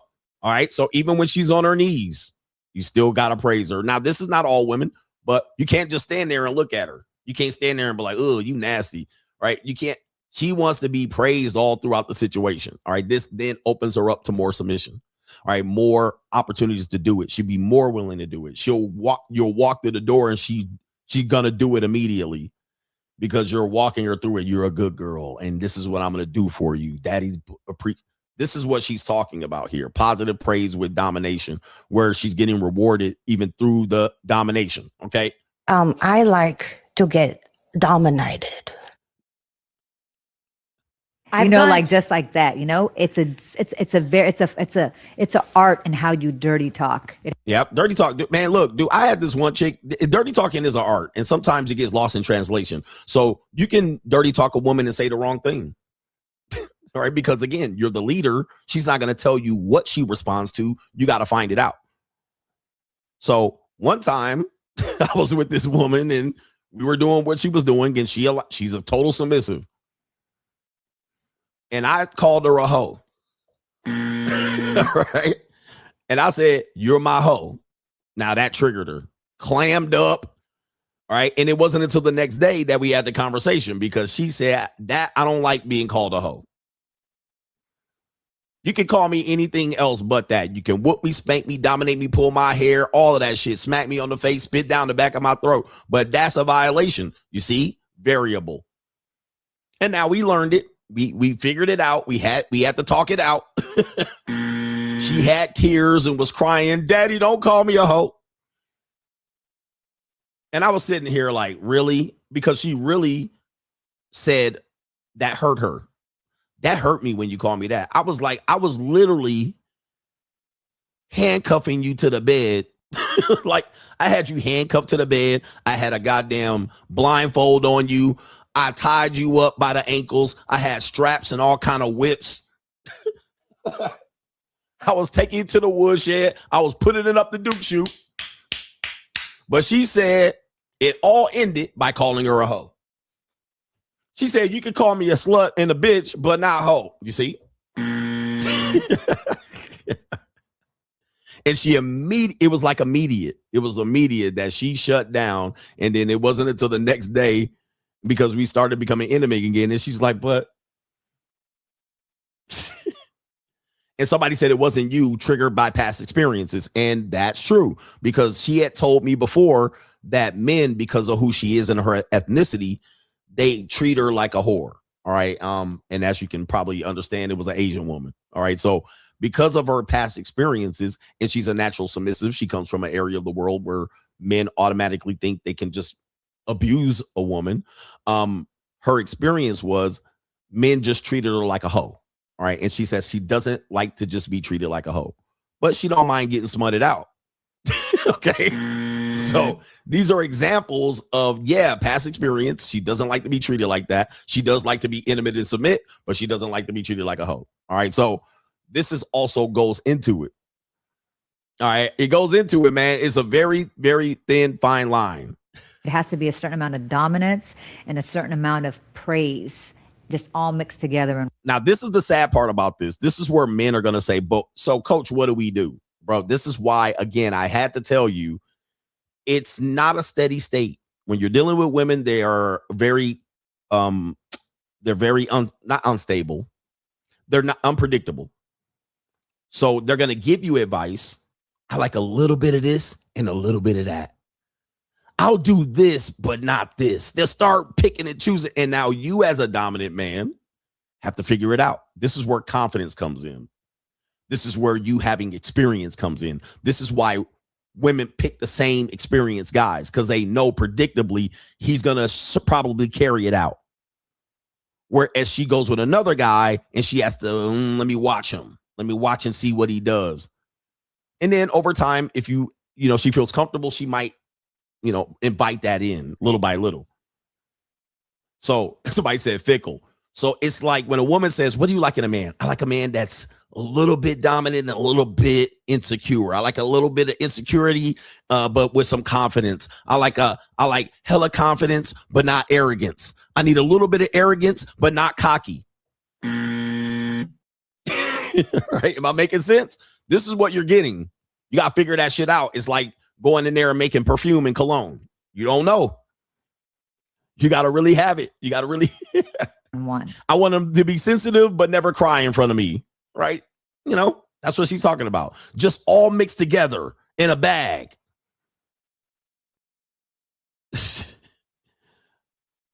I like the crazy jealous boyfriend, she says, but he has to be secure. I like a rich man that they can work over and he's generous.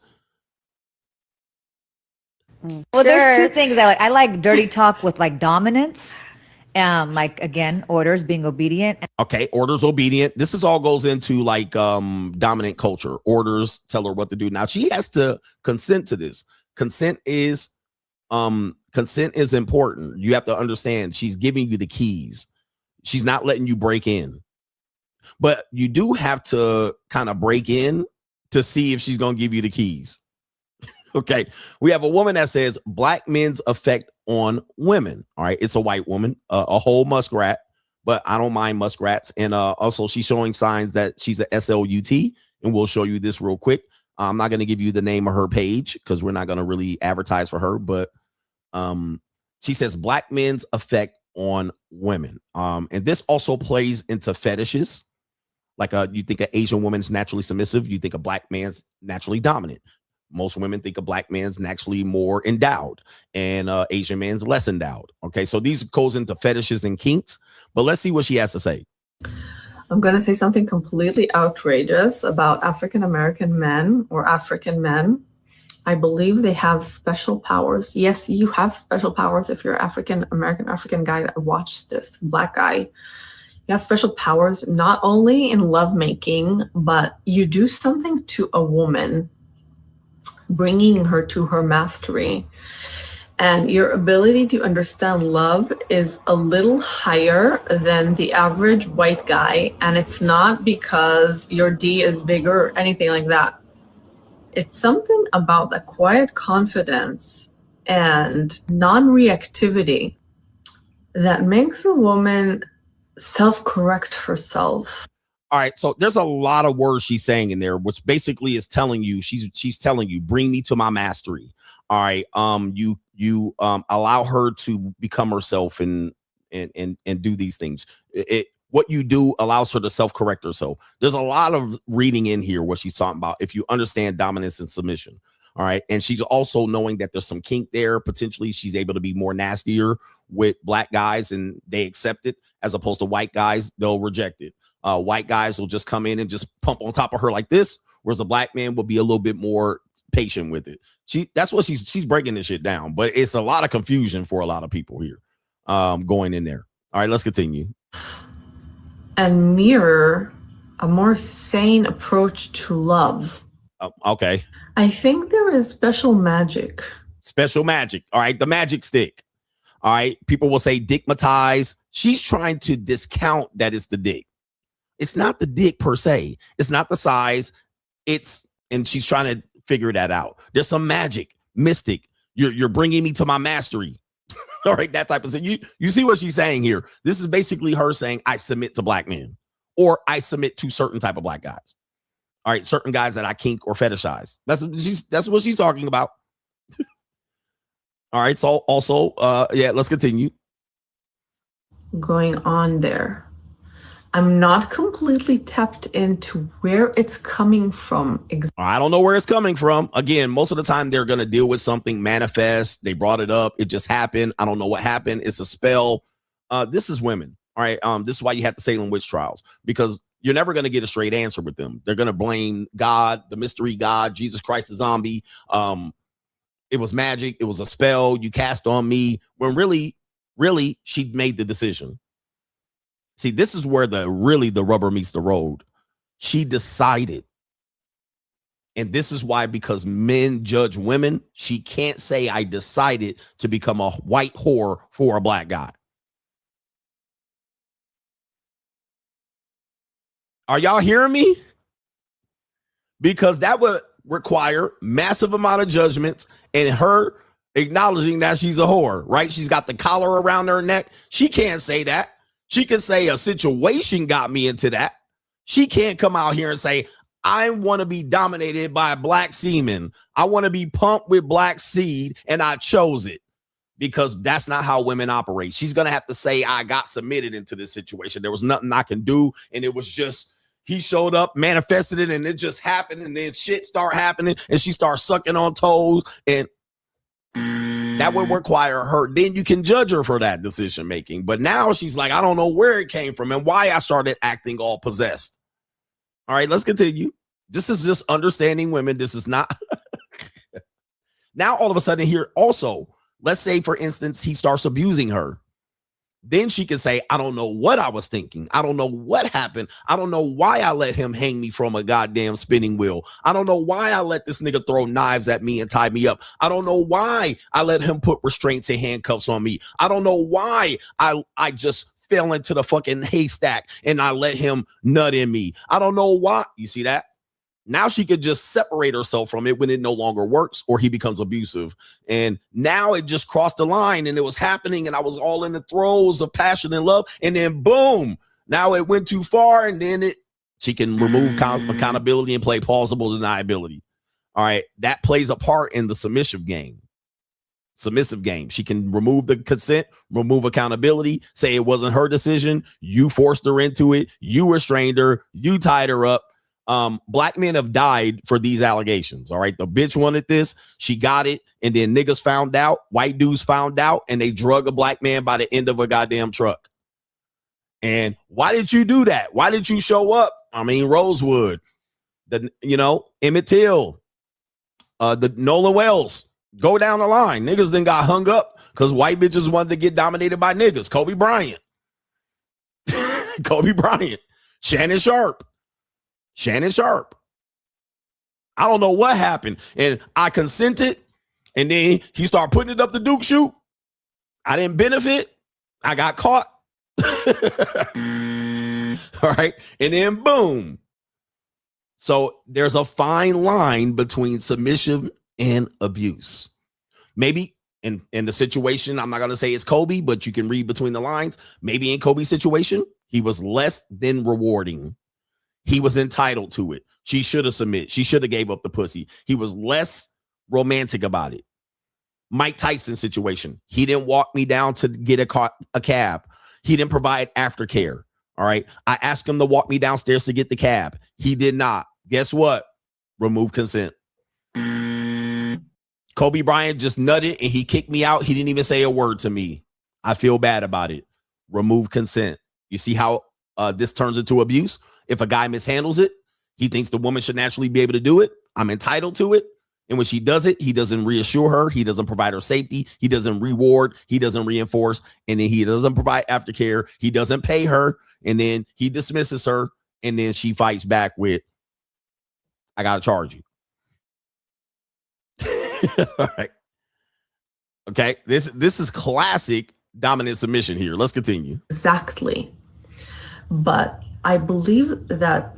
By the way, Andrew Tate as well. Some of the patriarchy, the white patriarchy that came from Europe, from, America, wherever, and teaching a woman to rely on a man did something to female sexuality, to the feeling of confidence of the woman in her powers. Okay, I'm done. That's enough.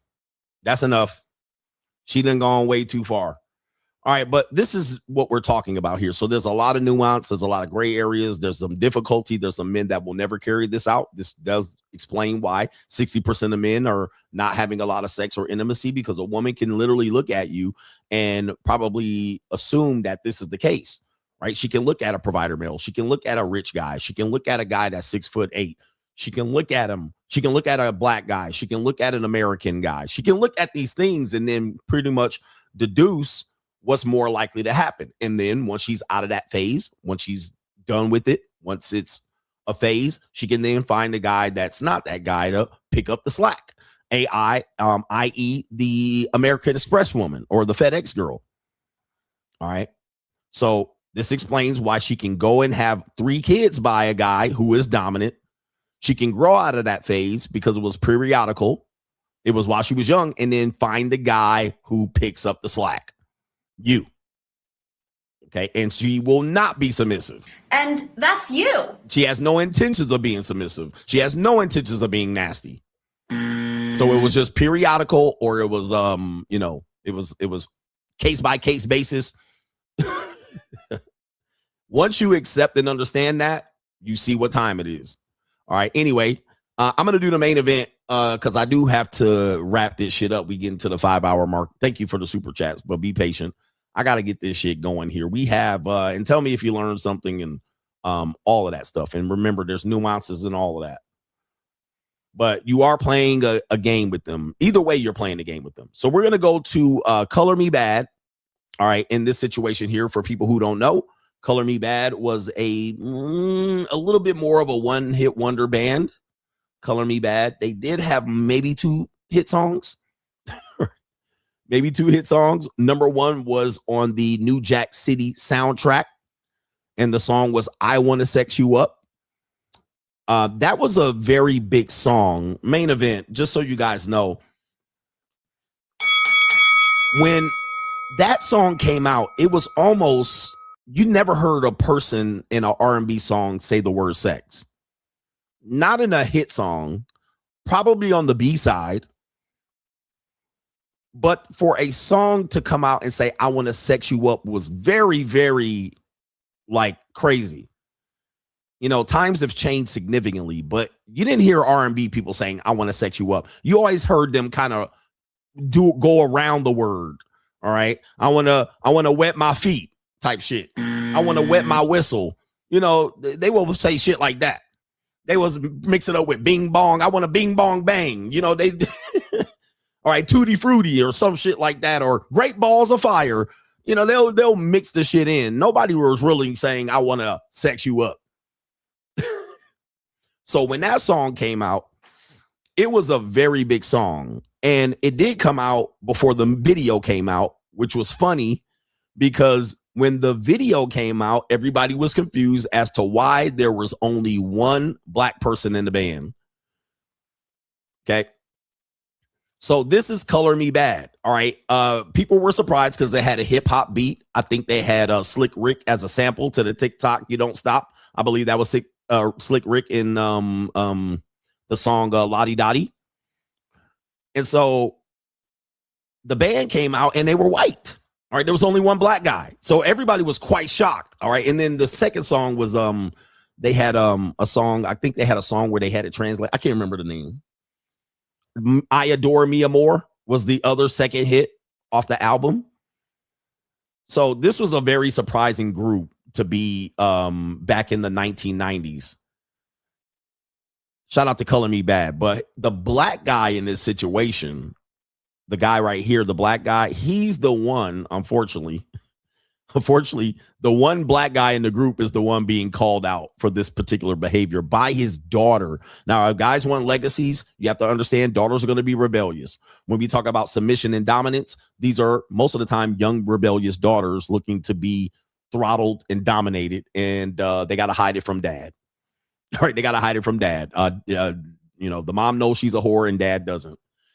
The woman gets pregnant and then she gets moved down south. The mama knows, the dad doesn't. Okay, she goes to get an early termination of pregnancy, and everybody says and tells dad she had an appendicitis. Right, she had appendicitis and got her motherfucking tonsils removed, and she had to go somewhere else across the borders of Mexico. Mom helps facilitate it, keeps the secret from dad. All right, this type of shit. This is a very, very tragic story here because we have the daughter in this case, which you can see the daughter has more issues than Sports Illustrated. All right, so this is not really that big to call out on this one. So everything we say in this story is alleged. Okay. But this woman, she's got tattoos of serpents on her motherfucking chest and shoulder or whatever that is. She's got spotted leopard tattoos for the MK Ultra shit on her goddamn. I mean, she got bald blonde hair, tattoos on her neck. She got any woman that tattoos on her chest, you got to really question where her mental stability is. She's got a serpent right there on her hip.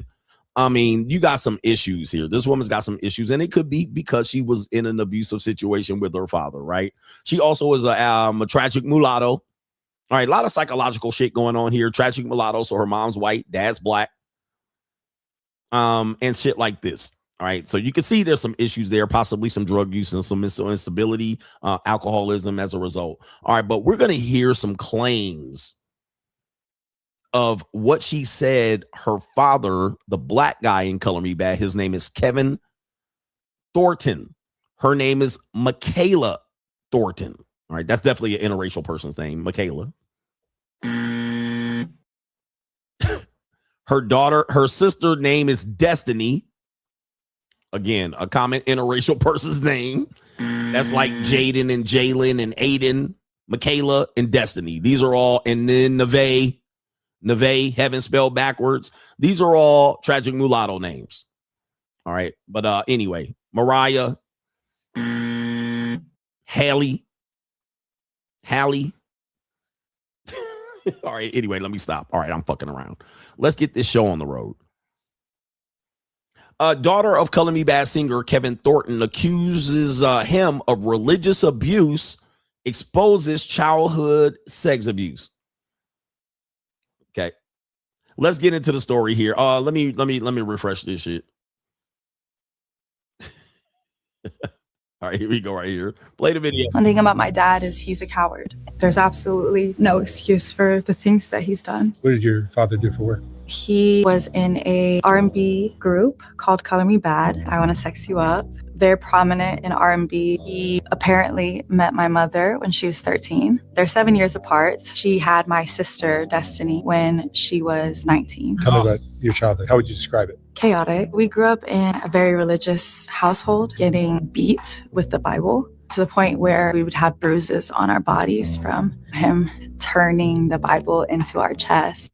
All right, some serious crimes have been alleged here, and of course, we're getting bits. She got a moon across her goddamn chest with this necklace. We're getting only her side of the story, so we have to say everything she's saying is alleged. The father has yet to respond, according to my latest update. So we also have religious abuse, which I've been telling you. Religious abuse is a thing. But there are even more heinous crimes here. She said that the dad met the girl when she was 13 and he was 20. She would know that information. But it was very common in the I wouldn't say it's common in the 90s. But you got to realize we looked at age gaps all the way up into really R. Kelly as something to look around, all right, or work around shit. All right. If you look at and ask how many women that were 14 that had 18-year-old boyfriends, I actually have a poll. I don't want to get too distracted, but if you ask in poll how many women were 14 and was running around here trying to get the attention of 17, 18, 19, and damn near 20-year-old niggas, even Nia Long confirmed that she was doing that. Okay. Up into the R. Kelly case, that particular age gap, 18 to 13, even David recently, the guy David had the little Mexican girl from San Bernardino. She was like 11 and 12, 13, and he was like 18, 19, and 20. All right. So it's not that far to imagine that in the 90s, you would have that particular age gap and people would fall silent. All right. They would not call it out. Where in today, you could possibly call it out, but David proves that maybe not. Let's continue. People would come over to the house, people from the church or people they would meet. We would do an exorcism on them and watch so many crazy things. When my sister got abused by her baby's father, my dad blamed her. It's her fault because she chooses bad men. She did this to herself. What I'm noticing in this one here, so we got the daughter, her sister being abused by a baby daddy, and they blame the daughter. What I'm noticing is when she's talking, there's no eye contact. She's all over the place, looking all over the place. This could be because maybe she has been abused and she has low self-esteem and low confidence. And she's out here with a smile on her face. Some people smile when they're uncomfortable. They laugh when they're uncomfortable. But I'm just looking at body language, and there seems to be a lot of deception and making shit up, possibly. But we don't know. I can't really say. But like I said, everything she says is alleged. And if these things are true, it's despicable. All right, but she's looking all over the place. She's not keeping eye contact. She's smiling, which could be all signs of discomfort and lack of confidence, but also deception. All right, so let's give her the benefit of the doubt, and let's make sure that everybody, in this case, is allowed their side of the story. His exact words. Didn't help her, didn't come to see her. She was pregnant. One thing about my dad is he's a coward. We had this stick called the Rod of Correction. It had Bible verses on it and our names on it. And anytime, we get in trouble, like we would get beat with the Rod of Correction. I mean, not a bit of eye contact at all. The Rod of Correction. I mean, but look, these people, he was a minister. This could be true. I mean, look at Andrew Wilson suggesting even as much. But let's continue. Because that was from the Bible. Whose idea was that? My father's. And when I tell you those beatings, like, they loved those beatings. Like, if you didn't cry and beg, they would just keep going until. And this is the type of women that be in dominant submission relationships because past abuse from parents. And so they end up engaging with men for a long period of time, pimps, low lifes, sugar daddies and shit like this that dominate them later on because they're already groomed into this type of situation. Let's continue. You did, and it was like a gleam in their eye. They loved the beatings.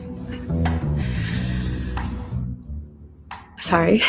And also, there are some Christians that do try to beat their kids far too long. They're 13, 14, 15, and 16. We even saw the Michael Jackson situation where he was trying to have beat the nigga when he was 20 years old. So I do know that the idea of spanking a kid and using some sort of physical way to manipulate their behavior is probably not good past the age of 8, 9, and 10, because what will happen is the kid can't get punished physically anymore.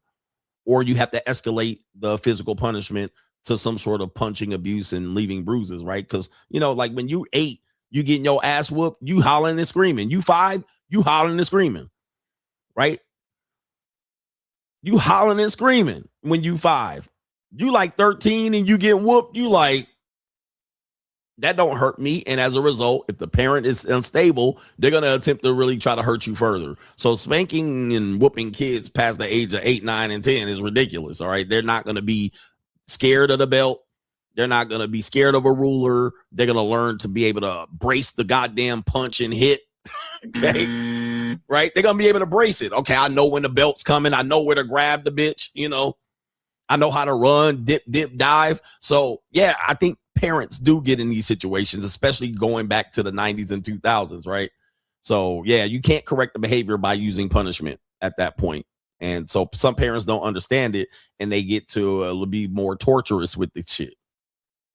There's just so much. I'm trying to think. We had this stick. There was a program where the children of the youth group could write letters to inmates unsolicited. They're not reading the letters, they're just sending them to make these prisoners come to God, I guess. My sister wrote to one, she's 14. He got out and came to the church. My father befriended him, and not long after, he started raping my sister, got her name tatted across his chest. My dad knows about that. He'll deny it to this day, but he knew about that and the videos. All right, so here come the tears now, which you could say probably there's some truth in what she's saying, or she's very convincing. But these stories are very specific. All right, these are not natural. He was abusive and a narcissist. He yelled at and screamed at me. They starting to get specific, as I say.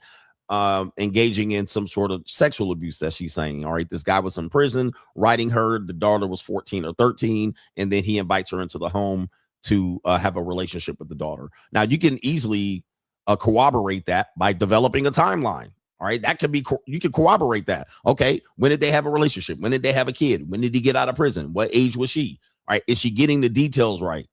Or is she getting the details wrong? Is she misremembering or misinforming? But looking back at the timeline, that your daughter was actually 17, or your sister was actually 17, and the guy.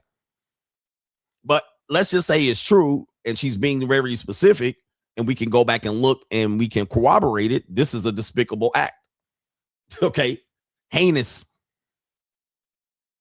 All right, actually tragic. Because this is a human being, it's a person. She's a beautiful person. And as you can see, she's been highly traumatized in a multitude of ways, either by her own choice or through her child abuse. Heinous. Okay, let's continue. They were best buds. He always said Destiny was mature for her age. My father, Destiny's fast. She's a slut. Then he hosted a men's group at our house. Come to find out, all of these men he had to the house were pedophiles. They'd this is a common theme that I'm hearing here, and we talked about this when you're talking about women who are probably fast. They develop early.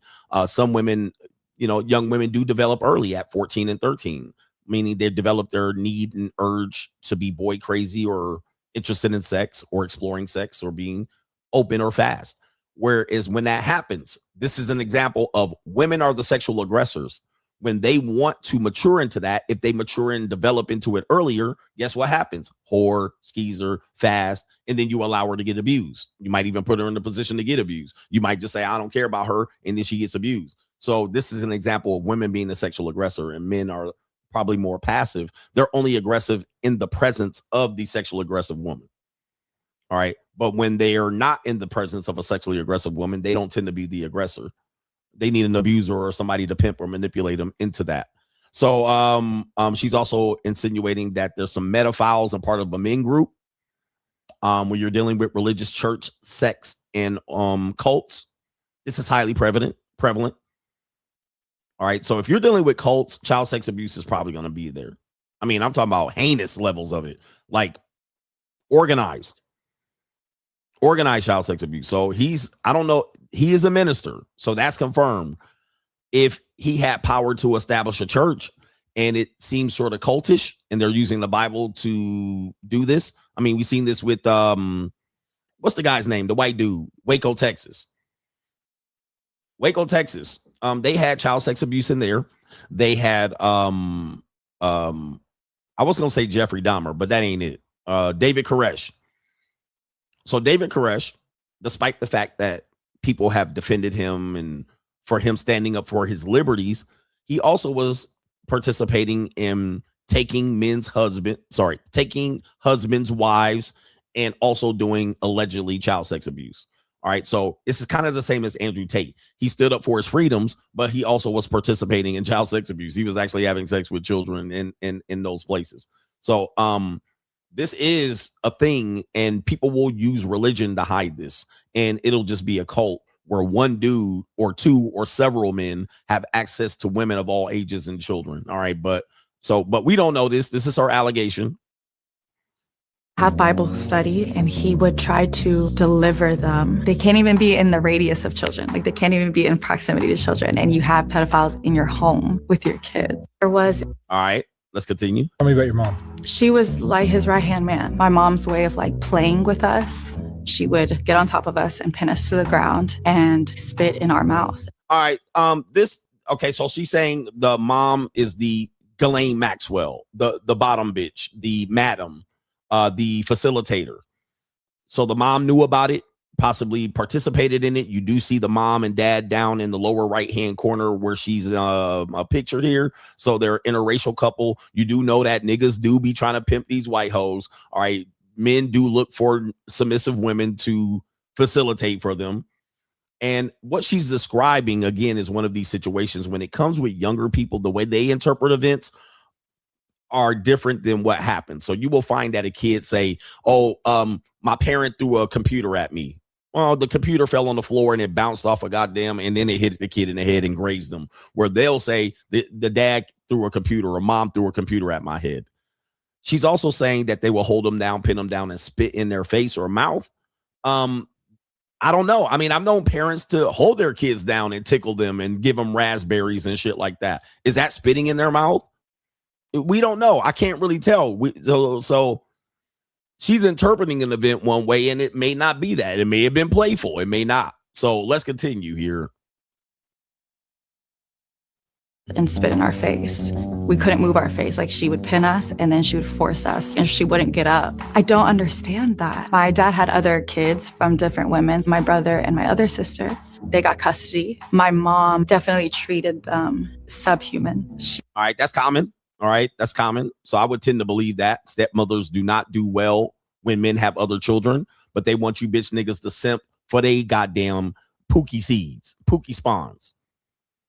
But stepmothers are oftentimes very evil to kids that are from other women.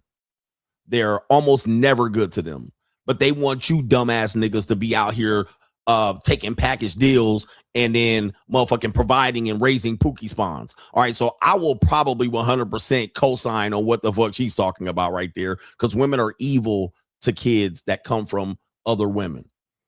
All right. And they will do shit like try to have other kids on top of them motherfucking kids. So if there's one son or one daughter, and she'll motherfucking have a arms race, a cold war to try to have a daughter or son to usurp that daughter or son.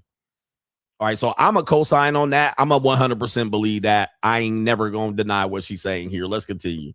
She would lock him in his room for days to the point where he would shit himself in the corner. The food. I'm pretty sure that might have happened one time, but one time is enough. And then my sister Brianna, she would treat her like a slave. She made her run to school and then drove beside her, scream at her and yell at her the whole way to school. Again, that's common. I mean, I would have to get the context on that one. They took her. Because that could be, the kid could be a track star, right? The kid need track practice. The kid finished last in the track race. All right. And then I just got mad and said, you ain't wasting my motherfucking money. And then made the kid run to school. I mean, I don't know. All right. That it's not like that was a constant thing. I'm pretty sure that happened once or twice, but I would need the context. Everything, no door, mattress only, no sheets. They cut her hair. They gave her one outfit to wear, took her makeup, face wash, her hair products. I mean, this is complete context. I mean, I would need the context on this one. All right. Took her hair and makeup. I'm pretty sure one time a kid got cantankerous or rude or arrogant. All right. No door, take the door off the hinge. No TV, no computer, no laptop, no iPad, no makeup, no goddamn. And I mean, I would need the context on that one to actually sum that up as abuse. Now, as the total story, yes, but I would need context. Let's continue. Took everything, and they would let us know, you can't talk about what's happening, because my dad was the preacher. Tell me about your mom. She was like... What age did the sexual stuff start? for you? So it was when I was 15. There we go, right there. So 15. That trends. You guys know statistically, women get very curious sexually between the ages of 13 and 19. All right. It almost is statistically no chance that she ain't gonna get touched or out here just sucking the dick. All right, between those ages. Now, this is where women, you can get into the conversation of them ruining their value and getting high body counts and becoming less valuable to men. Well, statistically, if a woman at these ages want to have sex, they're gonna have it. All right, you're not gonna stop them. Okay, they're gonna be hell bent. They'll be doing some wild shit. Let's see what we got here, and they'll have it with anybody, any age. Now later on, they can become the victim. In this situation, they can seduce teachers, male teachers, and then the teacher goes for it and bites, and then all of a sudden, because now she got caught, she told her friend, now teacher going to jail. So this is trends with the knowledge and information that I give you. This is what you're picking up. That's why it's difficult for women in their 30s to find guys, because they didn't have 15 goddamn years of riding dick, right? And picking who they want and being dominated and getting passed around and tip drilled, going to Vegas to hang out with Suge Knight and Pac. Right, all the way from 15 to 29, 15 to 30. Now they want niggas to pick up the slack and be the good guy. They didn't put that shit in the past. So this is a difficulty here. Let's continue. This trends of my teachings here. Let's continue. Yeah, trains and orgies. She's going to talk about that here in a second. But when I would get molested on the bus, I was honestly as early as I can remember. All right, so she says she's just starting having sex at 15. But listen to what she says now. She said, I was getting molested on the bus. All right, this is an interesting story here. Listen to this. I was in 3rd grade or 2nd grade. It what happened. All right, she said 3rd or 2nd grade, but we'll see. Throughout my period of time there, I told the bus driver, and the bus driver told my parents, and that's when they didn't do anything about it, so it kept happening. And I just started being quiet about it and just let it happen. This is with who? All the kids on the bus. All the kids on the bus. Okay, so she said 3rd or 2nd grade. You mean 7th through 9th grade? All right. I mean, I'm just got to ask the question. So all the kids on the bus did a tip drill on you. 2nd and 3rd grade. I'm not buying that. 2nd or 3rd. All right. I mean, you know, in the 80s, we used to be a little freaky like that and curious when the motherfucking parents left us by ourselves. All right, let's play house. Let's play hide and go get it. 2nd and 3rd grade on the bus, and the bus driver didn't stop it. I mean, no, this is probably when she was around 13, 12, 13, 14, 15, and 16. And she let all the niggas take liberties with her. Now, here's the thing. This is where guys will count this as a body. They will shame the woman. They will act like they're special. And then later on, now she's saying she was abused. And you're counting it, and you're still even saying, hey, remember that time we ran the train on that girl on the bus? Okay, and remember that time and I did this, and y'all like, and I was that dude, and it was easy. But what you're now having to understand is once they get older, they're gonna frame it as abuse. All right, it was not a choice, and they were only doing it because. And we're gonna hear her say why she was doing it. Here we go. Would just force me in the corner and just touch me and kiss me, and you know, I didn't understand it, but I knew it was wrong. So I didn't understand it, but I knew it was wrong. I mean, I'm right on point here. I know I'm not protecting these abusers or anybody in these stories, but this is what she said. I didn't know what was happening, but I knew it was wrong, but whatever. And that's what that white girl said about black guys. I don't know what happened. It was magical and mystical, and I don't know why I was submitting, but she was in the throes of having attention and being touched and being curious about it. I mean, there's a lot to unpack there, but you know, she's definitely is a legit victim. Let's continue. Right, she enjoyed the attention until the girls start calling her all kind of harlots and whores. Let's continue. Told my parents about it, and they didn't do anything about it. Understandably so. Now understanding my father's relationship with pedophiles, my father's relationship with my mother. You know, if it walks like a duck and talks like a duck. What age did the sexual stuff start for you? So it was when I was 15. Okay, so in this story, she says it was 15, but then she went back to 2nd and 3rd grade. Let me continue. You mentioned that your mom used to have you strip naked and... Yes. When I was 6, Bryan Hey, 6. is is one of the Color Me Bad members. He was staying with us for a short period of time. Bryan never did anything. He was just there, but for some reason, they had me go into his room naked. And they had me strip and walk into his room and just were laughing like it was funny. It's almost like your parents were offering you up to him. Yeah. I mean, that would be heinous for sure if this particular thing occurred. All right. That would be a despicable act by the parents to be able to offer your daughters up. But again, it's Hollywood, music industry. This trends, the Black Dahlia. This trends with people in the industry in Hollywood offering even their own daughters up to be used, even having parties where their daughters and their coquette young women and friends were offered up to men. Look that up in the old school Hollywood. All right. The Black Dahlia is an example of this, of the father offering their daughters up for services. You also have to understand that even in communities like third world countries or underdeveloped nations, they do the same thing as well. The young woman is offered up to men because there's a price on the daughter's head. It's a way out for them financially. So I don't think she's making that up, that possibly could happen. And thus, but could she be reframing the story? Could have been an accident where she got out of the bathtub and they were trying to do like shits and giggles, like, oh, look at her walking through the room, and then make it so. I don't know. There's a lot to unpack there. There's no proof that this happened. This is her story. And unfortunately, if this happened to her, it's despicable and disgraceful. Let's continue. At 6 years old. Yeah. Yeah. All right. She's not even sure. Yes. Your parents never got caught with any pedophile charges or anything like that? No. They're so good at making people believe that they are God's chosen people. It was so suffocating because we all were so angry. You mentioned that they pray for me to get in such a bad car accident that they prayed for me to become paralyzed. They've prayed for me to become so dismembered and so disfigured in my face so that God could humble me.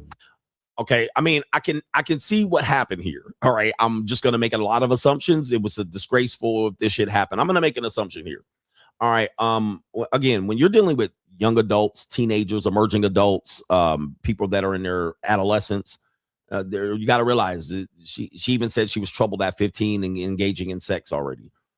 What tends to happen is if you are all over the place as a teenager, right? You're unstable, your hormones are going crazy, you're bringing shame upon the family. They're a minister, they're in a church, and you're a whore, all right? And you're perceived to be fast. What'll happen is the parents will eventually try to figure out a way to get you to be humbled. And that's what she said, all right? They wanted to humble her, which means in effect, she was probably troubled.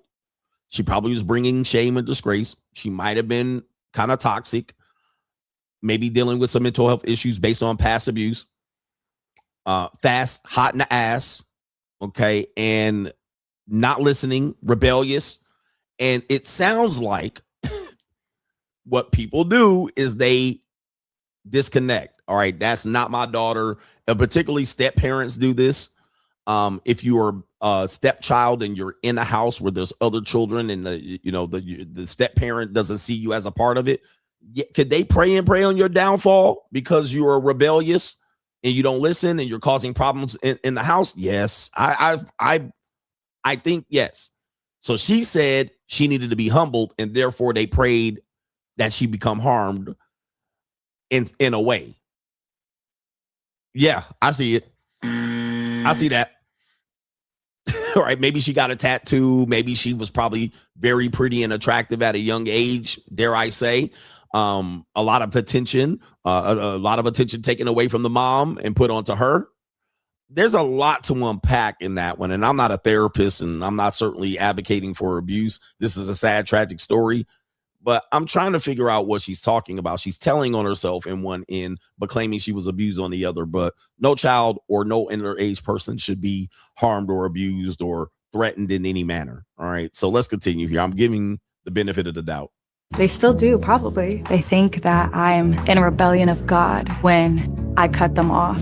There it is. I mean, she telling on herself too. So there it is. She was in rebellion against them, rebellion against the house, rebellion against the God. They still praying on my downfall, and they see me as a problem, a loose end. All right.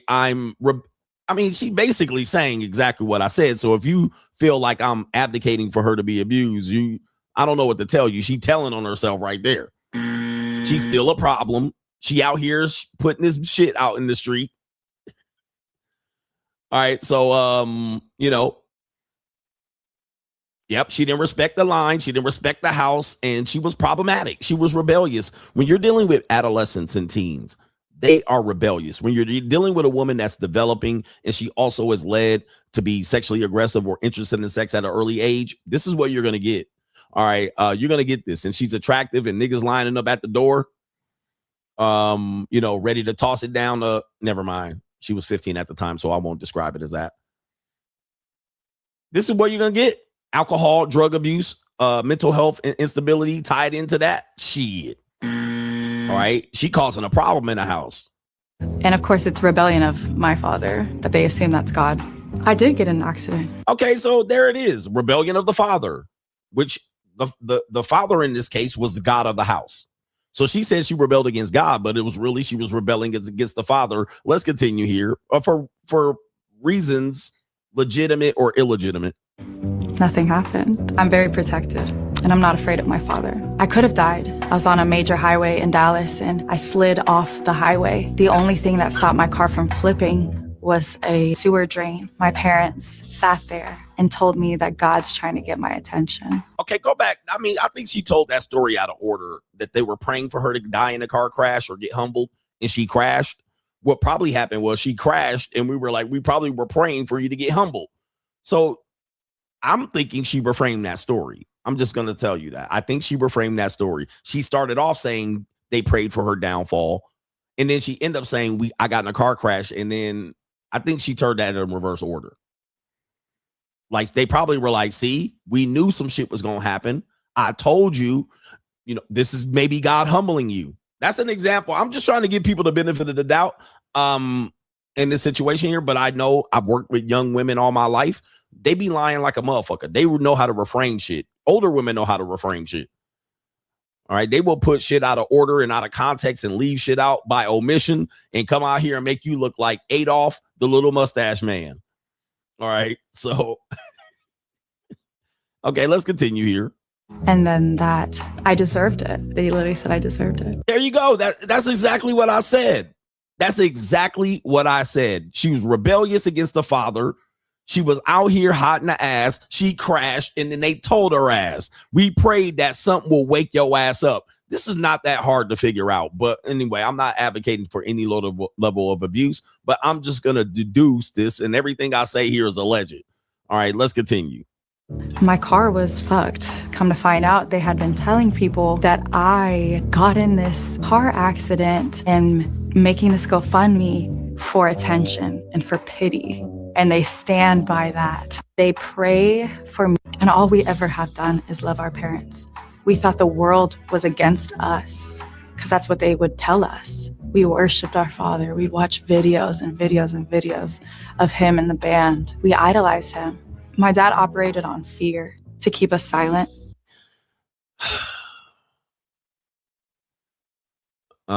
Continuing here. Because his name, who he is, Okay, so look, if I have a reputation and my kids and my daughters trying to drag my name in the mud, I'm gonna probably use some fear too, because what he's probably thinking is, don't fuck my shit up because you don't want to listen. All right, but let's just say that was the case, and I don't know if he's part of a cult. Yeah, I just said earlier, women operate on fear. All right, so fear is a great motivator for them. So this goes right down to what I'm saying. They operate on fear. Fear is a very big thing for them. Spiders and motherfucking gnats and butterflies. If a woman will thump her chest and a moth will fly by her and she'll jump out her skin. All right. And so fear is a great motivator. She'll talk shit and say, you ain't got to tell me shit. And a goddamn butterfly will come in and she'll think it's a bee. All right. And she'll jump right in your arms like motherfucking Shaggy did to Scooby-Doo. All right. So anyway, I don't even know why I'm talking about that. But I'm actually telling you what human behavior is, and I'm seeing it displayed here. And she definitely has some issues. Appearance, everything is optics. I want absolutely nothing to do with my parents. I just want the world to know who he is. The shame that we have carried are not ours to hold. It's his. It's theirs. By me coming here today, I want to free my sisters and my brother from their control. And I want them to understand that what we had to go through is not okay. And we don't have to keep hurting anymore. And we don't have to keep a secret anymore. We don't have to hold it any longer. One thing my dad would always say is, the truth will always come to the light. Well, today's that day. And all right, so I do believe there's some certain aspects of her story. All right.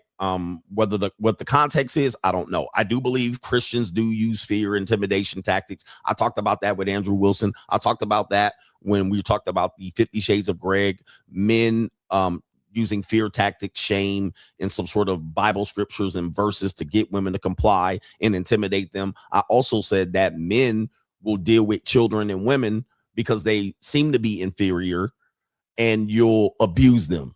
All right. You'll go too far. And eventually, at some particular point, consent gets removed. And what you were allowed to do, you're not allowed to do it anymore. I mean, I do believe aspects of her story.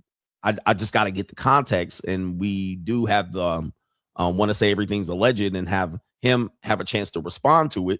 But not responding to it will be a legitimate response as well. All right. So if he chooses to not respond to these things and to believe they're absolutely her trying to destroy her, reach out for a money grab, or justify, because people will justify why they're a loser or why they didn't make it in life. And sometimes they will go back to some situations, reframe it. So there's a whole bunch of bullshit here. But reality is, having daughters is not easy.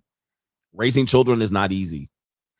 And, when you're not prepared for certain things, or you're actually not knowing how to train and work with people.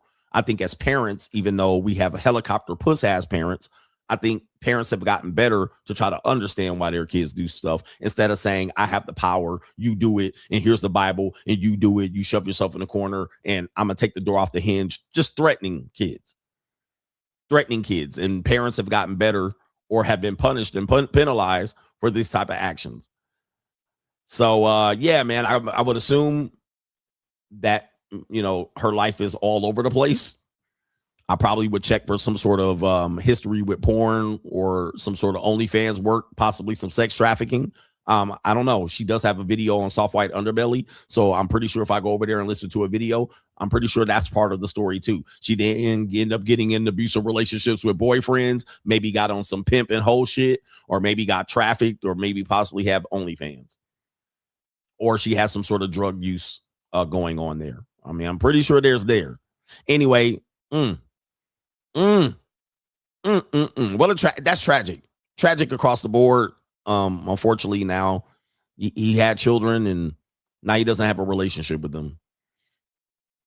You have children and don't have relationships with them, and it's very common.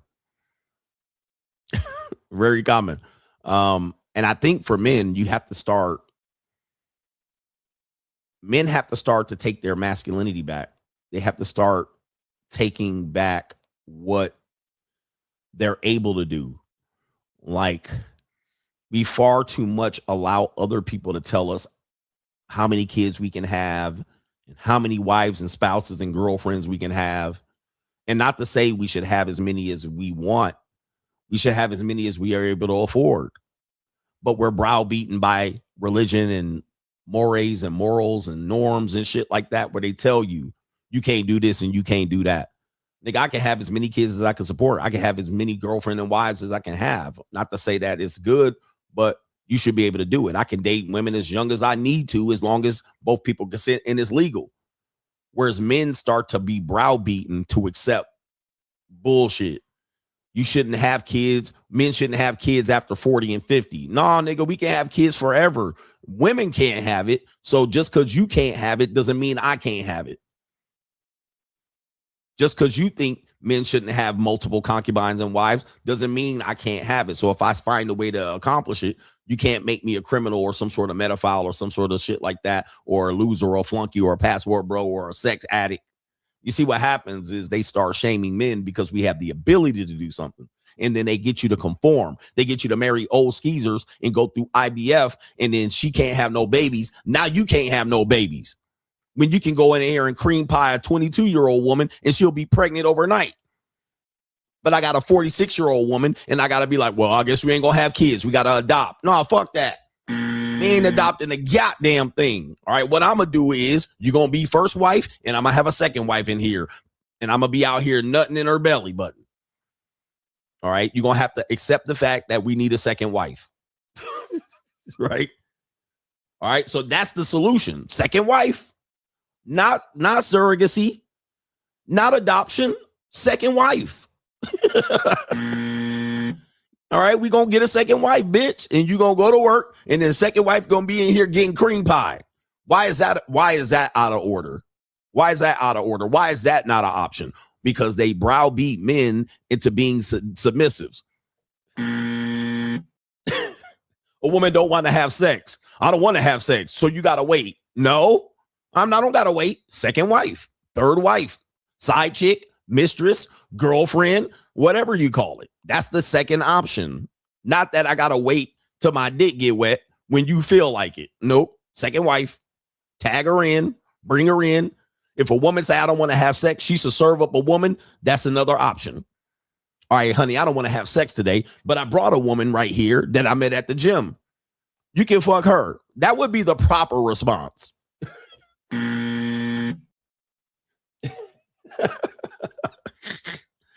All right, for the next 2 weeks, I don't want to have sex. So guess what? I brought in a special set of women over here that will wash your penis clean and suck you off until you need to. And I have a private room for that. And you can just use the marital bed or use you can use the bedroom over here. Why is that not an option for men? Because they talk you out of your masculinity. They talk you out of your frame. They make you the submissive. Am I making too much sense? Am I making sense here? They got you out here, a single mother telling you to take care of 3 kids. And I'm telling her, why don't you give your kids away? Put them up for adoption. Tell them to live with your mother. Send them back to their father. Like, to me, why is that not an option? Because they want men to not be masculine. They want you to be feminine betas. And the minute I bring it up, I'm sort of crazy nigga. Right? No, coach, that's crazy. How is that crazy? I'm a millionaire. I got top choice. I have abundance. I have ability to do and support. Why do I gotta have it?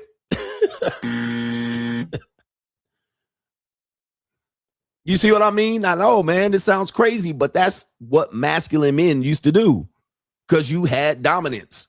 Now y'all bitch ass niggas and Boyce Watkins looking ass niggas and Tony Gaskin looking ass niggas. All right.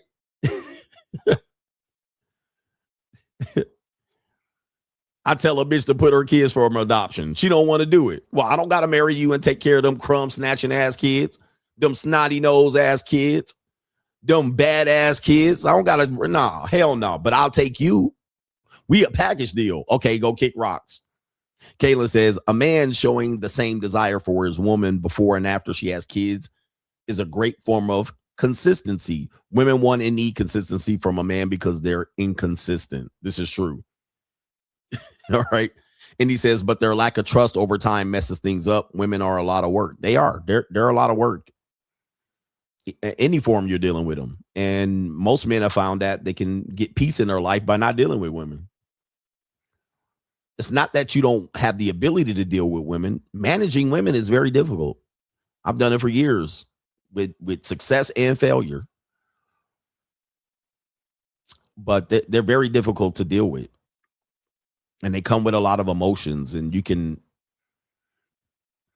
trigger them very easily to be feeling good 1 second and then motherfucking be going crazy and upset just like that. Just because you made an assertion or you insinuated that they did something. And I'm like, they'll start saying words can hurt. Okay. And I also believe, because we're going into overtime, I believe talking to women most of the time is a waste of time. Ladies, where y'all at? Are y'all still here? It's been 5 fucking hours. You guys are crazy. We're going lead attorney time. Talking to women is actually counterproductive. Whereas they will say communication is key.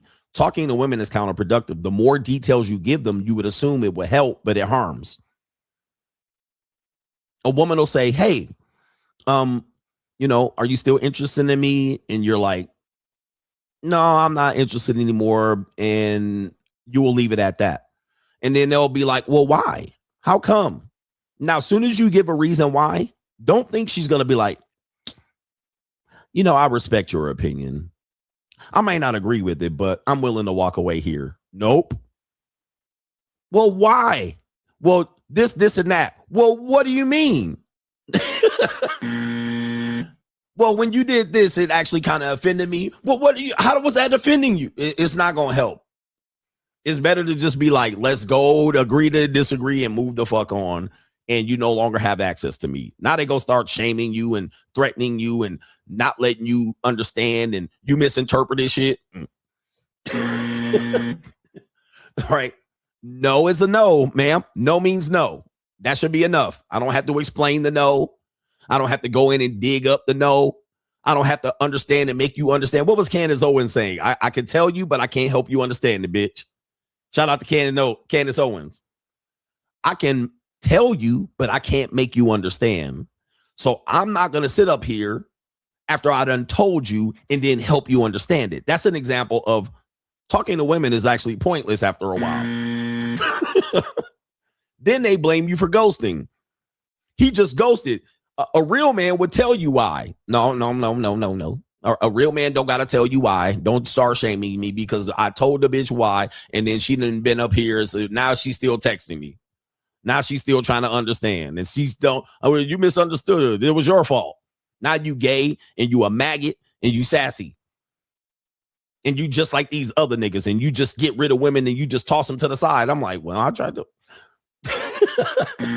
There goes communication. All right, shout out to our brother Man Supporting Man says, I have a toy bag to use on my ladies too. Just ordered some custom made thongs for my woman to wear. And he says, one has my name on it and the other says slut, good girl, laughing my ass off. And if a woman's a natural submissive, she'll participate in that. All right. And so you get her dress size. This is where I have men say, bro, just getting on, climb on top of a woman and thrusting, it's not really getting into the psyche of the woman. Really getting to the psyche of a woman that is submissive and handling it right is investing in the toys, dress up, role play, this type of stuff. And I know y'all just want to pump and dump, but really, if you really want to get the woman in throes of passion, all right, is you really start participating in things and start saying, what's your dress size? What's your shoe size? And then show up with an outfit for the bit. All right, come on up. Go dress up for daddy. Go in that room. Go get dressed up. I bought you a little something. What did you get me today, daddy? What am I going to be today? All right, go ahead and put that wig on. Put that red wig on. Put it, yeah. Okay. But dudes don't want to spend no money. I don't got to spend. I don't want to do. Okay, all right, don't do it, nigga. All right, go ahead and just lay on top of her for 5 minutes and think you did something. Shout out to our Man Supporting Men. Go follow him on Instagram. All right, shout out to DG says, I got him already. G says, what you know about blasting your man juice on her wedding ring? Send it. Oof. Women are really they're perverted. They are I'm telling you, almost any crazy shit that is in any kink culture, women came up with it. Okay. Women came up with it. All right. And they have some, I'm not kink shaming, but they got some wild shit that they come up with. Because really, men don't last long. Men can go in the room. The actual length that a man gonna last is 3 to 7 minutes. They don't need no prep, no warm up. They don't need no foreplay. A dude could just go in right through the boxer hole. All right, here it is. Bend over and be done.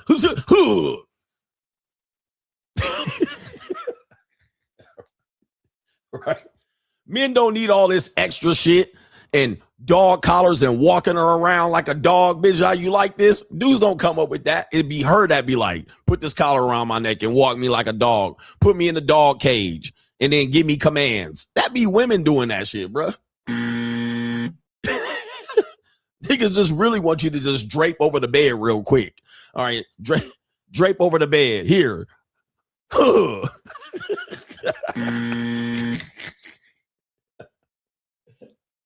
right. So anyway, yep, leather suits and Catwoman suits and whips. Niggas ain't thinking no crazy shit like that. They just like, here, hike your skirt up real quick and pull your panties to the side. Here. All right, anyway. Somebody says, somebody had a main tenants video. Shout out to you. Carter says, you're right about the Dom sub activity being temporary. The second 50 Shades of Grey movie was exactly like that. She started bucking and reneging. Grey gave up leverage by slipping up and introducing her to the life before she signed the contract. She submitted momentarily. Okay, so most of Dom submit sub activity is going to be temporary. You got to know that going in, and you got to manage it, and then brace yourself for the removing of the, because she's going to maybe say, I don't want you to do it anymore, or, you know, we're married now, or whatever it is. She move on to the next guy, and whatever you have now, it's evidence. So if you recorded yourself, and you don't have you don't recorded it, or you recorded yourself whooping her and he was in tears like Andrew Tate, that's temporary now. And also, if the public gets it, this is another psyche here. This is another dark side of women. Let's say the woman was in agreement with said activity, but the public finds out about it, and she has a reputation as a non-submissive, or she has a good reputation, but the public finds out about it. This is happening with Andrew Tate. So the woman in Andrew Tate's case was a agreement and consented, but despite the fact that she was only 14 and 15, she can't consent. But she later on came up and said it was a part of what we did. It was okay. But the public finds out about it. Well, she's going to have a tough choice of defending you or defending her reputation. And I'm going to tell you, she's going to defend her reputation 9 out of 10, unless you have some sort of evidence or leverage over her. You done paid her off. She is going to she's going to defend her reputation and throw you under the bus. So a sex tape comes out, you getting thrown under the bus. Okay. A tape of you spanking her and whooping her, and she's got a regular job, and she throwing you under the bus. Under the motherfucking bus. You getting ran over. Shout out to TD. Tell him says that's a really good point about how men will get submission and then misuse and abuse it. That could be a whole show. Yeah, and I'm going to dive deep into these topics of how men fumble submissive women all the time. Okay? They fumble submissive women all the time. The woman will be submissive, and then these niggas go tell. They tell all their friends. They want to show how they're the man. They want to show how they got these hoes in line, and they want to demonstrate that they're such a good man that these women inherently are going to submit. All right. And so then what happens is he mismanages it, or he abuses them. The woman agrees to be a webcam model and an OnlyFans girl, and then you steal her money. That's an example of men abusing submission. She agrees to it. She's on point with the program, and she only got pissed off when you start stealing her money. All right. And that makes sense. If you would have just paid it right, and she put you the trust in that you was going to write the check right, and she was going to get what she was deserved, but now she didn't audited your ass. Now she's like, yo, what the fuck? Again, dudes will be out here, and I was a Mac, and I had the ism, and I was pimping these hoes. I was running circles around them. I had them depending on me. I removed, another form of abuse. The woman submissive, and then you remove her from her friends and her family, Andrew Tate and Justin Waller. Now, a woman will voluntarily remove herself from her friends and family to be with you. Now, when you abuse that, when she wants freedom, when she wants to escape, when she wants to go out for the nightclub and girls' nights out, and she wants to go stay with her friends and family, and then you say no, she wants to do it, you're cooked. She agreed to it, but you abused it. Cooked. That's an example of men abusing the submission, and you get cooked. Shout out to TWP, damn coach, I didn't know Drake was in Color Me Bad. And shout out to Francisco, says coach is an awesome teacher. I try to be right down the middle. All right. Somebody said facts happen in my marriage. All right. Because a woman will be submissive. Like, you know, my ex-wife, as much as we talk about her, she was a submissive. Right. She wasn't like a classic submissive, but she wasn't dominant in any level of the marriage. But what tends to happen is the minute she wanted to kind of do the girls' nights out thing. And I was like, no. The minute she started choosing friends that I didn't approve of, and I was like, don't hang out with her. Guess what? Immediately, I'm the bad guy. Just like that. Now I'm controlling. When the first 5, 6, 7 years of marriage, she listened. Now all of a sudden, she's not listening. Okay, so that's how it happens that fast. It could completely get reframed as soon as she goes out to the friends and say, you know, he thinks you're a whore and a harlot, and he doesn't want us to hang out. Now they've trauma bond, and now bad guy. Just like that. Remember, a woman chooses to be submissive. You don't make her submissive. She chooses it. She gives you the keys. You don't break in. All right. The minute you break in, they're going to switch up on you at any point, and now you're the abusive. Shout out to Ray. Says awesome show. And shout out to everybody that has contributed and allowed this show to go on way too long. That means we're not coming back tonight.